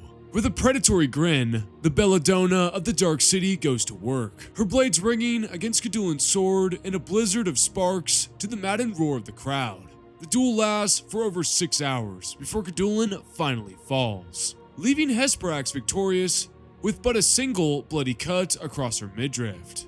She then kills the Archon that brought her Gadulin in a mere 6 minutes. Damn, poor guy. All he wanted was a smooch. Considering Lilith's reputation, that alone is insane. She's arguably the greatest gladiator in Common Ra, and is often compared to Jozir, the master of the incubi, and a figure many believe to be a Phoenix Lord. Jozir himself has casually slain 3 Adeptus Custodes, which should give you an idea of the level we're talking about here. In Lilith Hesperax, Queen of Knives, she's described as the greatest gladiator in the galaxy. And it was not the pain of others for which she had always truly hungered, but a challenge. However, when it came to the clash of blade against blade, and will against will, Lilith was unequaled. She had spent centuries fighting the best the galaxy had, emerging not only alive, but largely unscarred.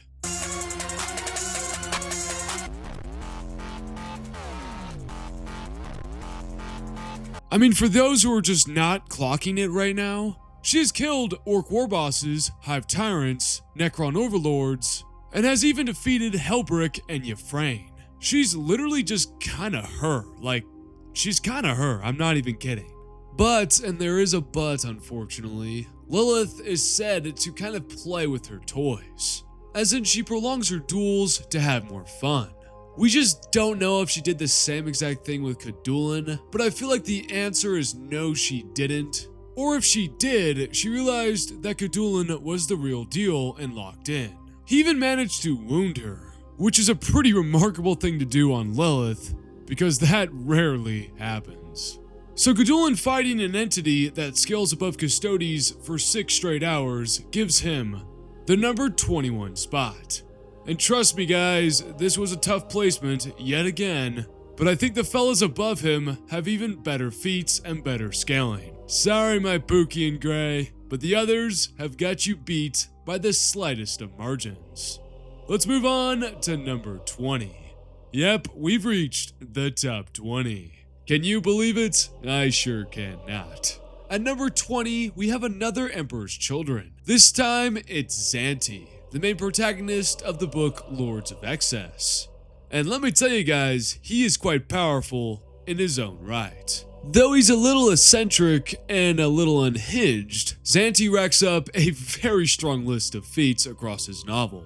For much of the story, he is possessed by the demon Sajanth, which grants him a significant demonic enhancement. These enhancements are extremely powerful, and of course, we are counting them here because Zante retains these powers for a majority of the book. While under her influence, Zante defeats a Genestealer Patriarch, which, as we discussed earlier, is a very powerful psychic and physical monster. He slays several Bloodletters, kills the Chaos Sorcerer, Quarren Tal, and also defeats his Terminator Enforcer, Sarquill. Now, if we want to talk about the Genestealer fight a little bit more, I will say that when Zante initially fights the Patriarch without Sajanth's help, he is pretty clearly getting his ass kicked. But the moment he lets the demon in, the fight completely flips. The novel describes it like this. And then he lets her in. She is warm and there is no pain. She wants to take his body, but she can't. Not yet. So they share it, joining their power. They are powerful. So very, very powerful. The Patriarch is fast, but they are faster now. Remember, as I discussed earlier, a Genestealer Patriarch was keeping up with a Custodian. So, if Zante empowered by Sajanth is faster than a Genestealer Patriarch, that may be direct scaling that he is faster and probably stronger than an Adeptus Custodes. Wow, he's off to a hot start, folks. In fact, during his duel with the Patriarch, he is honestly low-diffing it, breaking its arm multiple times and even beginning to torture it because the fight is so one-sided. What makes Zante even more interesting to scale, though, is what happens later in the book, because eventually the demon Sajanth leaves him and possesses another Marine named Torachan. And while possessing him, the demon fights a Bloodthirster of Khorne. And during this fight, empowered by Sajanth, he is able to block the Bloodthirster's blows, move faster than it, and ultimately defeat it. Their fight ends like this. Torachan savored it. He did not run, but walked slowly towards the prone Bloodthirster, raising Anguish like a ceremonial dagger. Together, Torachan and Sajanth drove the weapon through the crown of the Bloodthirster's skull, deep and true. Gravemaker roared in pain and confusion as the monomolecular blade carved a perfect path through its brain pan, severing the connectors that bound the demon to the physical realm. So yeah, Sajanth empowering Torachan defeated a Bloodthirster. And that's important because it strongly implies that Zante, while possessed by Sajanth, should be capable of a similar feat. If Sajanth empowering another Astartes allows them to defeat a Bloodthirster, then Zante with that same demonic enhancement should reasonably scale to that level as well. Low-key, this number 20 spot should go to Sajanth because she's carrying Zante so goddamn hard, because it appears he's kind of a bum without her demonic amp. But hey, he's still a Marine. He's just taking all of the credit for her doing all of the heavy lifting. It's too bad Sajanth kind of dies at the end of this book and Zante escapes. Damn, that's a pretty 40k way to end things. Alright, on to the bottom half of the 20s, starting with Erebus at number 19. I hate you! I hate the air that you breathe! I hate the fact that you're even living! You make me sick! Yeah, what he said. Erebus wields the warp with devastating skill. He's able to summon all 4 types of greater demons, perform catastrophic rituals, and even regenerates from the worst wounds. On top of that, he wields the forbidden language of Annuncia, Danadnep's baby, which allows him to manipulate reality, such as collapsing walls, killing Astartes, and controlling demons without packs. In addition to that, he wields an Anatheme, which also grants him instant travel through the Immaterium and further reality-bending effects. And it's not just like Erebus is a sorcerer hiding behind his spells either. He's actually a very skilled duelist. I ranked him at number 8 in my Space Marine Horus Heresy ranking video, and he is able to take on the entire Mournival, as well as multiple World Eaters. Like, truly the only people we ever see him lose to are monsters like Lucius the Eternal or Karn the Betrayer. Shut up! You're a poop nose. Yeah, he's kind of cracked. So you're probably wondering why he isn't higher on this list. And to explain that, let's circle back to Annuncia. So yes, Erebus wields Annuncia, and it's kind of a big deal, because the language itself is described as, by the power of words alone, the fabric of reality could be changed, transformed, controlled, manipulated, reshaped. It was a fundamental device of creation. And we actually see him use Annuncia during The End and the Death, Part 2, when he wrecks the Perpetual Hit Squad. Erebus speaks. The word of power, a cluster of unholy phonemes, dredged from the warp and weaponized, is meant for all, but Litu is in the way.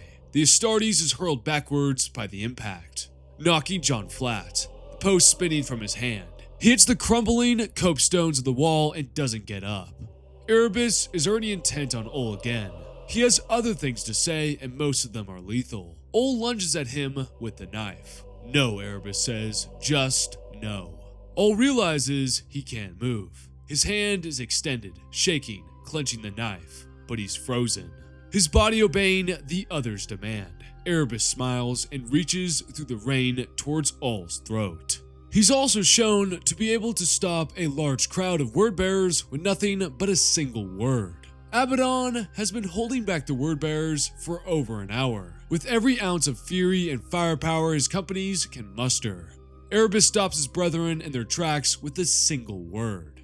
However though, and here's the big but, it does appear that Erebus has limits with his Annuncia. He isn't able to outright use it on the Adeptus Custodes, or on the Blood Angels, who have fallen to the Black Rage. Turn them back, Abaddon snarls. Ezekiel, do it! They are not listening, Erebus shouts. They are not hearing. To me, this implies that if you are strong enough, Erebus' somewhat amateur use of Annuncia won't necessarily affect you. So my reasoning here for putting Erebus here at 19 as opposed to maybe the top 10 or the top 5 is that I think the Marines that follow would be able to either outlast, resist, or completely ignore Erebus' use of the words of power. Now that may be a stretch to some of you, and if it is, let me know down in the comments. But if Erebus is unable to affect the Custodes and the Blood Angels when they're in their Black Rage state, I think it's reasonable to imply that to a certain extent, his Annuncia will not affect you. And as you're about to see with the Marines I have ranked next, I think you'll agree with me. So what we end up with is a solid duelist, an extremely knowledgeable warp sorcerer, and someone who can wield Annuncia, one of the most broken abilities in the entire setting. As for example, Dron Chromaticus used it and managed to send God Emperor Horus Lubrical, who was at that point altering reality, time, and space like a child, and even Annuncia was able to affect him and send him flying. So the ceiling for Annuncia is honestly insane. But in my opinion, I don't think Erebus himself is built like that. We don't even know how he fully learned it in the first place or how extensive his knowledge truly is. For example, we get this line from The End and the Death Part 2 that shows that Erebus still is learning Annuncia and hasn't fully mastered it. Curious, Erebus murmurs. He bends down, raindrops running off the edge of his plate, grabs Ol and lifts, raising John too until he is able to grab him as well. He hauls them both up, one in each hand, and dangles them either side of him like prize catches. He steps back from the edge. He tosses Ol to the walkway. He holds Grammaticus close, eye to eye. What were you trying to say, Erebus asks. What word were you trying to speak with that broken mouth of yours? Tell me, teach it to me. And because of that, I think 19 is the right spot for him. Let's move on to number 18 before the preachers come to my house and make me listen to why base Lorgar is actually a top 5 Primarch. I've got to get out of here, guys. They're coming. I can hear them knocking at my door. Oh boy, oh man.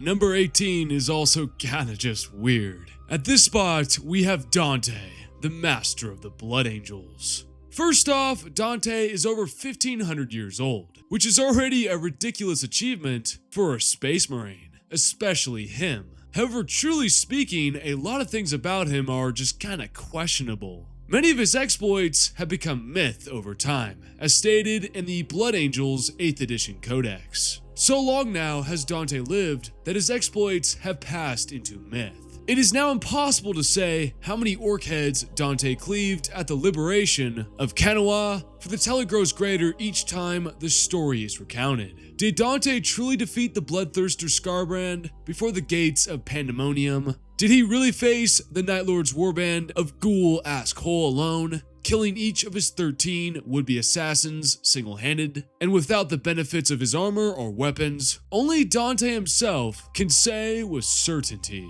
So yes, it's entirely plausible that some of Dante's feats are exaggerated or simply myth. However, there's another passage that strongly implies that Dante did in fact defeat Skarbrand, one of the strongest greater demons of Khorne. From Warlords of the Dark Millennia, Dante, much of it may be myth, but much more of it is true. Skarbrand, the Prince of Rage, the exiled son of the Blood God, fell to Dante at the gates of Pandemonium. With the demon's banishment, the creature's armies soon lost their hold on reality, cast back into the foulness of the warp with their defeated master. If this is indeed true, it very much implies that Dante did indeed defeat Skarbrand. And Skarbrand has been shown fighting some of the stronger characters in the setting. For example, Rabute Gilliman in The Rise of the Primarch, giving him quite a hard time even after being wounded by a faith-empowered sword from a Black Templar champion. If Dante really did beat him, that places him ridiculously high in scaling. But hold on a second. Dante also has one controversial fight against the Swarm Lord. During the events of the Devastation of Baal, Dante technically beats a Swarm Lord, but it's more of the reverse, since the Swarm Lord has Dante absolutely dead to rights, and then for some reason it hesitates. Long enough for Dante to kill it. I'm not even kidding, here's the excerpt. "By his blood do I serve. The beast hesitated, only for a fraction of a second, but it was enough.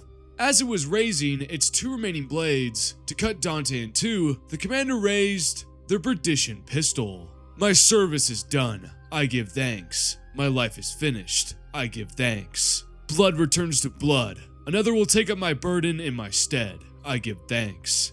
He fired the perdition pistol at point-blank range into the Swarm Lord's face.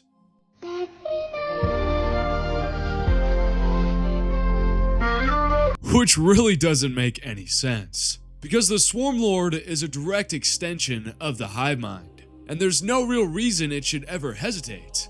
Like, what? But I digress. To make things even stranger though, the Swarm Lord itself isn't even that impressive in the setting, even though it's supposed to be the pinnacle of the entire Tyranid race. So far in canon, it has lost to Marneus Calgar and even a Adeptus Custodes shield captain, which makes it seem far less threatening than its reputation suggests. So Dante pretty much losing to one isn't the greatest feat, but it's not as much of a downscale as I'm making it out to be. But regardless of the point being made here, the Swarm Lord is an absolute fraud and should be punted into space. Come on over. Come on over. Hey, you fucked me up. Come on, Flower. Come on. You're not even a You're a fake little fraud. Some of you might not believe me, and if you don't, go check out my Swarm Lord is a fraud video.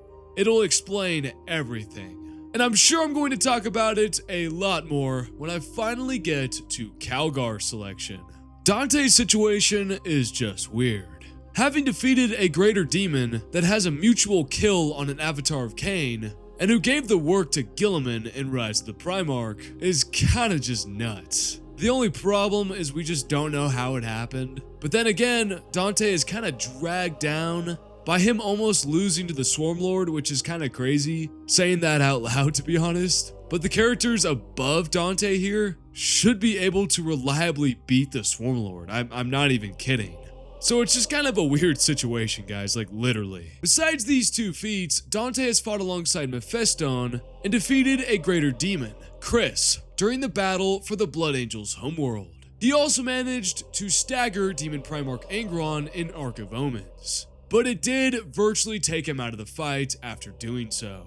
So when you look at everything together, the Swarm Lord, the Greater Demon, Demon Primarch Angron, his 1500 years of surviving the grimdark setting, and defeating Scarbrand, I think the number 18 spot is perfect. Truthfully, for Dante's case, I think you just need to take the middle ground between the two feats. And so, via my calculations, this spot is right. Moving on to 17. At this spot, we have another librarian, and it's been a minute since we've ranked one. This one comes from one of the original legions, and I think it's going to surprise you. At 17, we have Lydric Noxon, the chief librarian of the Iron Hands.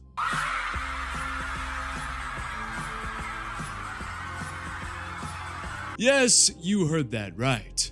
Not only did an Iron Hand make the top 20, but they're taking the 17th spot on this list. Finally, the Iron Hands are recovering from the brutal bashing of Ferrus Manus and their entire legion during the Horus Heresy. Lydric Noxon's greatest feat comes from the Space Marine supplement, Clan Rokhan, and his duel against the Sapphire King. So before we get into the duel, let's quickly talk about the Sapphire King.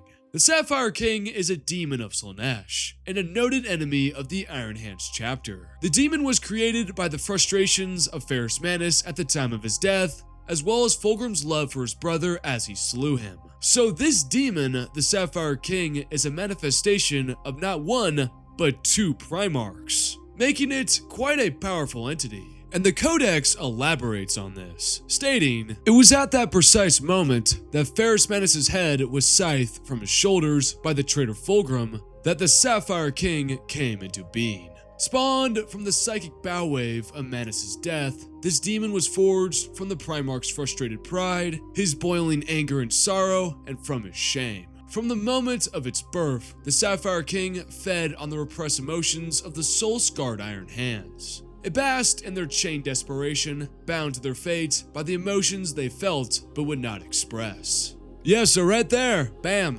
Sapphire King was created by a Primarch. So it's gotta be extremely powerful. The Sapphire King is also shown to be able to turn Iron Hand Space Marines simply by exploiting their suppressed emotions. As the Iron Hands attempt to fight this demon and its minions, madness spreads rapidly through their ranks as the repression begins to break under the demon's influence, corrupting them to chaos. Madness engulfed the dome, bolters and flamers roared, yet Clan Rokhan were all but buried in foes. Machine Spawn reeled drunkenly through volleys of fire, smashing battle brothers off their feet with every blow, as capering demons fell upon them with shrieks of glee. Whiplash talons and glistening blades hacked at flesh and steel amid peals of laughter. As more Iron Hands clamped down upon their suppressed horror and rage, so did more burst into mutation, their lockdown emotions hemorrhaging and rupturing under the Sapphire King's influence. So the Sapphire King has the aura, yes, I'm using the word aura, to turn any Iron Hand to chaos if they try to control their emotions. So imagine I'm in the dome, I'm trying to fight demons, they're freaking me the hell out. As a typical Iron Hand, I'm going to stop being emotional and clamp down on it. I'm gonna lock in, the flesh is weak, and I'm gonna kill some demons. But instead of doing that, I'm going to immediately fall to chaos and serve the Sapphire King. Oh, not good.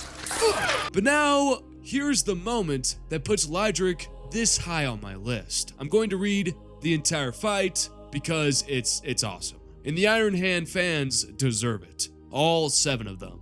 Then with an impassioned roar that rang over the battle, epistolary Lydric charged. With him ran his command squad, bionic limbs pumping and bolters blazing. The librarian swept the mind-forged staff in great arcs, each whistling blow hammering traitors from their feet and blowing them apart with thrumming blasts of psychic force. First one, Noise Marine, then another, was sent sailing through the air, mashed armor leaking gore as they died. Around him, Lydric's warriors fought with fury they had never before, allowed themselves to display piston limb blows, lent a sledgehammer strength that stabbed in plumbed helmets and hacked through gaudy breastplates. With a supersonic squeal of outrage, the towering demon lashed out.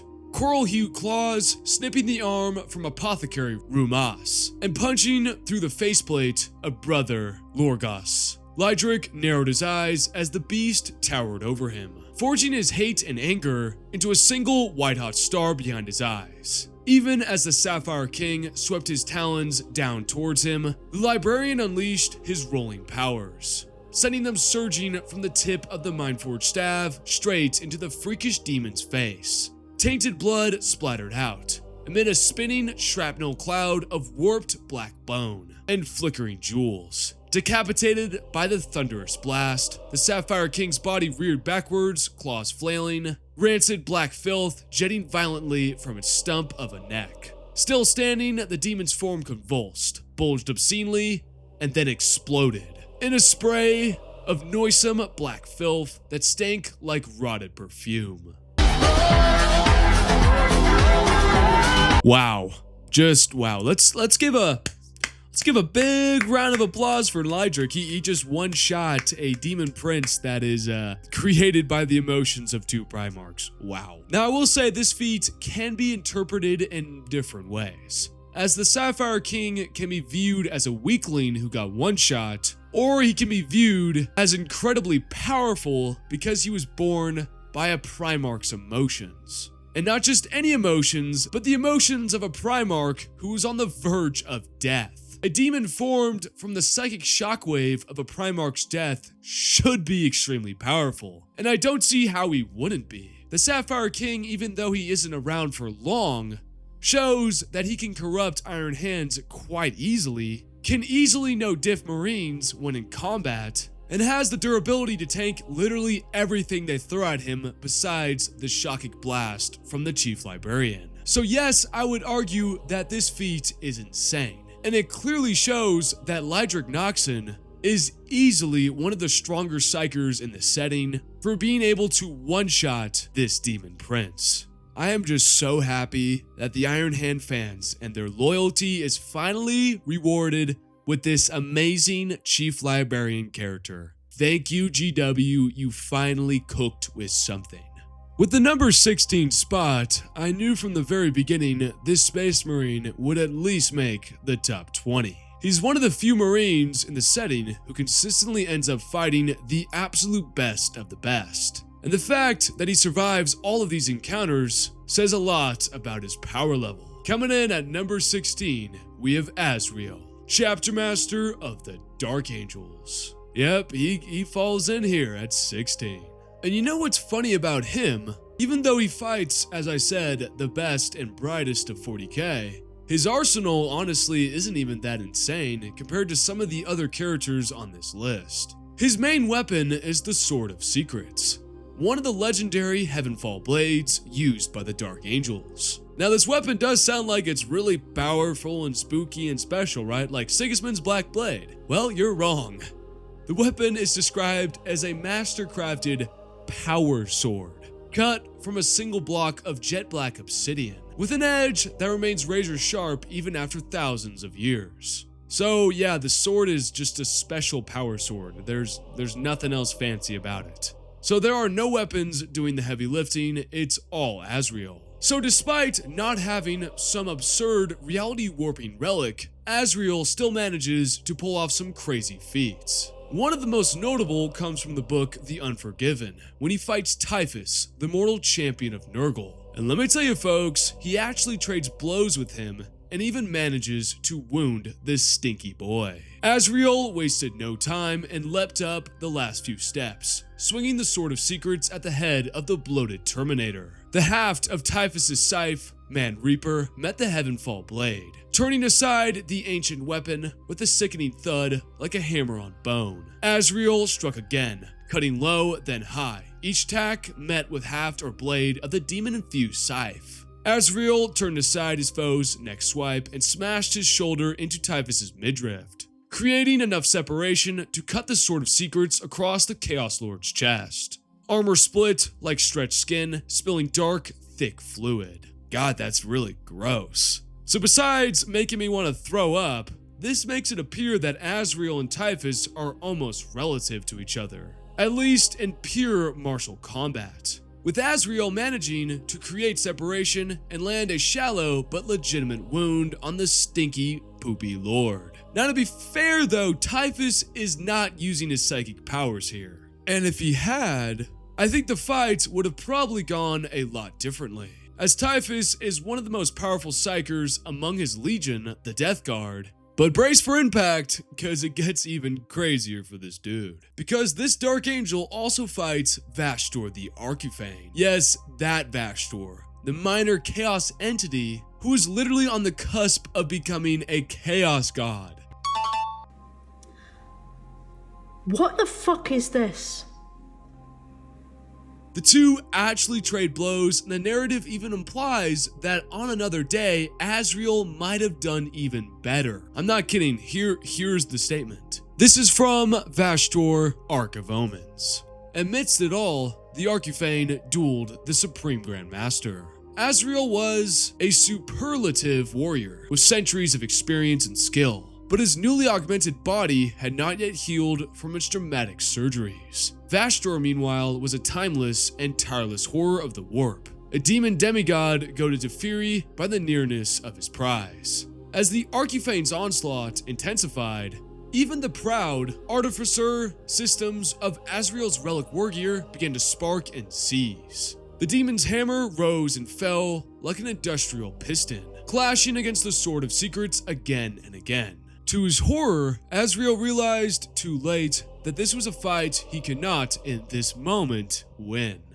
And I'm the first person to stand up and say, this is fucked, this is not right, this is not cool, this is fucking bullshit.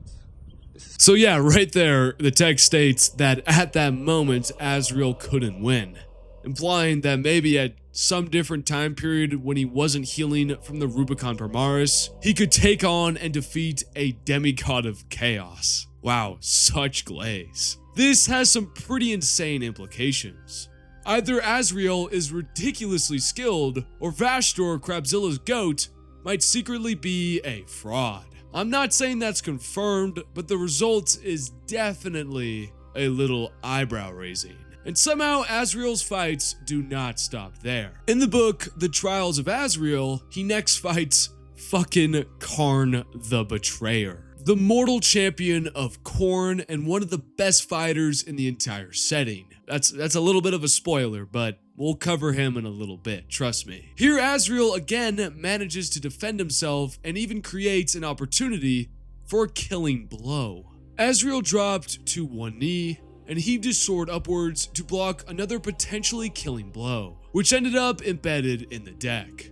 Struggling to free the chain axe from the ruined bulkhead, Karn launched a fist at Azrael, connecting heavily with the Dark Angel's helmeted head. Karn raised his fist again, but still struggling to free Gorechild, instead gripped the haft and tugged harder to release the trapped weapon. Kneeling, bathed in the purple light seeping through the cracks in the deck, Azrael defiantly raised the Sword of Secrets. Karn's flank was exposed, the armor already cracked and coated in blood from Azrael's earlier attack. If he could drive the blade in, open that wound up further, then even the notorious Karn the Betrayer could not survive that.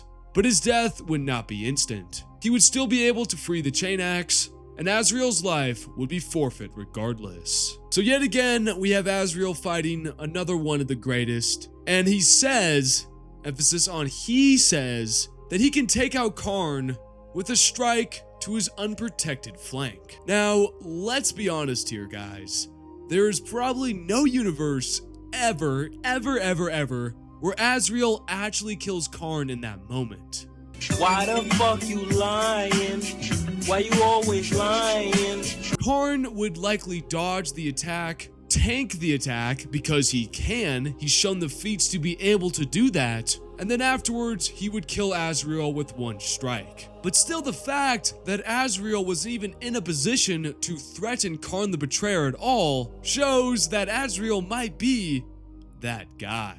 I would love to see the takes on that in the comments. If you guys think that Azrael could actually kill Karn, and if you think he could, let me know your evidence to back that up. Because to me, it makes no gosh darn sense. But folks, that's not the end of Azrael's feats, as alongside Ezekiel, he fights Jendor Scrivok, a Night Lord's demon prince, while trying to recover the chapter's banner. And the pair are able to defeat the demon prince and banish him back into the warp. At the end of the day, it appears that Azrael is one of those characters who constantly ends up fighting the monsters of 40k who dwell near or at the very top of the power pyramid. And through it all, he somehow manages to survive and performs quite well.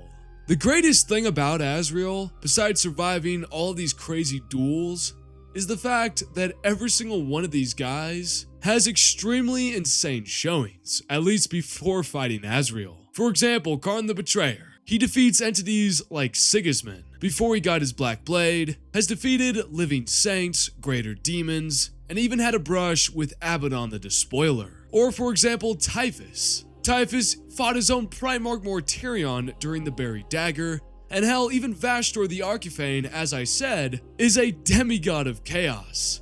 And all of them fought Azrael and could not defeat him. This sucks, man. Making Azrael kind of the official downscaler in 40k power scaling. Because the writers throw anyone at him, and instead of having him lose, or I don't know, draw, or have him look bad, the writers throw in either statements like the one during his fight with Vashtor, or have him on the verge of killing Karn, supposedly, before fleeing. Painting Azrael like this supposed god amongst combatants, he just kind of serves, like I said, as the downscaler to all of these characters. So, going forward guys, if you see Azrael is in a book, hope to God your favorite character isn't going to face him. Which kind of correlates with our next spot. Can you smell that? I mean, I sure can. I can smell him from here, Christ. I know you guys probably can. Coming in at number 15 is Typhus, the Herald of Nurgle. And just like I said, it has a direct correlation with Azrael and scaling him. But we'll cover that in a moment. Typhus is a psychic powerhouse and a plague bringer. According to the Buried Dagger, Typhus is the herald of the Destroyer Plague, suspended by dark sorcery in the place between the decay of disease and the new bloom of life. He was the embodiment of the Death Guard ideal, indestructible and ever-enduring.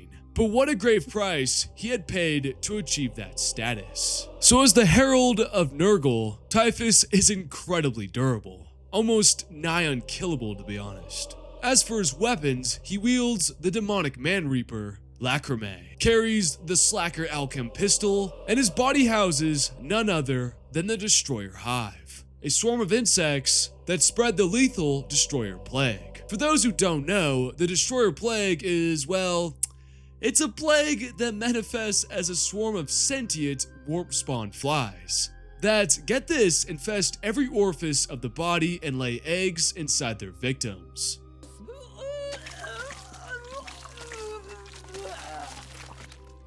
Those infected bloat, pop like balloons, and release even more plague flies, ensuring that the process begins anew every single time. Yeah, it's incredibly gross.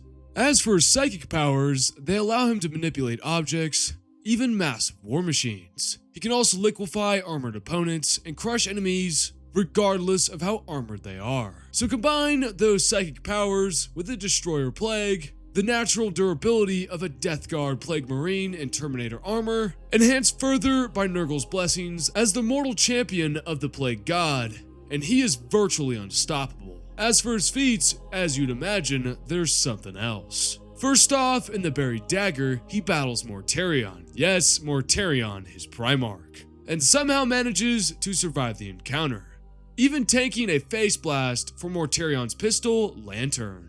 Their blades sparked off one another as Typhon attempted to get inside his Primarch's reach and knock him back. It was a bold tactic, and from any other, Mortarion would have thought it a futile one. But Typhon knew him as no man did. The two of them had battled alongside each other across the bleak ranges of barbarous and years of pitiless war, learning as they went, taming a world along the way. And then in the missions of the Great Crusade, the first captain had always been there, his strong right arm. his confidant and trusted comrade. Their weapons locked, and the two of them struggled to a standstill. Despite his sickly appearance, Typhon appeared to draw upon a reserve of strength and stamina beyond that of an ordinary legionary. Mortarion met his gaze and saw a stranger behind those familiar eyes. Everything he believed he knew about Typhon crumbled in that moment. So Typhus, who in this moment is called Typhon, seems to be matching Mortarion, at least in strength, pretty damn well. Which just goes to show how empowered the Herald of Nurgle is at this moment.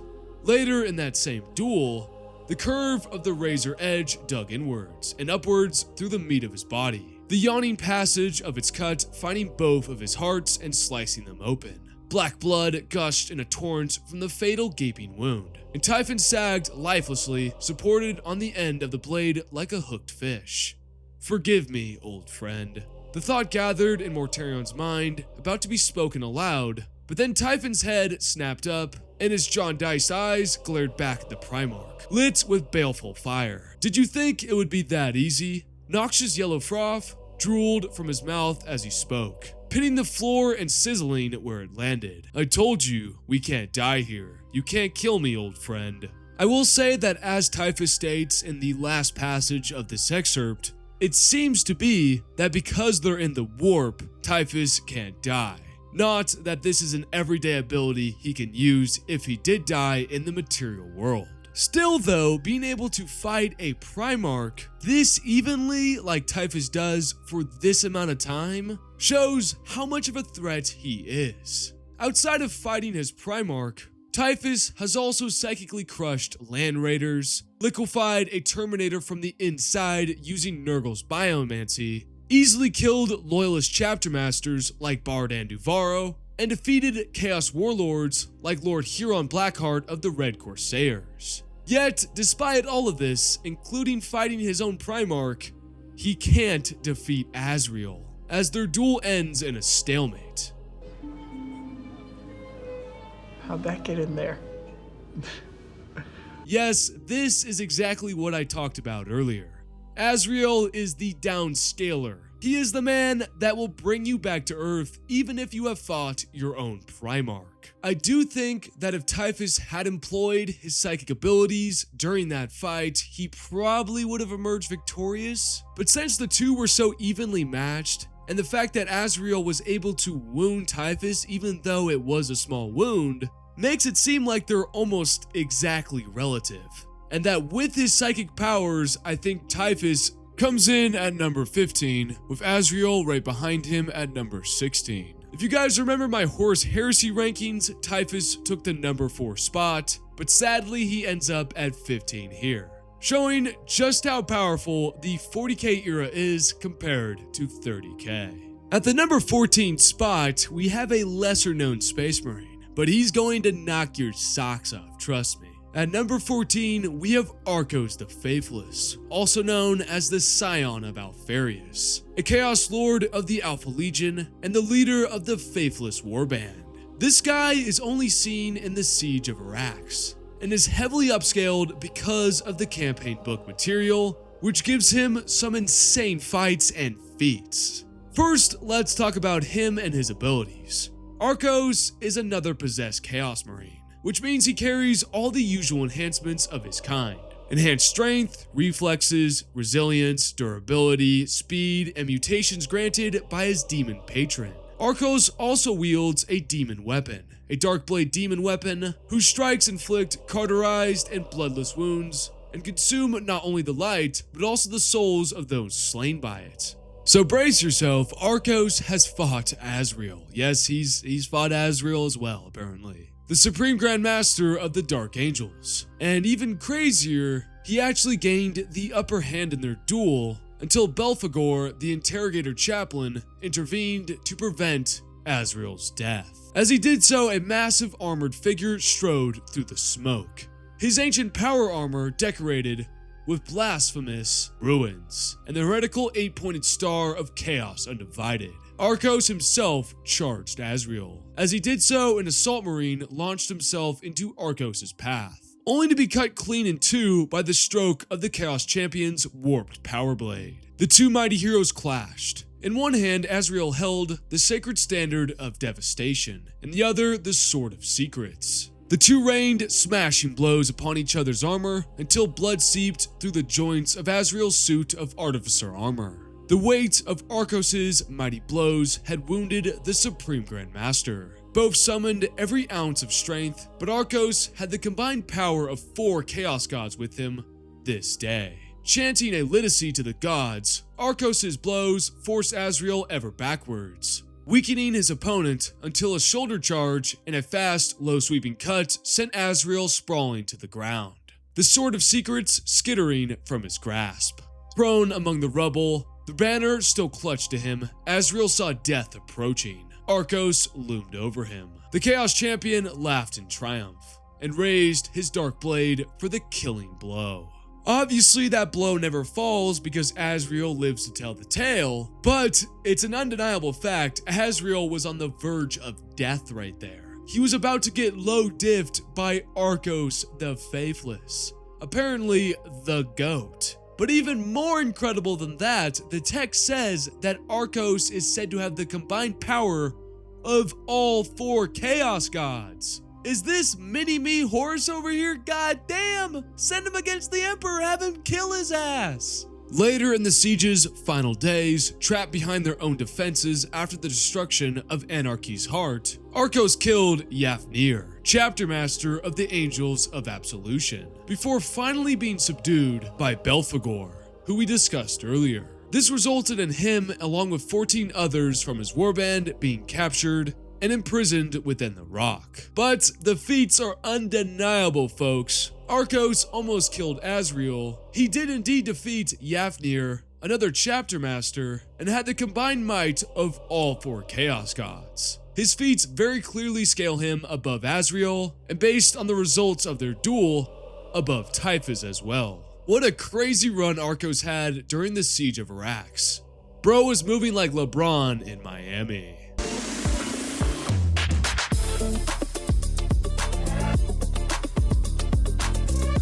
Here at number 13 is when we start running into more and more librarians. And here at this spot, we have Ezekiel, chief librarian of the Dark Angels. And is even stated to be the strongest among the Dark Angels since the days of the Horse Heresy. He also carries a blade, the 4-sword Traitor's Bane, rumored to trap the souls of any of the fallen he kills with it.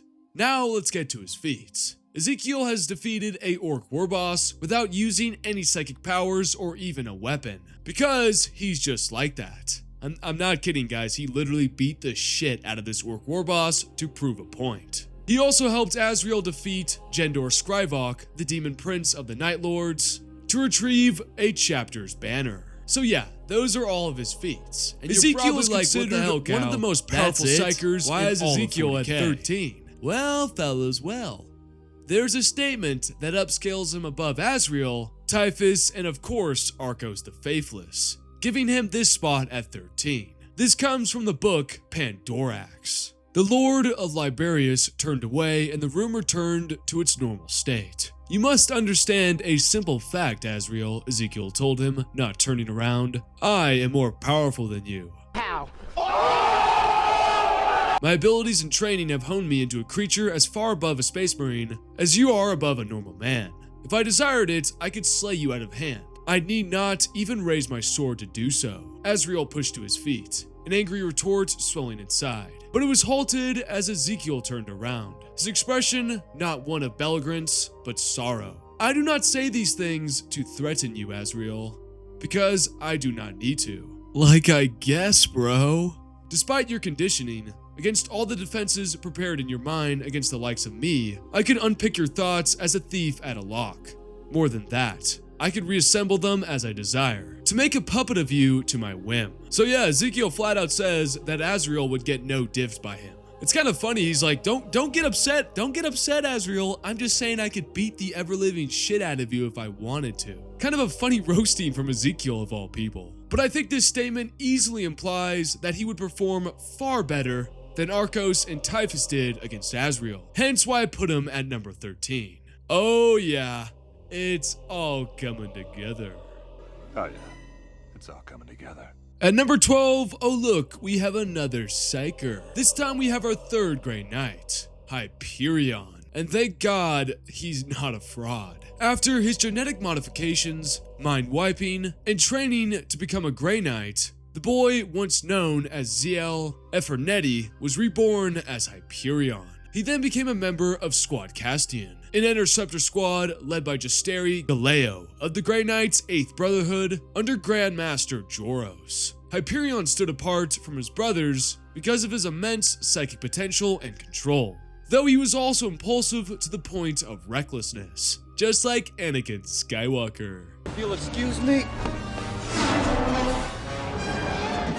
I hate it when he does that. Which proved to be both a strength and a weakness. While serving in his squad, Hyperion wielded a nemesis staff, adorned with a human skull. His raw psychic power even had him considered for the Prognosticars, though his lack of discipline ultimately prevented him from joining that order. Hyperion's true baptism of fire came during the First War for Armageddon, when the Grey Knights fought against the demonic hordes and the World Eaters led by the demon Primarch Angron. Before the battle, he was convinced he would die. But what happened during this fight cemented him as the number 12 pick. When Angron crippled Hyperion's battle brother and prepared to finish him off, Hyperion's latent psychic might exploded into action. He intercepted Angron's killing strike mid-swing, stopping the momentum of the demon Primarch's massive demon weapon, the Black Blade, with pure psychic force. Angron roared. Without a force barrier, the sound blasted across us with dreadful physicality, tearing parchments and tabards from our armor and sliding us all back in the sloshing, blood-drowned mud. I gave everything I had left, absolutely everything. With my hands raised, I slowly curled them into fists, pouring body and soul into my sixth sense, clutching that blade. They wouldn't close completely, they just wouldn't. My vision blurred. I felt saliva trickling from the edge of my mouth. My muscles went into cramp, and my heart started to beat ragged. I was killing myself with this. The focused depletion of life force channeled into psychic energy. But I was already dead, so what did it matter? In the air above us, the Black Blade cracked, and everyone froze. The sound was as stark and alien as a laugh in the middle of a funeral march. Even the Lord of the 12th Legion hesitated, huffing a stinking breath in disbelief. I swear the loudest sound on that battlefield was me screaming into the Vox. I felt psychic hoarfrost rimming my armor, densest on my outstretched hands. My eyes lit with ghost flame, painless but still blindingly bright, purely as an overspill of psychic energies. Hyperion, I heard Galeo whisper.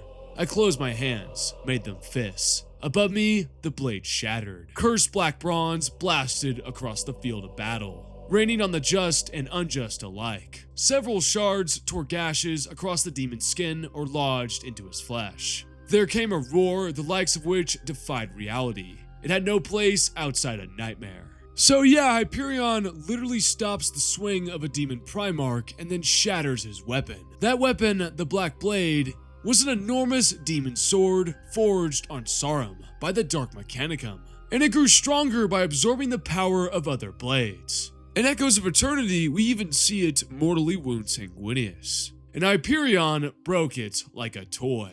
And remember who we're talking about here.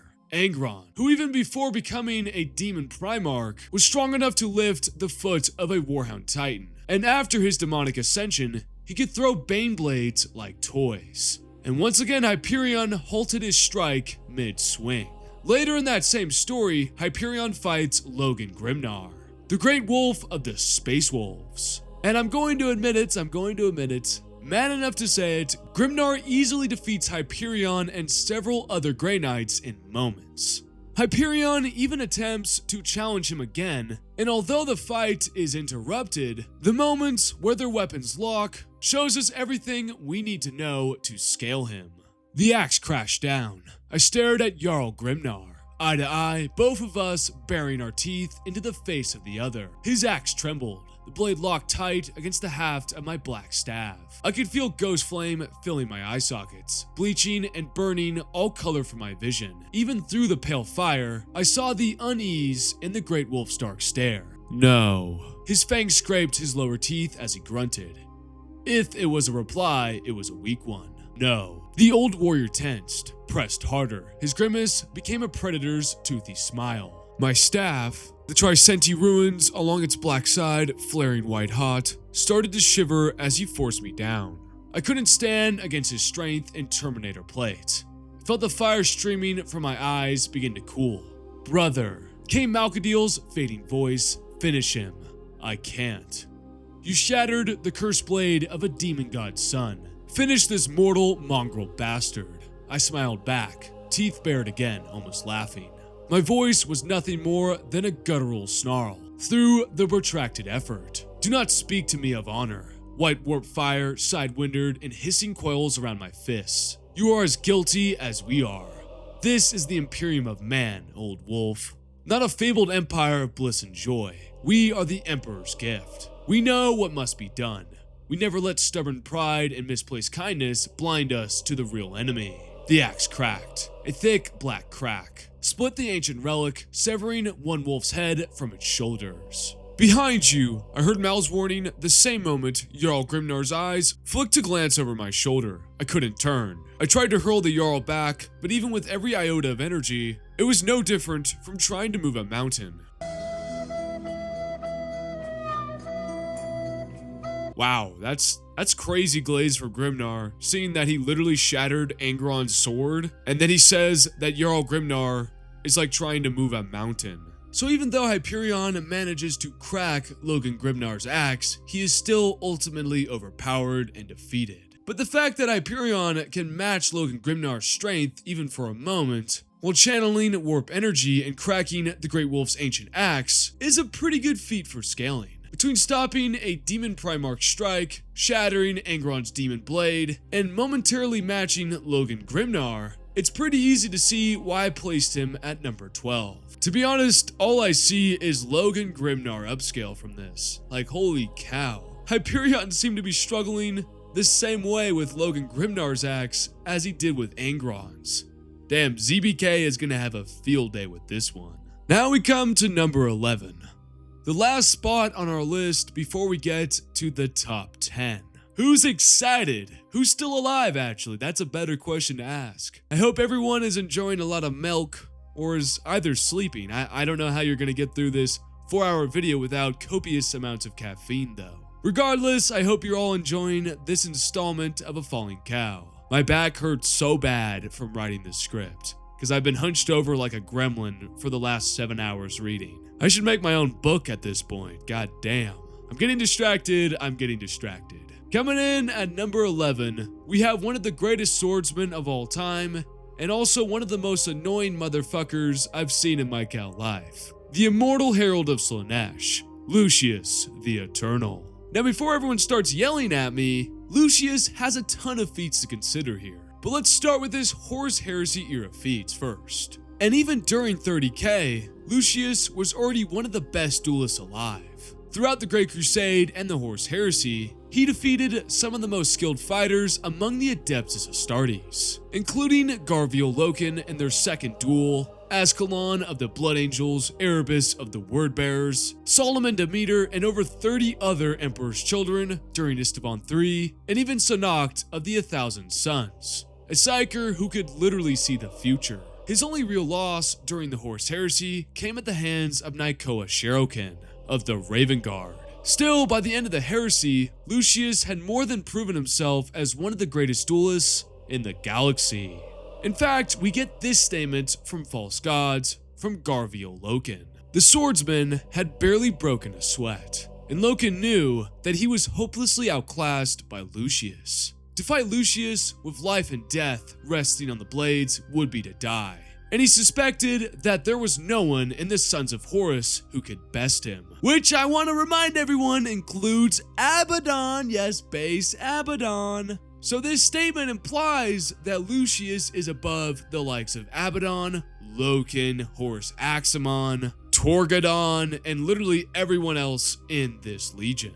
Of course, this is only a statement, and Loken may not know how powerful Abaddon is, but it's still a crazy statement. In the Scouring, he does lose to Lord Cyrus, though to be fair, he was unarmored, as confirmed in the 8th edition Chaos Space Marines Codex. And Cyrus isn't exactly a nobody. He was compared to Sigismund as one of the greatest duelists in 30k, and even his pupil, Egil Galeras, who should be weaker than him, as his Padawan, believed he would have nothing to fear from Karn. This is seen in Karn, Eater of Worlds. Cyrus pledged Palatine. Egil Galeras has dueled with Sevatar, Lucius, and has crossblades with Sigismund during the Siege of Terra and lived to speak of it. So he does not believe he would have anything to fear from Karn. So once again, if this is Cyrus's pupil, then Cyrus should be much stronger.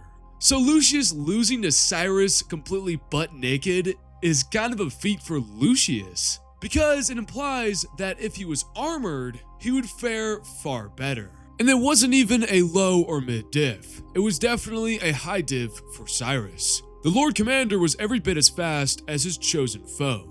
Lucius fought hard to get within the reach of the power spear, ducking and rolling with fluid grace. Weapons clashed and clanged in a staccato blur. Though Lucius's blade was sharp as razor, it could not penetrate Cyrus's ornate battleplate. And for his part, the swordsman was wearing little more than a sleeve tunic. A well-placed kick from Cyrus sent Lucius sprawling backwards, coughing blood. A stab of the power spear took a finger from Lucius's sword hand. Less than a second later, a sidelong blow from the power spear's haft sent starburst across the swordsman's vision. Each fresh wound had sent Lucius giggling with glee. Cyrus bared his teeth, slashing and jabbing as his opponent laughed, staggered and whirled across the scarlet sands like a demented Myriette. At last, Lucius corkscrewed through the air and leveled a decapitating blow right at Cyrus's throat.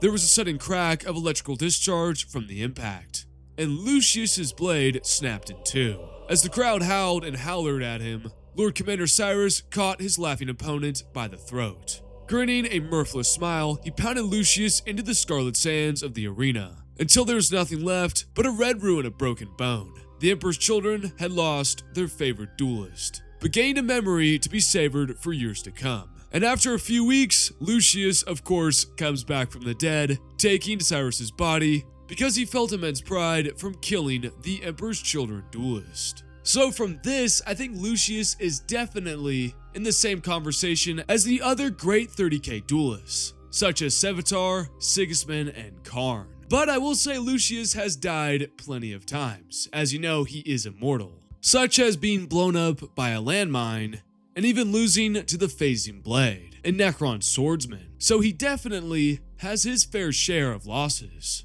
But he also has a couple new dubs in the current era of 40k.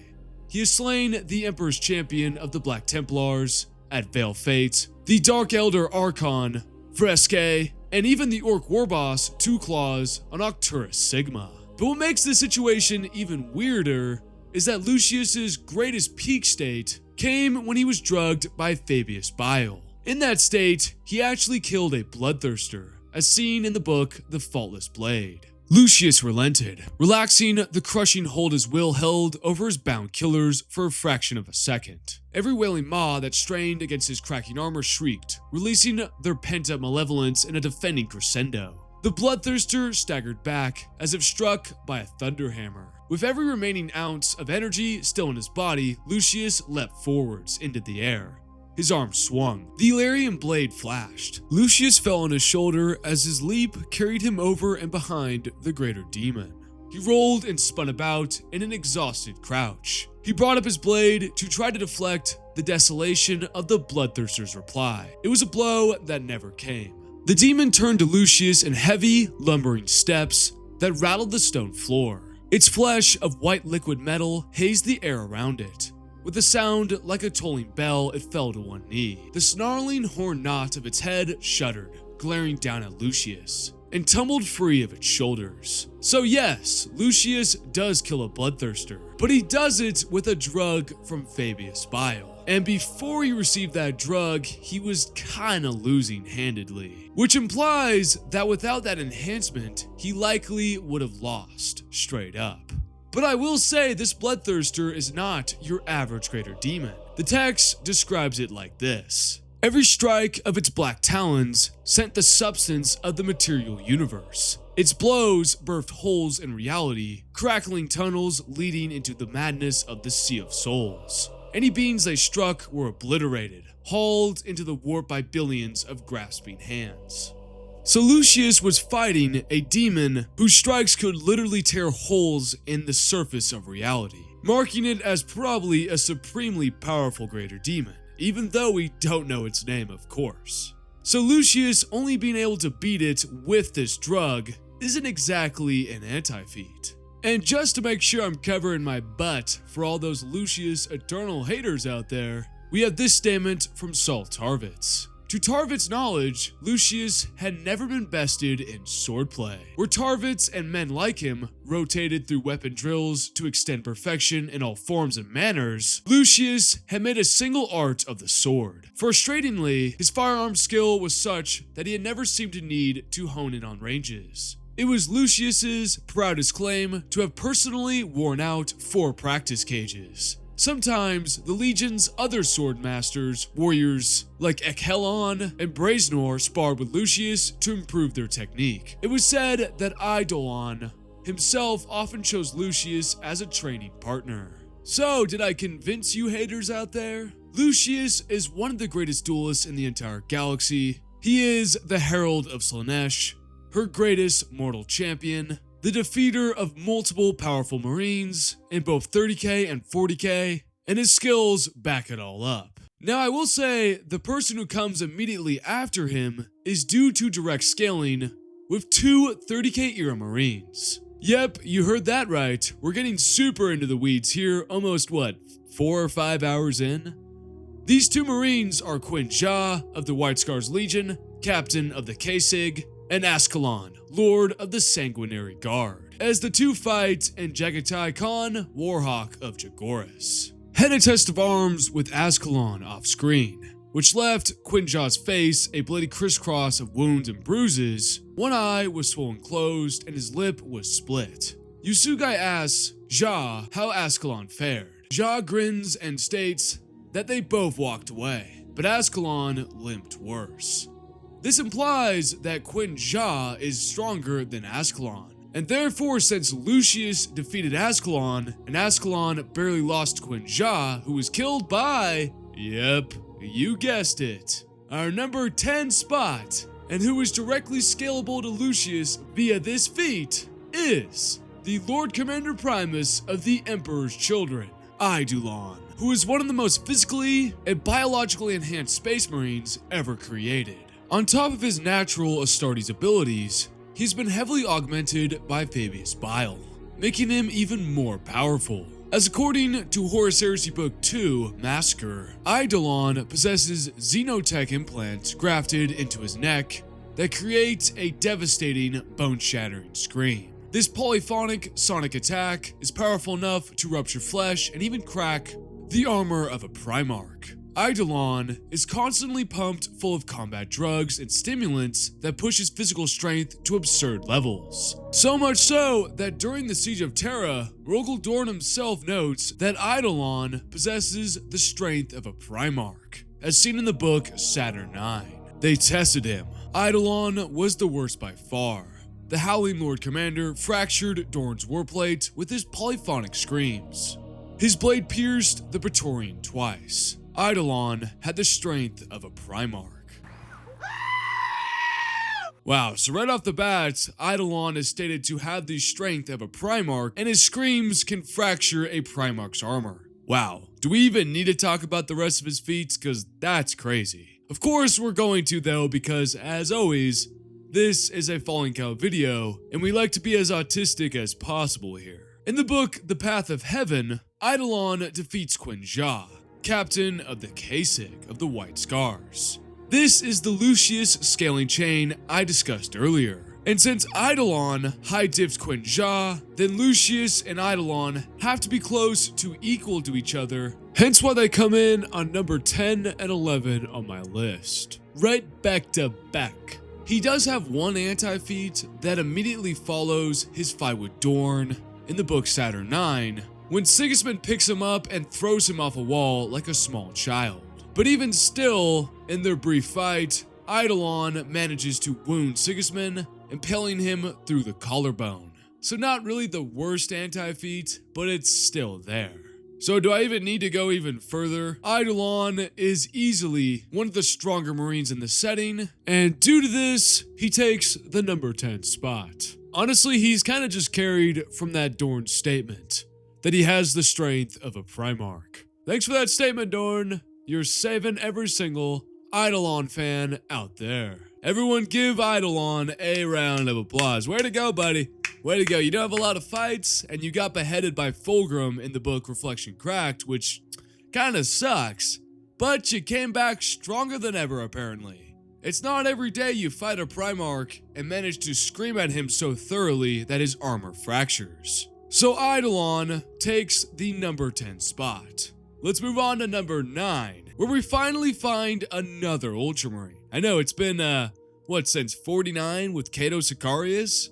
The wait is finally over. At number 9, we have Marneus Calgar, Chapter Master of the Ultramarines, the Lord of Macragge. First, let's talk about his gear. Calgar's armed with the Gauntlets of Ultramar, a pair of mastercrafted power fists that incorporate twin bolters, making them both a devastating melee weapon and a brutal ranged tool. Like, I don't think you guys understand how powerful the Gauntlets of Ultramar are. We've seen them do crazy things across canon. For example, the Gauntlets are able to bring Angaraf, the greater demon of Khorne, to his knees with a single blow. Calgar weathered a glancing blow to the head that shattered his jaw in a burst of agony. In return, he smashed one gauntlet straight into his foe's knee. Angaraf crashed down, his beating wings dislodging rubble that slammed down around the combatants. And later in that same fight, seeing his chance and feeling the eyes of Guilliman upon him, Calgar swung his gauntlets out wide, then slammed them together with catastrophic force. Warp spawn bone shattered and boiling gore sprayed, and Angaraf's skull was crushed instantly. The demon's headless body convulsed before crashing to the floor where it dissolved into ash and ember. So these gauntlets are literally tearing through a greater demon. And it's not only greater demons who catch those hands, as they are even shown to damage Abaddon, the Despoiler. Balling his injured fist, the Lord Macragge punched his assailant in the face, hard enough to crack his jaw. The follow-up blow, a thunderous uppercut from Calgar's remaining power fist, lifted Abaddon clean from his feet and cracked his breastplate. So right there, he just used a Street Fighter move and uppercutted the War Master of Chaos. He also carries an Iron Halo, granting him a powerful shield on the battlefield. And after crossing the Rubicon Primaris, his armor was modified into a Gravis patterned suit and renamed the Armor of Heracles. Now let's get to Calgar's many feats across 40k. He first defeated an Avatar of Cain in single combat. He then went on to battle a Swarmlord during the Battle of Itchar IV, which, as we discussed earlier, is the absolute pinnacle of the Tyranid race. And even in their first encounter, it is noted that Calgar fought the Swarmlord and its bodyguard alone. Calgar would have to face the Swarmlord and its bodyguard alone. Yeah, right there in the text. And still managed to perform incredibly well under those circumstances, ultimately being wounded and having to be saved by his Ultramarines, but still he's fighting a Swarmlord and its entire bodyguard of Tyrant Guard by himself. Come on, give the guy a break. Because later when he faces the Swarmlord in a rematch of their fight, he completely dominates it, since it's only Calgar and the Swarmlord, no Tyrant Guard to interfere, implying that Calgar on his own is stronger than the Swarmlord. And it doesn't stop there, if you can believe it. He also has defeated Angaraf, the Unbound, one of the most powerful bloodthirsters of Khorne, as well as the reborn Demon Prince Makar, the Reborn, both of which are powerful warp entities. Normally, these would require entire armies or a squad of legendary heroes to defeat, but Calgar does it solo like an absolute G. If we want to compare scaling, Lorgar fought Angaraf the Unbound in the Book Aurelian, And although he did defeat the greater demon, he struggled against it as well. Calgar also struggled against it, but ultimately emerged victorious. Now, does that imply that base Lorgar is at Calgar's level? Probably not, because that doesn't make any sense whatsoever. Although Lorgar and Angrath fought in the Eye of Terror, which means that Angrath should have been stronger due to his connection to the warp being just better overall than in the material universe, say. So Lorgar definitely had a harder fight, but it's still absolutely crazy. Now yes, Calgar did lose to Abaddon the Despoiler, but honestly that doesn't really hurt his placement, considering Abaddon is one of the most powerful Chaos Marines in the entire setting, which may be a little bit of a spoiler. So yeah, I mean, did anyone see this coming? Calgar was a lock-in for the top 10 before this list was even written. And the main reason for that is Matt Ward, and just Games Workshop not really knowing how powerful each of their characters were. Now in present day, 40k is a little bit more consistent on who's stronger than who, but at that time period, Calgar was kind of like this mythical figure for the Ultramarines, who were the poster boys, and I guess they still are, but at that time Matt Ward was writing them. And so he just kind of shoveled a bunch of insane, nonsensical feats into Calgar's mouth, resulting in many thinking that Calgar may even be a Primarch level entity, which he's not. But his feats gotta make it seem like it. Once again, 40k power scaling, guys, whew, thing does crazy things to your mind, because it makes no sense. And your favorite fallen cow tries to interpret it and make it consistent. But at the end of the day, I'm just trying to do my best, guys. Still, Calgar remains one of the most legendary heroes in the Imperium, and easily a top 10 lock, as he takes the number 9 spot. Moving on from Calgar, we have the number 8 spot, and I will say we have another Psyker, another easy top 10 pick as well. The Chaos Sorcerer is Skandar Kaon, the Lord Vigilator of the Black Legion. Kaon is essentially a jack of all trades, a sorcerer who collects demons like Pokemon. Who's that Pokemon?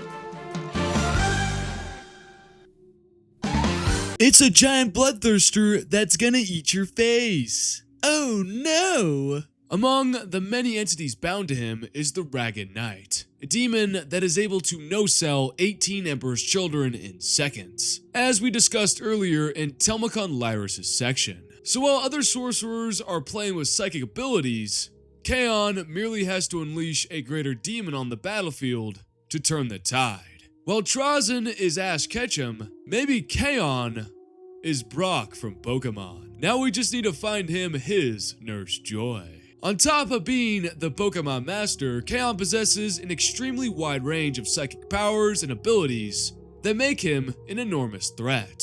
But before we get into his feats, let's quickly talk about who he is, because I don't think a lot of people understand who Kaon actually is.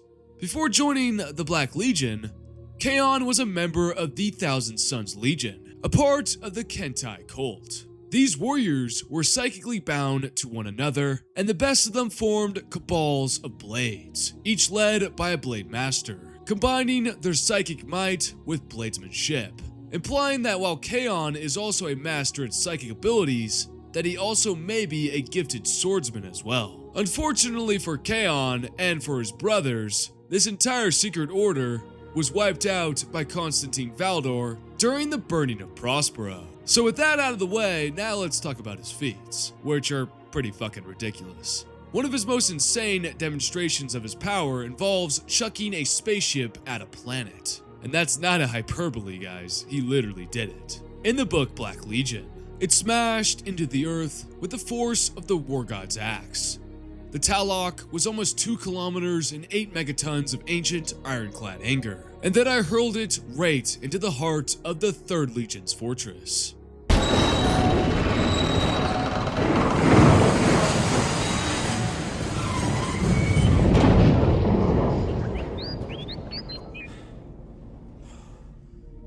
Another happy landing. What else do you guys need to see? I'm just Josh and I'm just Joshin. Kaon also fought the perfect clone of Horst Lubercal, created by Fabius Bile. During that fight, the clone is easily overpowering Kaon's entire group, which includes Rubric Marines, the Justeri Terminators, and even members of what eventually becomes Abaddon the Despoiler's inner circle, the Ezcaron. When Kaon attempts to fight the clone directly, things just don't go very swell for him. I threw energy at him, I threw lightning, I threw panic and hatred and anger, and a seething bolt of mutagenic warp fire. It burst what remained of his force field in a whiplash of air pressure, and boiled the skin and hair from his head, nothing more. I was still too weak, and he was far, far too strong. He came for me then. I raised Saren, only to have it smashed out of my hands, sent skidding across the filthy floor. His boot caved in my breastplate, hurling me to the deck. I felt ceramite shards knifing into my lungs as his foot hammered down, pinning me beneath him. I could not reach my cards to summon my bound demons. Never had I needed the Ragged Knight as I needed him now. So Kaon is definitely not on the level of a true Primarch. Because of that, I also want to address the famous story about how Kaon supposedly made Magnus the Red, the Demon Primarch mind you, kneel. Personally, I don't think Kaon straight up defeated a Demon Primarch, because that doesn't make any sense because he can't even defeat a cloned Primarch here. And also, Demon Primarch Magnus would atomize him like that. Like, bro is not that strong. Still, Kaon's feats show how capable he is. He can hurl a massive starship at a planet. Like, who else below him can hurl a spaceship at a planet? I know Marnea's Calgar or Eidolon can't do that. So all in all, his showings against the perfect clone, his bound demons, his psychic abilities, and his overall feats paint Iskandar Kaon as a deadly chaos sorcerer who definitely deserves the top 10 spot. We're so close to the finish line, guys. Oh my god. This video has cost me so many brain cells that by the time I'm done, I actually may turn into a cow. At the number 7 spot, we finally have our last Ultramarine, the Chief Librarian of his chapter, Varro Tigurus. One of the most powerful psychers currently active in the Imperium. Besides being dripped out, what abilities and weapons does he bring to the table? Well, first, Tigurus wears the Hood of Hellfire, a modified Librarian hood that massively enhances his psychic abilities. Not like he needs it. Tigurus also came into possession of what is suspected to have been the Force Staff of Malcador the Sigillite. And it's even rumored that that staff may still contain a sliver of Malcador's psychic power. Continue your journey without me. What are you? What? Master! You can't leave me! You must believe. Although this is never outright confirmed. Now, the most interesting thing about Tigurus is that he is not known for his raw psychic destruction, but rather for his incredible foresight. His greatest gift is the ability to foresee enemy invasions and events before they happen, allowing the Ultramarines to prepare for any threat long before they arrive. Even so, his feats are still pretty damn good. He once went toe-to-toe with the Greater Demon of Nurgle, holding his own against one of the most powerful types of demonic entities. In another instance, he soloed 8 extremely powerful Psychers, burning them simply to ash. And these were not just any sorcerers, but the infamous 7 Sorcerers of Harka, a cabal of powerful Chaos Space Marines, who had amassed a large force of cultists and mutants to terrorize the Imperium. During that battle, a young Tigurus managed to kill all 7 of them. Tigurus also made brief contact with the Tyranid Hivemind. Now, I will say there are several different interpretations of how this went down, but it seems that Tigurus only skimmed the surface of the Hivemind's consciousness, but even that is still pretty damn impressive. According to the 5th edition Space Marines Codex, enduring the Hivemind's presence is something only a Psyker as powerful as the Emperor could withstand without going insane.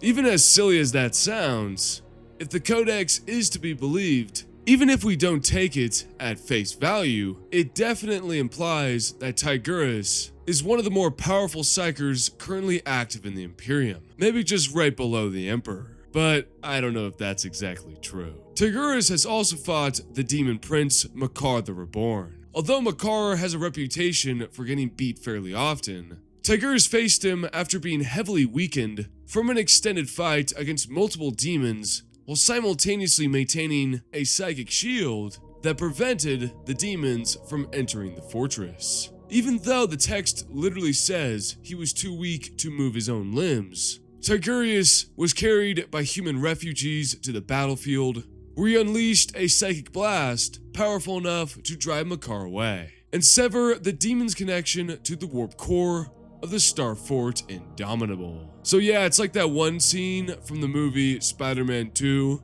when they're carrying Tobey Maguire out of the metro. Careful now, he's a hero. One of Tigurus' most impressive battles comes from the book Godblight, where he fights Rotgus, also known as Rotgus Rainfather. This greater demon is described as one of Nurgle's most favored servants, and so is one of the most powerful greater demons in the entire setting. Tigurus recognizes the threat immediately. Something worse, much worse. It appears one of the Plague God's favorite servants has noticed us. This was a minor avatar of Rotgus. I can feel its touch all around this place. When the fight begins, Tigurus immediately demonstrates his power. Tigurus said nothing, refusing to be drawn into a debate with the Rainfather, but answered instead with his own display of might. He drew at the warp so hard, Fabian felt reality flex. Lightning raced from the tip of his staff. Rotgus attempted to block it with a wall of boiling filth conjured from nothing, but the energy speared through it, hitting the Great Unclean One in the center of the chest, leaving a spiderweb of burns in its decaying skin. As the fight progresses, it becomes closer, as Tigurus even manages to injure the greater demon. Tigurus slammed the staff head into the mouth and its arm, breaking fangs. The tongue was severed and flopped on the floor. Rotgus shrieked, a surprisingly high and girlish noise, and grabbed at the wound. Ultimately, Tigurus does lose this battle, I will say, but it's only after Rotgus has destroyed his psychic hood and knocked him unconscious. However, the key point is that this was an extremely high-diff fight for the greater demon, one that is described as one of the strongest of Nurgle's greater demons. So to summarize, he's defeated Chaos Space Marine Psychers, briefly touched the Hive Mind without going insane, drove away a demon prince while being unable to move, and went toe-to-toe with one of Nurgle's greatest demons. All of this clearly shows that Tigurus is one of the Imperium's greatest Psychers in the current setting, and he deserves the number 7 spot. And now we finally reach the Dub 6. We still have Azek Araman, Kaldor Drago, Logan Grimnar, Karn the Betrayer, Abaddon the Despoiler, and Mephiston to rank. The final 6 are about to get very spicy. For the number 6 spot, I wrestled with this ranking for a very long time, because the Marines at this level are extremely close to each other in overall power and their feats. After a lot of debating and talking to my cat, I ultimately decided to place Logan Grimnar here at number 6. I just heard a collective sigh from all my Space Wolf fans out there. But trust me, I think this is the perfect spot for him. Let me explain myself. Logan Grimnar, known as the Old Wolf, Fangfather, and the High King of Fenris, has served as the Great Wolf of the Space Wolves chapter for over 5 centuries and is one of the oldest and most experienced chapter masters in the entire Imperium. As for his gear, Grimnar wears the armor of Asvald, Stormrack, an ornate suit of Terminator armor with an integrated Storm Bolter, and wields the legendary axe Morkai. This axe was taken from a Chaos Champion of Khorne, whom Logan Grimnar defeated on Armageddon, and it's an incredibly powerful weapon. Powerful enough to, say, wound a demon Primarch, but we'll cover that in a second. His physical abilities right off the bat are shown to be far beyond a standard Marine, as he does the nearly impossible when he runs in Terminator armor in the book The Emperor's Gift. I'd never seen a warrior sprinting in Terminator Warplate. He ran through the fiery mist of teleportation storm with no hint of the sluggishness I'd felt on Armageddon. Impossible as it was, I swore I could hear the pounding of his boots and the screaming whine of protesting servo joints over the ship falling apart around us. Sparks burst from every racing step he took. I couldn't even conceive of the power and rage it would take to force Terminator Plate to react against its will like that. Yeah, so right from the horse's mouth, Logan Grimnar is pushing his Terminator suit to the absolute extremes through sheer willpower alone. Man, what a guy. And if you remember my Hyperion ranking, Hyperion could not even move Logan Grimnar, saying that he felt like an entire mountain. And that same guy was able to psychically hold Demon Primarch Angron's Black Blade in midair. So I'll let you do the math on that one. Now let's talk about his many feats across 40k. During Warzone Fenris, Curse of the Wolverine, he fought 4 demon princes and their demonic forces all at the same time, while backed by his Wolf Guard. In the battle, he actually manages to wound 2 of them before they retreat. Behind this sorcerous abomination, the Slaaneshi demon prince danced and whirled, lopping off heads and plucking out eyes with monstrous grace. The fiend's dance was suddenly and violently interrupted as the axe Mordecai hurtled through the air, whipping end over end to bury itself in the demon prince's leering face. Charging in and ripping his blade free from the staggering monster's skull, Logan Grimnar turned in time to block a hammering blow from the Kornite demon prince. Reading the blade style of Korn Berserker as clear as words on parchment, Grimnar cut under Arkgar's titanic swing to spill the fiend's molten blood. So Grimnar is able to react to and outspeed 2 demon princes. Damn, what is this guy eating? He's first running in Terminator armor, and now he's reacting to a demon prince, and is even able to blitz a Slaaneshi demon prince, who should be the fastest of the entire bunch. The same campaign book also clarifies the scale of the threat he faced. The Infernal Tetrad were mighty demon lords all, and thus, the demonic incursion they led was accordingly vast. So these were not bums either. Then we get to his most infamous feat against Demon Primarch Magnus the Red during Warzone Fenris Wrath of Magnus. However, this feat is often taken out of context, so it's important we look at the full scene. Jumping from Stormrider at the edge of the chasm, the Great Wolf called out a mighty challenge. Magnus turned, a sneer of disdain on his cyclopean features. No mortal weapon could harm him, thanks to the work of the Blue Scribes. Neither could the enchanted relics of the Imperium. But the axe Mordecai was not of the Imperium. It had first been forged as a weapon of Khorne, bane of sorcerers. Logan leapt.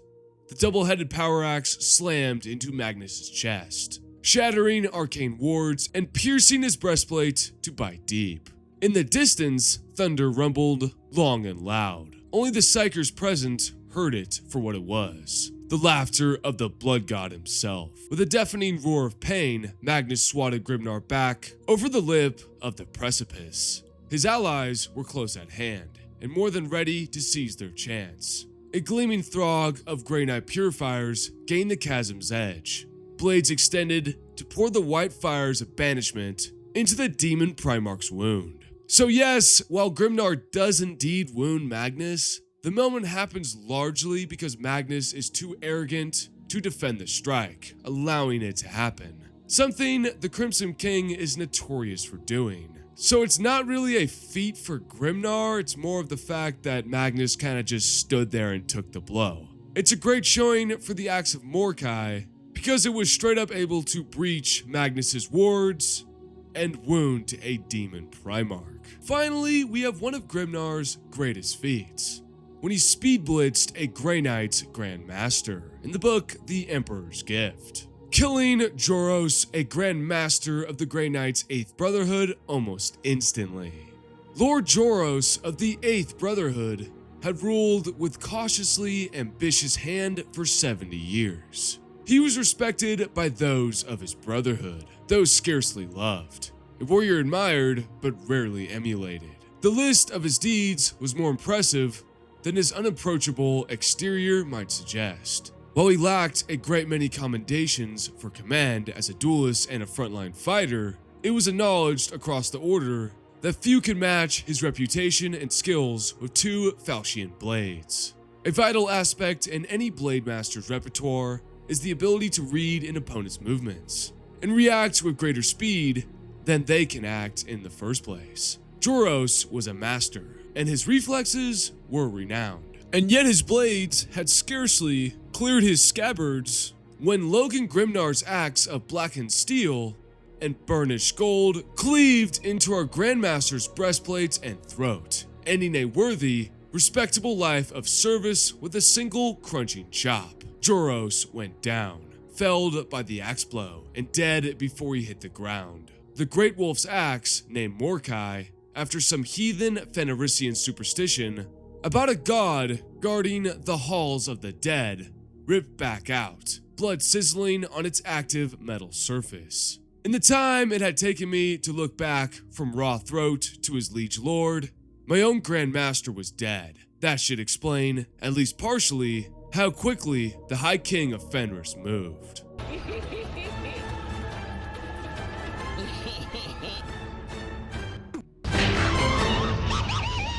So in other words, Logan Grimnar simply speed blitzes this guy. And the text clearly shows that Joros is not some simple pushover, and is supposedly a master duelist himself, and Grimnar still puts him in the dirt. All of this really just shows that Logan Grimnar is built different. However, him and the next person on my list are incredibly close in power, and you could honestly make an argument for one over the other, with Logan Grimnar going in at number 5 and this character at number 6. But ultimately, I decided differently, and I'll explain my reasoning at the end of his section, because now we reach the top 5. Oh yeah, baby, the top 5. And at my number 5 spot, I have the man, the myth, the bloody-handed legend, Karn the Betrayer. Karn has some of the most insane feats that will leave you with your goddamn jaw on the floor.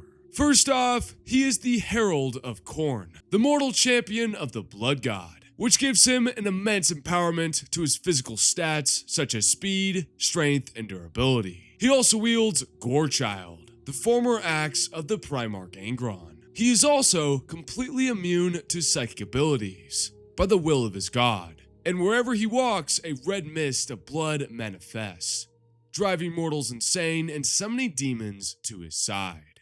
Now, let's get to Karn's feats. And of course, in true Fallen Cow style, let's start at the very beginning with his 30k accomplishments. In his base form, before his corruption, Karn was still incredibly powerful, though I wouldn't say he was nearly as broken as he is now. One of his earliest, most notable fights comes against Nasir Amit, the Blood Angels champion I named in my 30k variation, and they fought to a draw. He also defeated Erebus of the Wordbearers and Betrayer.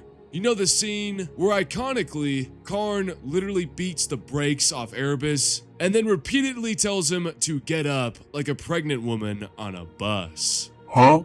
I'm not even kidding, guys. Karn literally speed blitzes Erebus so bad that he is able to land 3 blows on the bald cunt before Erebus even knows what happened. Erebus even says that no one can move as fast as Karn. So right off the bat, we know that base Karn is still pretty strong. But then he gets corrupted by Khorne and gets even stronger. He clashed with Sigismund twice, first besting him in combat in the book The First Wall, before eventually being slain after Sigismund was given the Black Sword in the book Warhawk. But to be honest, that's not really an anti-feat, because the Black Sword is just something else, fellas. If you haven't watched my video covering that sword, go watch it here. But as we all know, death can't stop Karn, as Khorne revived his champion, and since then, he has not stopped killing. He has personally slain Saint Celestine, who, mind you, is able to defeat demon princes and greater demons. He's also butchered demon princes himself, hive tyrants of the Tyranids, Necron overlords, exarchs of the Eldari, orc war bosses, And it's stated in fact that his rampages have literally left entire worlds depopulated. If we look deeper into his physical abilities, for example in the book Traitor's Hate, Karn's prowess borders on demigod level. At one point, he slices through a knight's chain blade, cuts off its leg, and brings the entire war machine crashing down, before tearing out its pilot. He's also shown to be fast enough to bisect another berserker, before the man even realizes he's dead. Later in that same book, he jumps onto a Reaver Titan, cuts its way through its hull, and massacres the entire crew inside. So yeah, not even Titans can defeat this guy. But even with all of these feats, he does have a run-in with death in the book Trials of Azrael, when Azrael, chapter master of the Dark Angels, had the quote-unquote opportunity to kill him. Azrael dropped to one knee and heaved his sword upwards to block another potentially killing blow, which ended up embedded in the deck. Struggling to free the chain axe from the ruined bulkhead, Karn launched a fist at Azrael, connecting heavily with the Dark Angel's helmeted head. Azrael defiantly raised the Sword of Secrets. Karn's flank was exposed, the armor already cracked and coated in blood from Azrael's earlier attack. If he could drive the blade in, open the wound up further, then even the notorious Karn the Betrayer could not survive that. But his death would not be instant. He would still be able to free the chain axe, and Azrael's life would be forfeit regardless. So as I discussed in the Azrael section, this moment is pretty questionable. Karn would have either tanked the blow or simply outsped it entirely. Like, I just don't see Karn the Betrayer falling here. A simple sword wound would not kill the champion of Khorne. For example, his speed in the book Betrayer shows that he should be able to simply avoid this strike. All of this took place in the time it took Erebus to blink. No one could move as fast as Karn moved. No one human, and nothing mortal. So yeah, Karn is ridiculously fast. So I really don't see Azrael doing anything there besides dying. Now Karn does fight Abaddon the Despoiler in the book The Red Path. And in that fight, Abaddon pretty much bodies him, taking only a few punches and a bruised, bleeding knee in return for stabbing, slamming, and sucker punching Karn through the air repeatedly. If anything, that moment mostly shows just how powerful Abaddon himself is, and Karn was also tired and exhausted from previous fights. So I'm not gonna really hold that one against him. But even with that loss, Karn is still an absolute legend. And that's without even mentioning the many times he fought Angron and lived to tell the tale, both before and after his Primarch became a demon. So yeah, I think it's pretty clear that Karn absolutely deserves the first spots in the top 5. But as I discussed earlier in the Logan Grimnar section, I could see an argument for Karn at 6 and Logan Grimnar number 5, depending on your interpretation on how fast either of them are. It's just a little difficult to compare how fast each of them are. In my opinion, Karn's feats, his speed, durability, and other physical stats, as well as the fact that he has survived 10,000 years of war, while Logan Grimnar is only 500 years old, and even with his collection of great feats, I still think that Karn would simply beat him. Like, Logan Grimnar has defeated renowned champions of the Grey Knights, the World Eaters, and such, but I think Karn has faced and defeated way stronger opponents, and has even cut through giant war machines of the Imperium, like Titans. If you disagree, let me know down in the comments. On to number 4. Here at the number 4 spot, we have one of the greatest psychers of all time, Mephiston, the chief librarian of the Blood Angels. This choice might upset a portion of the fanbase, but hear me out. Mephiston is one of the most powerful psychers of the Blood Angels, serving as their chief librarian and the only Blood Angel ever to overcome the Black Rage. Originally named Calistarius, circumstances buried him for 7 days and 7 nights, unable to vent his insane fury upon his foes. This crucible culminated in his awakening and transformation into Mephiston, overcoming the Black Rage and greatly increasing his psychic powers, overcoming the Red Thirst, allowed him to release his full psychic potential and call upon numerous psychic powers tied to the Blood Angels. Later, during his Rubicon per Mars surgery, apparently an avatar of Sanguinius appeared and warned Mephiston that he was doomed to become the Black Angel. Accepting the entity into his body, he acted as a prison, weakening the Black Rage within his chapter temporarily, but at the cost of becoming a pariah and damning his soul. Mephiston accepted this burden, displaying dark new abilities and stating that he is and is not Mephiston.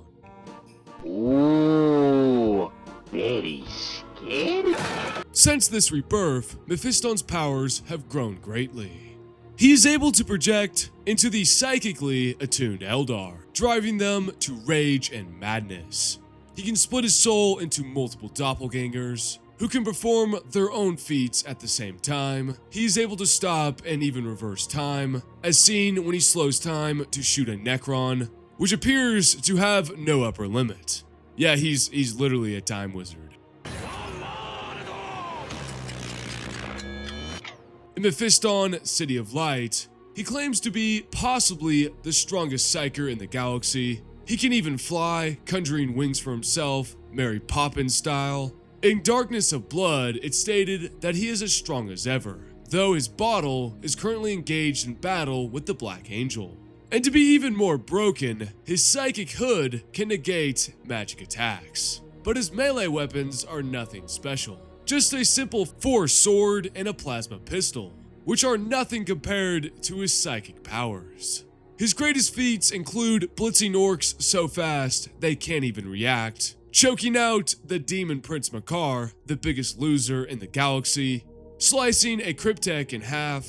In Devastation of Baal, he jumps out the back of his ship, flies on psychically generated blood wings, and annihilates thousands of Tyranids near their Thunderhawk. I shall return in a few moments, brother. Like he's in some sort of Marvel movie, what the hell? Such a tactic had probably worked a million times on a million devoured worlds, but there was only one Mephiston, and the hive mind had yet to experience the full potency of his wrath. Rossellus let his inferical senses brush Mephisto's mind briefly, for to push deeper invited death at the chief librarian's own hand. The chill, cold fury of Mephiston's rage outmatched the hunger of the hive mind. Rossellus thought it could dull the light of the Astronomicon itself. The warp heaved around them. The hive mind's vastness had calmed it to doldrums. Mephiston stirred it into a psychic hurricane. The Tyranid shrieked as they neared its prey. Weapon symbiotes extended from aerodynamic housings. Claws flexed in anticipation of the kill. Maws glowed with building bioplasmic generation. Into the swarm, the globe of energy went. The skies flashed for 100 miles around with unnatural auras. The Tyranids disappeared as Mephiston's wrath consumed them. Most of those present knew this ability as the Blood Lance, but none of them could wield it as Mephiston did. A tremendous electric roar shook the craft as the storm bored a hole right through the Tyranid swarm. Greasy ash thumped against the ships. The librarians moaned as they fought to keep a hold of their souls while immersed in the abyss of Mephiston's overwhelming power. Yes, that's a direct statement that Mephiston can affect the Astronomicon, folks. Oh my god, his raw power is off the charts! It's over 9,000! And finally, defeating Doombreed, one of the stronger Khorne demon princes, who alone was able to destroy 2 entire chapters, kill a company of Blood Angels, destroy a Chaos Titan, and is consistently cited as one of the strongest demon princes in the entire setting. Mephiston is able to do this by summoning the Black Rage within him, and by doing so, gains an immense buff that allows him to atomize the Demon Prince Doombreed. First, gathering the amp, only I will not. The warp is mine. Darkness is mine. Destruction is mine. I am the Lord of Death, and I hold illimitable dominion. Doombreed's claws are crushing my body within my armor, but they do not hold my will. I reach out in the chaos. I see something that is not the formless, polymorphous abyss of anger into which Palvion is falling. It is directed rage. It is hard enough to shatter adamantium. It is pure. It is sacred. It is the rage of the Blood Angels, as they make war on the Bloodletters. They are the source of a tremendous, perfectly shaped energy of anger.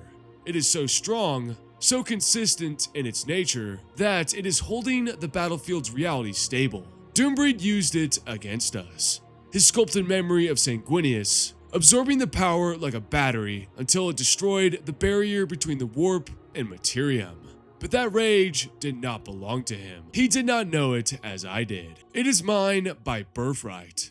Yet, I am distanced from it. I understand its nature. I've wrestled with its most devastating incarnation, but I stand apart.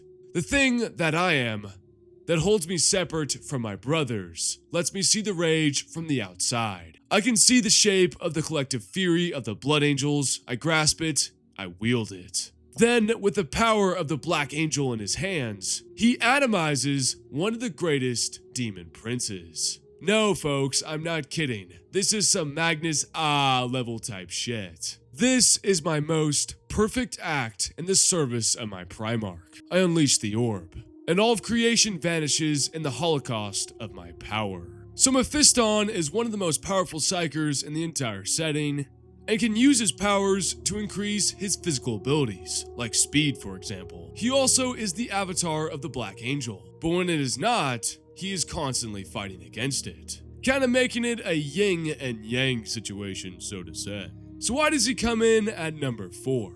Well, there are a few reasons, and I know this will spark a debate. But it appears that Mephiston's upper limit involves brief time stoppage and raw psychic powers, allowing him to match Doombreed in base form and even atomize the powerful Demon Prince when empowered by the Black Angel. He does, however, lose psychic tug-of-wars. For example, the collective psychic power of 1 billion people does overpower him. Still, this is hardly unimpressive. His emotions alone are stated to override the hive mind's collective will, which is insane. I mean, that's just gross glazing, folks. Like, who the fuck wrote that? But I would say his limitation is largely in his knowledge. Knowledge. Mephiston has the raw power, there's no question in that. But his mastery of psychic lore is limited. He can slow time, sure, and unleash devastating raw effects, even more sure. But he lacks the tactical, nuanced experience of psychers like Ahriman or Grandmaster Drago. Ahriman's sorcery is insanely knowledgeable, offering countless ways to fight his opponents, while Drago combines immense psychic power with centuries of combat experience as the Grey Knight's Grandmaster, who is, stuck in the warp. Mephiston is very close to both of them in raw potential, and an argument could be made that the upper limits of his Black Angel Lord of Death form could surpass Ahriman or Drago. However, when considering versatility, knowledge, and the strategic application for those abilities, I think he just falls simply short. He's got the power, but he doesn't have the knowledge. Time to go back to school, my son. Get that master's degree or your PhD in psychic powers, and then come back to me when you've graduated with a ton of student debt. So, all in all, he's close, but not quite top 3 material. And that's why he comes in at number 4. Finally, we reach the top 3. Oh my god, this video has taken so fucking long, guys. So we have Ahriman, Kaldor Drago, and Abaddon left to rank. I wonder who's gonna come in at 3. Well, I've decided at number 3, we have Azek Ahriman, the former chief librarian of the Thousand Suns Legion, and now the mortal champion of Tzeentch. Ahriman has survived for millennia and is unmatched in his knowledge of the arcane arts, as seen in the 4th edition Chaos Space Marines Codex. Over the centuries, Ahriman's powers have grown to the point that his knowledge of the dark arts is rivaled only by the greater demons of his patron. And we know that Lords of Change are some of the strongest sorcerers in the galaxy. And in that same codex, Ahriman is said to possess a library that rivals Magnus the Red. He also has 7 statements confirming he is the strongest sorcerer in the galaxy, second only to the demon Primarch Magnus. This places him above psychers in the Thousand Suns Legion, including Sanacht, Ketis, or even Iskandar Kaon, who he ranked at number 8. Adding to this, Ahriman is also the mortal champion of Tzeentch, which further amplifies his power because his patron god is the god of magic. With all of this in mind, Ahriman is effectively a master of all psych disciplines, which means he should be able to use telekinesis, telepathy, biomancy, pyromancy, and all of the other psychic disciplines. For example, in the book 1,000 Suns, when he uses biomancy to control an opponent's nervous system and drain their entire life force. But even beyond these psychic powers, Ahriman's greatest power is his future sight, which he can use to see entire battles, fights, and outcomes before they even happen, giving him a massive advantage in fights. In decades past, fractured timelines had shown through the veil of the Inferium, and Ahriman had seen the echoes of futures yet to come, as easily as a mortal man could guess what might happen were he to step off a cliff. This essentially means that Azek Ahriman can literally look into the future, see the outcome of a battle, and then change how he fights it to ensure he is victorious. His weapon, the Black Staff of Ahriman, acts as a focus for his psychic power, enabling him to call on a multitude of chaos psychic powers. When it was forged, the staff is said to appear as a blazing scar of darkness in the warp to those blessed with witch sight. Now let's talk about his feats. Ahriman's greatest feat showcases his incredible versatility and raw power. He can keep pace with a Harlequin, who are seen to be able to blitz Space Marines. He can also freeze or slow time, as seen when he countered a Necron Pharaon, abusing a time loop by seeing the other timelines in the warp. In Ahriman Exile, he faces down 36 rival sorcerers, all at the same time. A good number, and all were powerful, but not powerful enough. The air became heavy, laden with static and the scent of ozone. He felt the wills of 36 sorcerers push into the warp. Huge pieces of wrecked machinery rose into the air as if pulled on invisible chains. Ahriman nodded to himself, as if impressed. The pieces of wreckage hurtled towards him. His mind reached out and plunged into each piece of twisted metal. He felt their weight, their dimensions, and the spinning of their atoms. He formed a thought, and it caught in the warp like a spark set to kindling. The wreckage dissolved as it flew, falling to the deck as a rain of fine metallic sand. When unrestrained, Ahriman is capable of annihilating entire Chaos warbands with his eyes closed, casually overpowering other sorcerers like Tobek of the Pyre Cult and Caillou of the Raptor Cult in mere seconds. Perhaps his most insane feat involves a ritual cast with the help of his followers, which attempted to stop the flesh change from afflicting his legion. The spell ended up stripping the flesh and free will from most of his legion though, in one of the biggest oopsies I've seen in my life. Ahriman and his conclave of the legion's mightiest sorcerers decided to stop the mutation for all time. They laid the foundations for a great spell that they believed would make their warriors pure for the rest of time. The actual spell unleashed was so powerful that even the demons of the warp shied from it. The planet of sorcerers was engulfed in a storm of blue and yellow lightning, striking down every marine on the planet. Eventually, Magnus intervened and stopped the spell. The spell both succeeded beyond Ahriman's wildest dreams and became an incredible disaster. Fewer than 100,000 suns with strong psychic potential had their powers greatly augmented, while the majority of the Legion's less gifted Marines had their bodies reduced to dust, trapping their spirits within their armor. And the craziest thing about this ritual is this spell scales beyond space, time, and realities, meaning it affects every single 1,000 sun with Magnus's gene seed, piercing through time to touch members across different eras. And I don't mean it in that weird way. Get your head out of the gutter. But even better than that, I know what can be better than that, is that Ahriman also fights an Eldar Shadowseer from the book Atlas Infernal. And remember folks, an Eldar Farseer can one-shot a Bloodthirster, a greater demon of Khorne. And in their fight, every blow is destroying reality around them. The Eldar Warlock's Eldritch fashions were crafted from pure confusion, and as every step quaked with disintegrated reality, the length of the Shadowseer's leaf-shaped witchblade sang at Ahriman, forcing the Thousand Sun Sorcerer back. Ahriman barely got his black staff in front of the devastating sword sweeps. Immaterial energies spilled from both weapons as the Psykers clashed. The archway bulkhead crashed back down as the Shadowseer's mental insistence and the metal of the impossible fortress's walls melted and dribbled down across the seals, fusing the door shut and trapping the sorcerer in the pan-craftifa with his enemies. With Armin's power and attention directed very much on his unwelcome visitor, Sivak's levitating body dropped to the deck. From his perspective on the floor, the Inquisitor watched Witchblade and Forstaff smash, both physically and immaterially, where they did the fabric of reality tore. The disciplined grace and ferocity of the Shadowseer's assault would have carved a bloodthirster of Khorne in two. Ahriman was more than pure wanton destruction. However, the Thousand Sun Sorcerer was not only an ancient and devastating warrior, he was one of the most talented psychers in the galaxy. More importantly than either of these facts was a torrent of unbound ambition surging through the sorcerer's veins. He was the impossible made incarnate.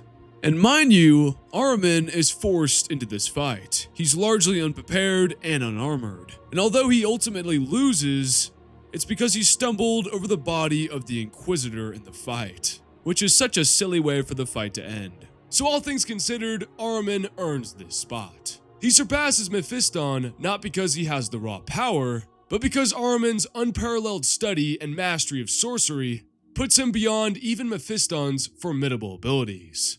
If the two had a battle, I could see Mephiston throwing everything he had at him, and Ahriman would simply use his genius intellect and his wealth of knowledge to find a strategy that would be perfect in taking the Black Angel down. So Azek Ahriman, the exiled sorcerer lord, is our first Space Marine in the top 3. So who's next at number 2?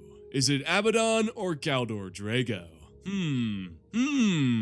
Let me steady my feet. Alright. I've made my decision. At number 2, we have Galdor Drago, the 48th and current Supreme Grand Master of the Grey Knights.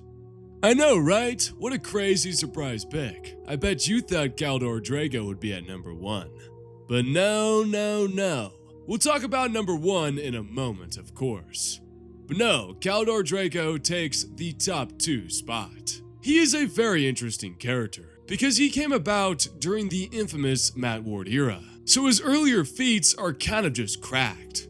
But lately, he doesn't have a ton of new lore, creating kind of a weird situation for the Supreme Grand Master. But trust me, Herd, even looking at his old stuff, the old geezer's still got it. First off, he stated in the 5th edition Grey Knight's Codex to be the greatest Grey Knight since Giannis, who, if you guys remember, was essentially a pseudo Magnus the Red Shard, imbued with a noble aspect within a Thousand Sun Psyker, which already sets an absurd precedent for Drago scaling. Drago should also be able to use all the psychic disciplines, meaning he can use telepathy, telekinesis, biomancy, pyromancy, and all the other ones, making his kit incredibly versatile. His weapon is also incredibly powerful, as he wields the Titan Sword, a Nemesis forged weapon forged by the Emperor himself, and used throughout the Unification Wars and the Great Crusade. It is considered the most effective weapon against chaos in the possession of the Grey Knights chapter. It was given to Giannis, the first Supreme Grand Master, given to him by Malcador, and has been passed down ever since, now wielded by Drago himself. Now let's get to his feats.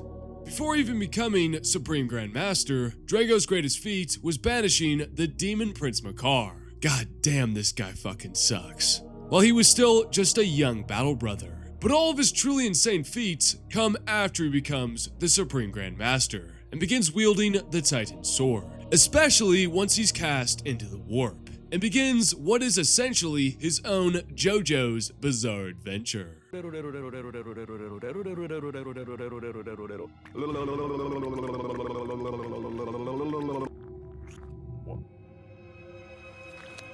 Before we move on to these specific feats, there is a very fun theory that the Titan Sword itself is the main culprit behind Drago's seemingly Mary Sue levels of power. The idea is that each wielder leaves behind a fragment of their psychic might within the blade. And if the next wielder is powerful enough, they can tap into all of that accumulated strength. There's nothing concrete supporting this in the text though, but it's a cool concept to think about, since that sword was wielded by the Emperor, making his Mary Sue level powers kinda make sense, to be honest. One of his most infamous feats occurs during Mortarion's heart, when using Mortarion's true name, the one given by the Emperor rather than his adoptive father. However, Mortarion is so powerful that this only mortally wounds him and drains Drago completely. Even so, while Mortarion is weakened, Drago has free reign, and quite literally rips apart his ribcage and carves his buddy's name onto his heart. Which, come on man, that's just mean.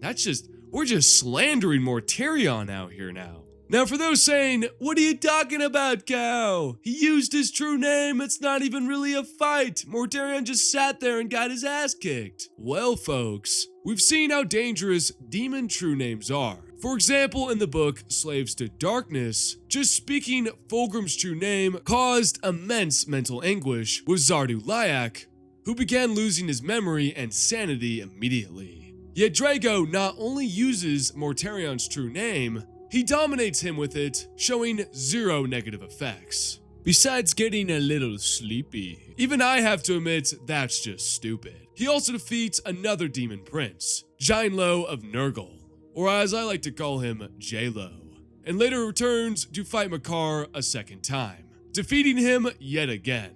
God damn, someone needs to calculate how many times Makar loses to a named Marine. At this point, it's just getting ridiculous. But this time around, Drago is banished into the warp alongside him. And this is where things get really ridiculous, and he starts to resemble a certain character from the sequel Star Wars trilogy. Yep, you guessed it, Rey Skywalker. This is all from the 5th edition Grey Knights Codex, and I'm going to read the entire passage because it's going to leave you wondering what the hell GW was thinking writing this character.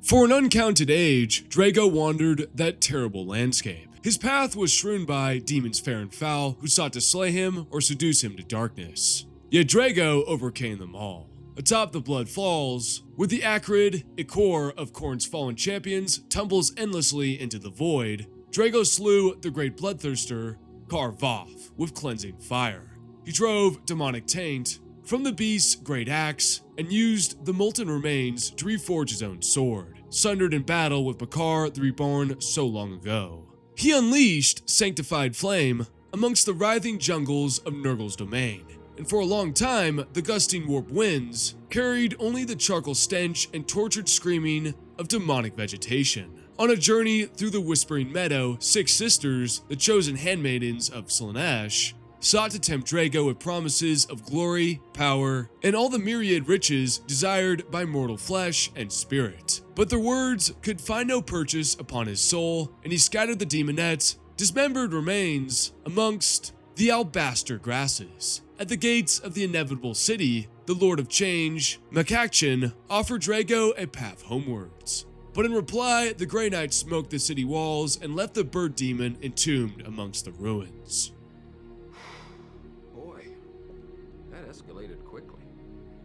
I mean, that really got out of hand fast. That's Drago in the warp, the literal warp, where the demons are at their strongest, their natural domain. And he's just casually slaughtering a greater bloodthirster, burning through Nurgle's domain, resisting Slaanesh's greatest temptations, and even destroys a Lord of Change's fortress, all while trapped in the warp. That's just so stupid. But it gets even crazier because that same codex essentially implies that Drago can't destroy chaos, but chaos can't destroy him either. Meaning he exists in this bizarre state of mutual defiance within the warp itself. So when you stack him against the others at 3 and 4, Ahriman has unmatched knowledge and mastery of sorcery, and Mephiston has the raw power, but Drago has both. He has the knowledge, the mastery, the willpower, and the feats within the warp to back it all up, consistently performing at a level that is just simply ridiculous even by 40k standards. And that's why Drago takes the number 2 spot. Alright, we finally have 1 spot to go. Can I get a drum roll, please?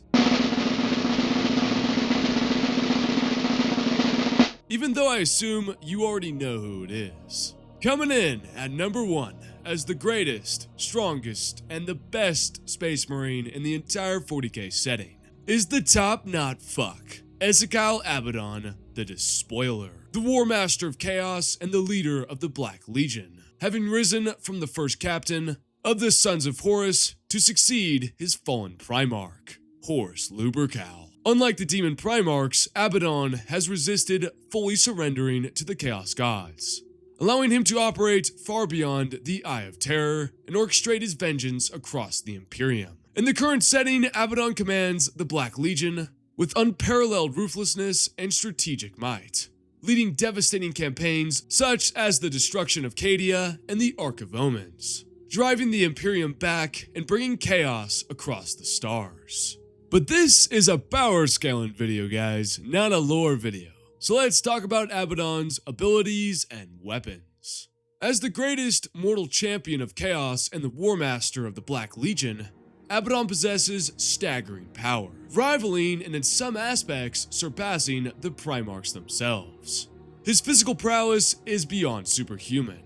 His strength, speed, reflexes, and durability are enhanced probably to near Primarch level, making him one of the strongest mortal entities in the galaxy, and few opponents can withstand him for more than a few moments in combat. We see this, for example, with his fight with Karn in the Red Path, where Abaddon is outmuscling, outspeeding, and out-tanking everything Karn throws at him. As Abaddon is seen chucking Karn around like a child, he felt a crushing grip encircle his chain-wrapped forearm, and the world began to spin as Abaddon wheeled Karn around. The features of the Black Legionaries surrounding him became a blur, and then he felt himself flying through the air. And even at one point, Karn remarks, Karn knew he would not hold out for long against the War Master's might. So we know that Abaddon is very empowered by the ruinous Pantheon. Abaddon is also stated in the 10th edition Chaos Space Marines Codex that whilst much of Abaddon's time is consumed by marshalling his forces and planning his campaigns, he remains amongst the galaxy's most lethal warriors.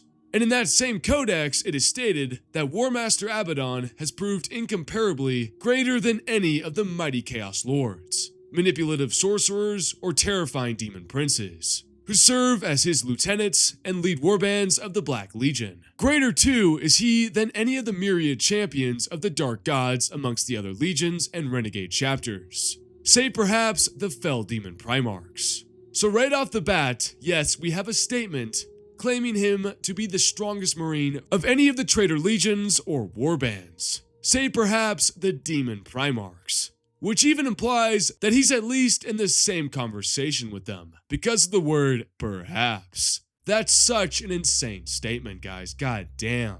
Abaddon also wields some of the deadliest gear in the galaxy, beginning with the Talon of Horus, which he wears on his right hand, the ancient lightning claw fused with the Belton combi bolter, the same weapon that struck down Sanguinius and mortally wounded the Emperor himself. So we know that it's powerful enough to pierce even the most durable beings. Then we have Drachnia, also known as the End of Empires and the Echo of the First Murder, which is far more than a conventional sword.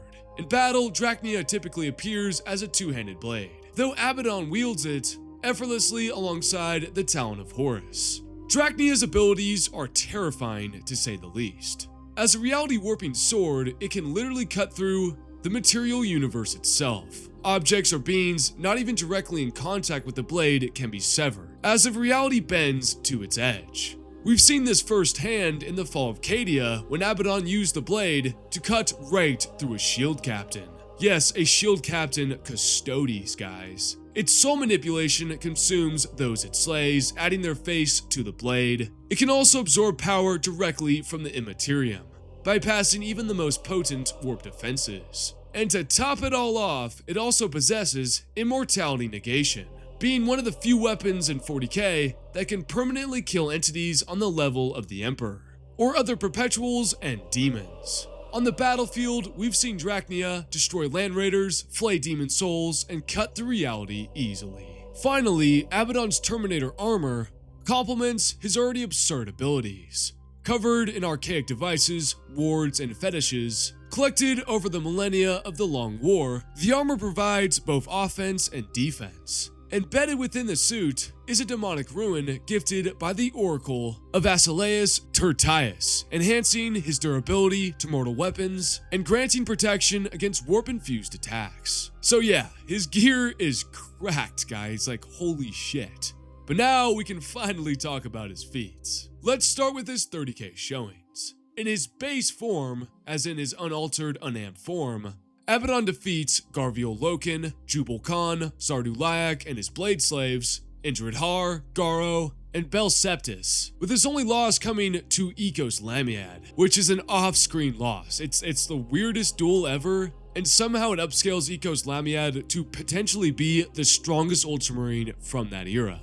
Then, even after gaining a standard Chaos buff during the end and the death, he battles Constantine Valdor, and they draw after a very brief but intense clash. At that time, during the Horus Heresy, I ranked him number 3, behind Ahriman and Sigismund, in my Horus Heresy video, doing the exact same thing as I'm doing here. But as we can tell from his weapons and later power-ups, he becomes immensely more powerful in the current era. His feats before acquiring Drachnia and the insane chaos buff of being the War Master of Chaos includes defeating an aged Sigismund in a brutal duel and killing the perfect clone of Horus Lubercal. Yes, the fight with Sigismund was rather close and nearly killed him, and yes, the clone dropped his guard, allowing Abaddon to shank his ass, but that clone still possessed the physicality of a Primarch, making it a great feat nonetheless. Then we move into his fully realized 40k form, where things get even more ridiculous. Over the centuries, Abaddon has taken down some of the strongest opponents in the entire setting. During the 7th Black Crusade, he killed the Blood Angels captain, Acreon, and later slew Recrusiarch Thaltatian Joris. He even defeated Saint Celestine and her 2 Gemini Superia during the fall of Cadia. When Marneus Calgar, now a Primaris Marine, faced him down in combat, Calgar actually managed to land a solid hit. But still, Abaddon absolutely beat the brakes off him and left him on the brink of death. And during the fall of Cadia, as I discussed earlier, he one-shot a Custodian Blade Captain, because of course he did, and in the Red Path, he was also beating Karn, although he did take a couple wounds, and probably would have won if a Bloodthirster hadn't interrupted the fight. At this point, I genuinely don't see how Abaddon can even lose. He has the statements, the feats, the gear, and the scaling to easily put him at number 1. The only real argument is characters like Khaldor Drago, and even then, you need the perfect scenario. Honestly, my dream situation would be Abaddon and Drago fighting in the next arc for 40k, and Drago losing in a high diff fight. Perhaps Abaddon loses an arm or an eye in the process, but it shows that while Drago is incredibly powerful, he's not untouchable, fixing the Mary Sue gimmick, allowing GW to kill off an extremely broken and powerful character while upscaling the big bad of the entire setting. But I digress.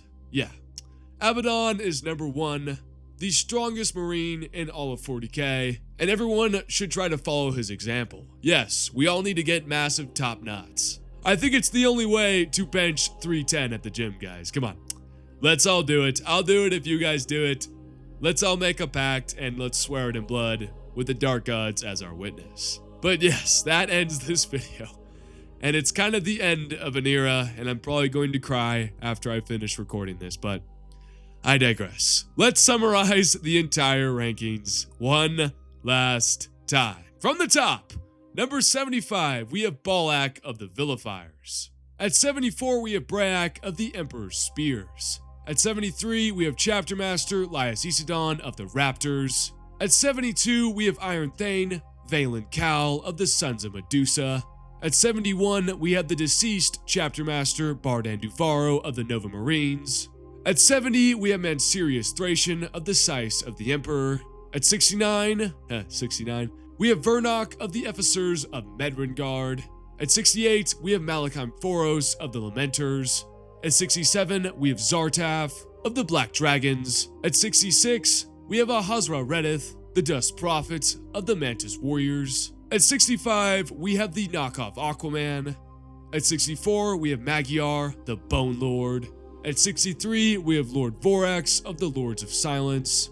At 62, we have Zymar Zedius, the absolute pimp of the White Consuls. At 61, we have Devram Korda of the Black Legion. At 60, we have Ortan Cassius. At 59, we have Gabriel Angelos of the Blood Ravens. At 58, we have Chaplain Hyron of the Dark Hunters. At 57, we have the only cool Imperial Fist in the current era, Dartaf Lysander. At 56, we have Alessio Cortez of the Crimson Fists. At 55, we have Talos of the Night Lords. At 54, we have Kosalax of the Forsworn. At 53, we have Zed Kiel. At 52, we have the Red Centurion. 51, we have Zoomfor, the Skull Taker. At 50, we have Titus, the protagonist of Space Marine 1 and 2. At 49, we have the fraud, Cato Sicarius. Or should I say, I, Cato Sicarius, am a fraud. At 48, we have Prognostikar Brand. At 47, we have Malachite, a librarian from The Exorcist. At 46, we have the Primarch-sized Tyberos, the Red Wake. At 45, we have Captain Priad, the Iron Snake's protagonist. At 44, we have Gabriel Seth. 43, Ashtarath, the Grim. 42, Hansu, Ferris Manus 2.0. 41, Kayvon Shrike. 40, Corsaro Khan, the Master of the Hunt. 39, Damien Mordua. 38, Phasmos Yurch. 37, Ashok. 36, Anvil Thon. 35, Sire Karagon. 34, Thusel Kane, Lord Speaker of the Dead. 33, Helbrick, Grandmaster of the Black Templars. 32, Murkano. 31, the Clone Lord, Fabius Bile. 30, the Pirate King, Lord Huron Blackheart. 29, Ragnar Blackmane of the Space Wolves. 28, the Death of Saints. 27, Telmacon Lyris. 26, Garen Crow. 25, Cypher, or I guess Cypher and Corswain combined. 24, Asterion Moloch, the Custodian Wannabe. 23, Vulcan Heastan, Crab and Musty's favorite boy. 22, Shaka the Bloodless, my goat. 21, Kadulin, the Saint of Blades. 20, Xanti, the Lord of Excess. 19, Erebus, the absolute cunt. 18, Dante. 17, Lydric Noxon, the Chief Librarian of the Iron Hands. 16, Azriel, the Supreme Grand Master of the Dark Angels. 15, Typhus the Traveler, the poopiest boy in the galaxy. 14, Arcos the Faithless. 13, Ezekiel, Chief Librarian of the Dark Angels. 12, Hyperion, the Blade Breaker. 11, Lucius the Eternal. 10, Eidolon, the Lord Primus Commander. 9, Marneus Calgar, Chapter Master of the Ultramarines, the Lord of Macragge. 8, Iskandar Kaon. 7, Varro Tigurus. 6, Logan Grimnar, the Old Wolf. 5, Karn the Betrayer. 4, Mephiston. 3, Azek Araman. 2, Kaldor Drago. And 1, Abaddon the Despoiler, the strongest Marine in 40k. And that concludes our video today, ranking every single Space Marine from weakest to strongest based on every single Marine I picked throughout my Warbands and Chapter series. And for a little bit of a surprise, what's up? It's me! Hello guys, it's a Falling Cow. Thanks for sticking around through this massive marathon of videos, for like 5 or 6 hours. Maybe 6 or 7 hours, who knows?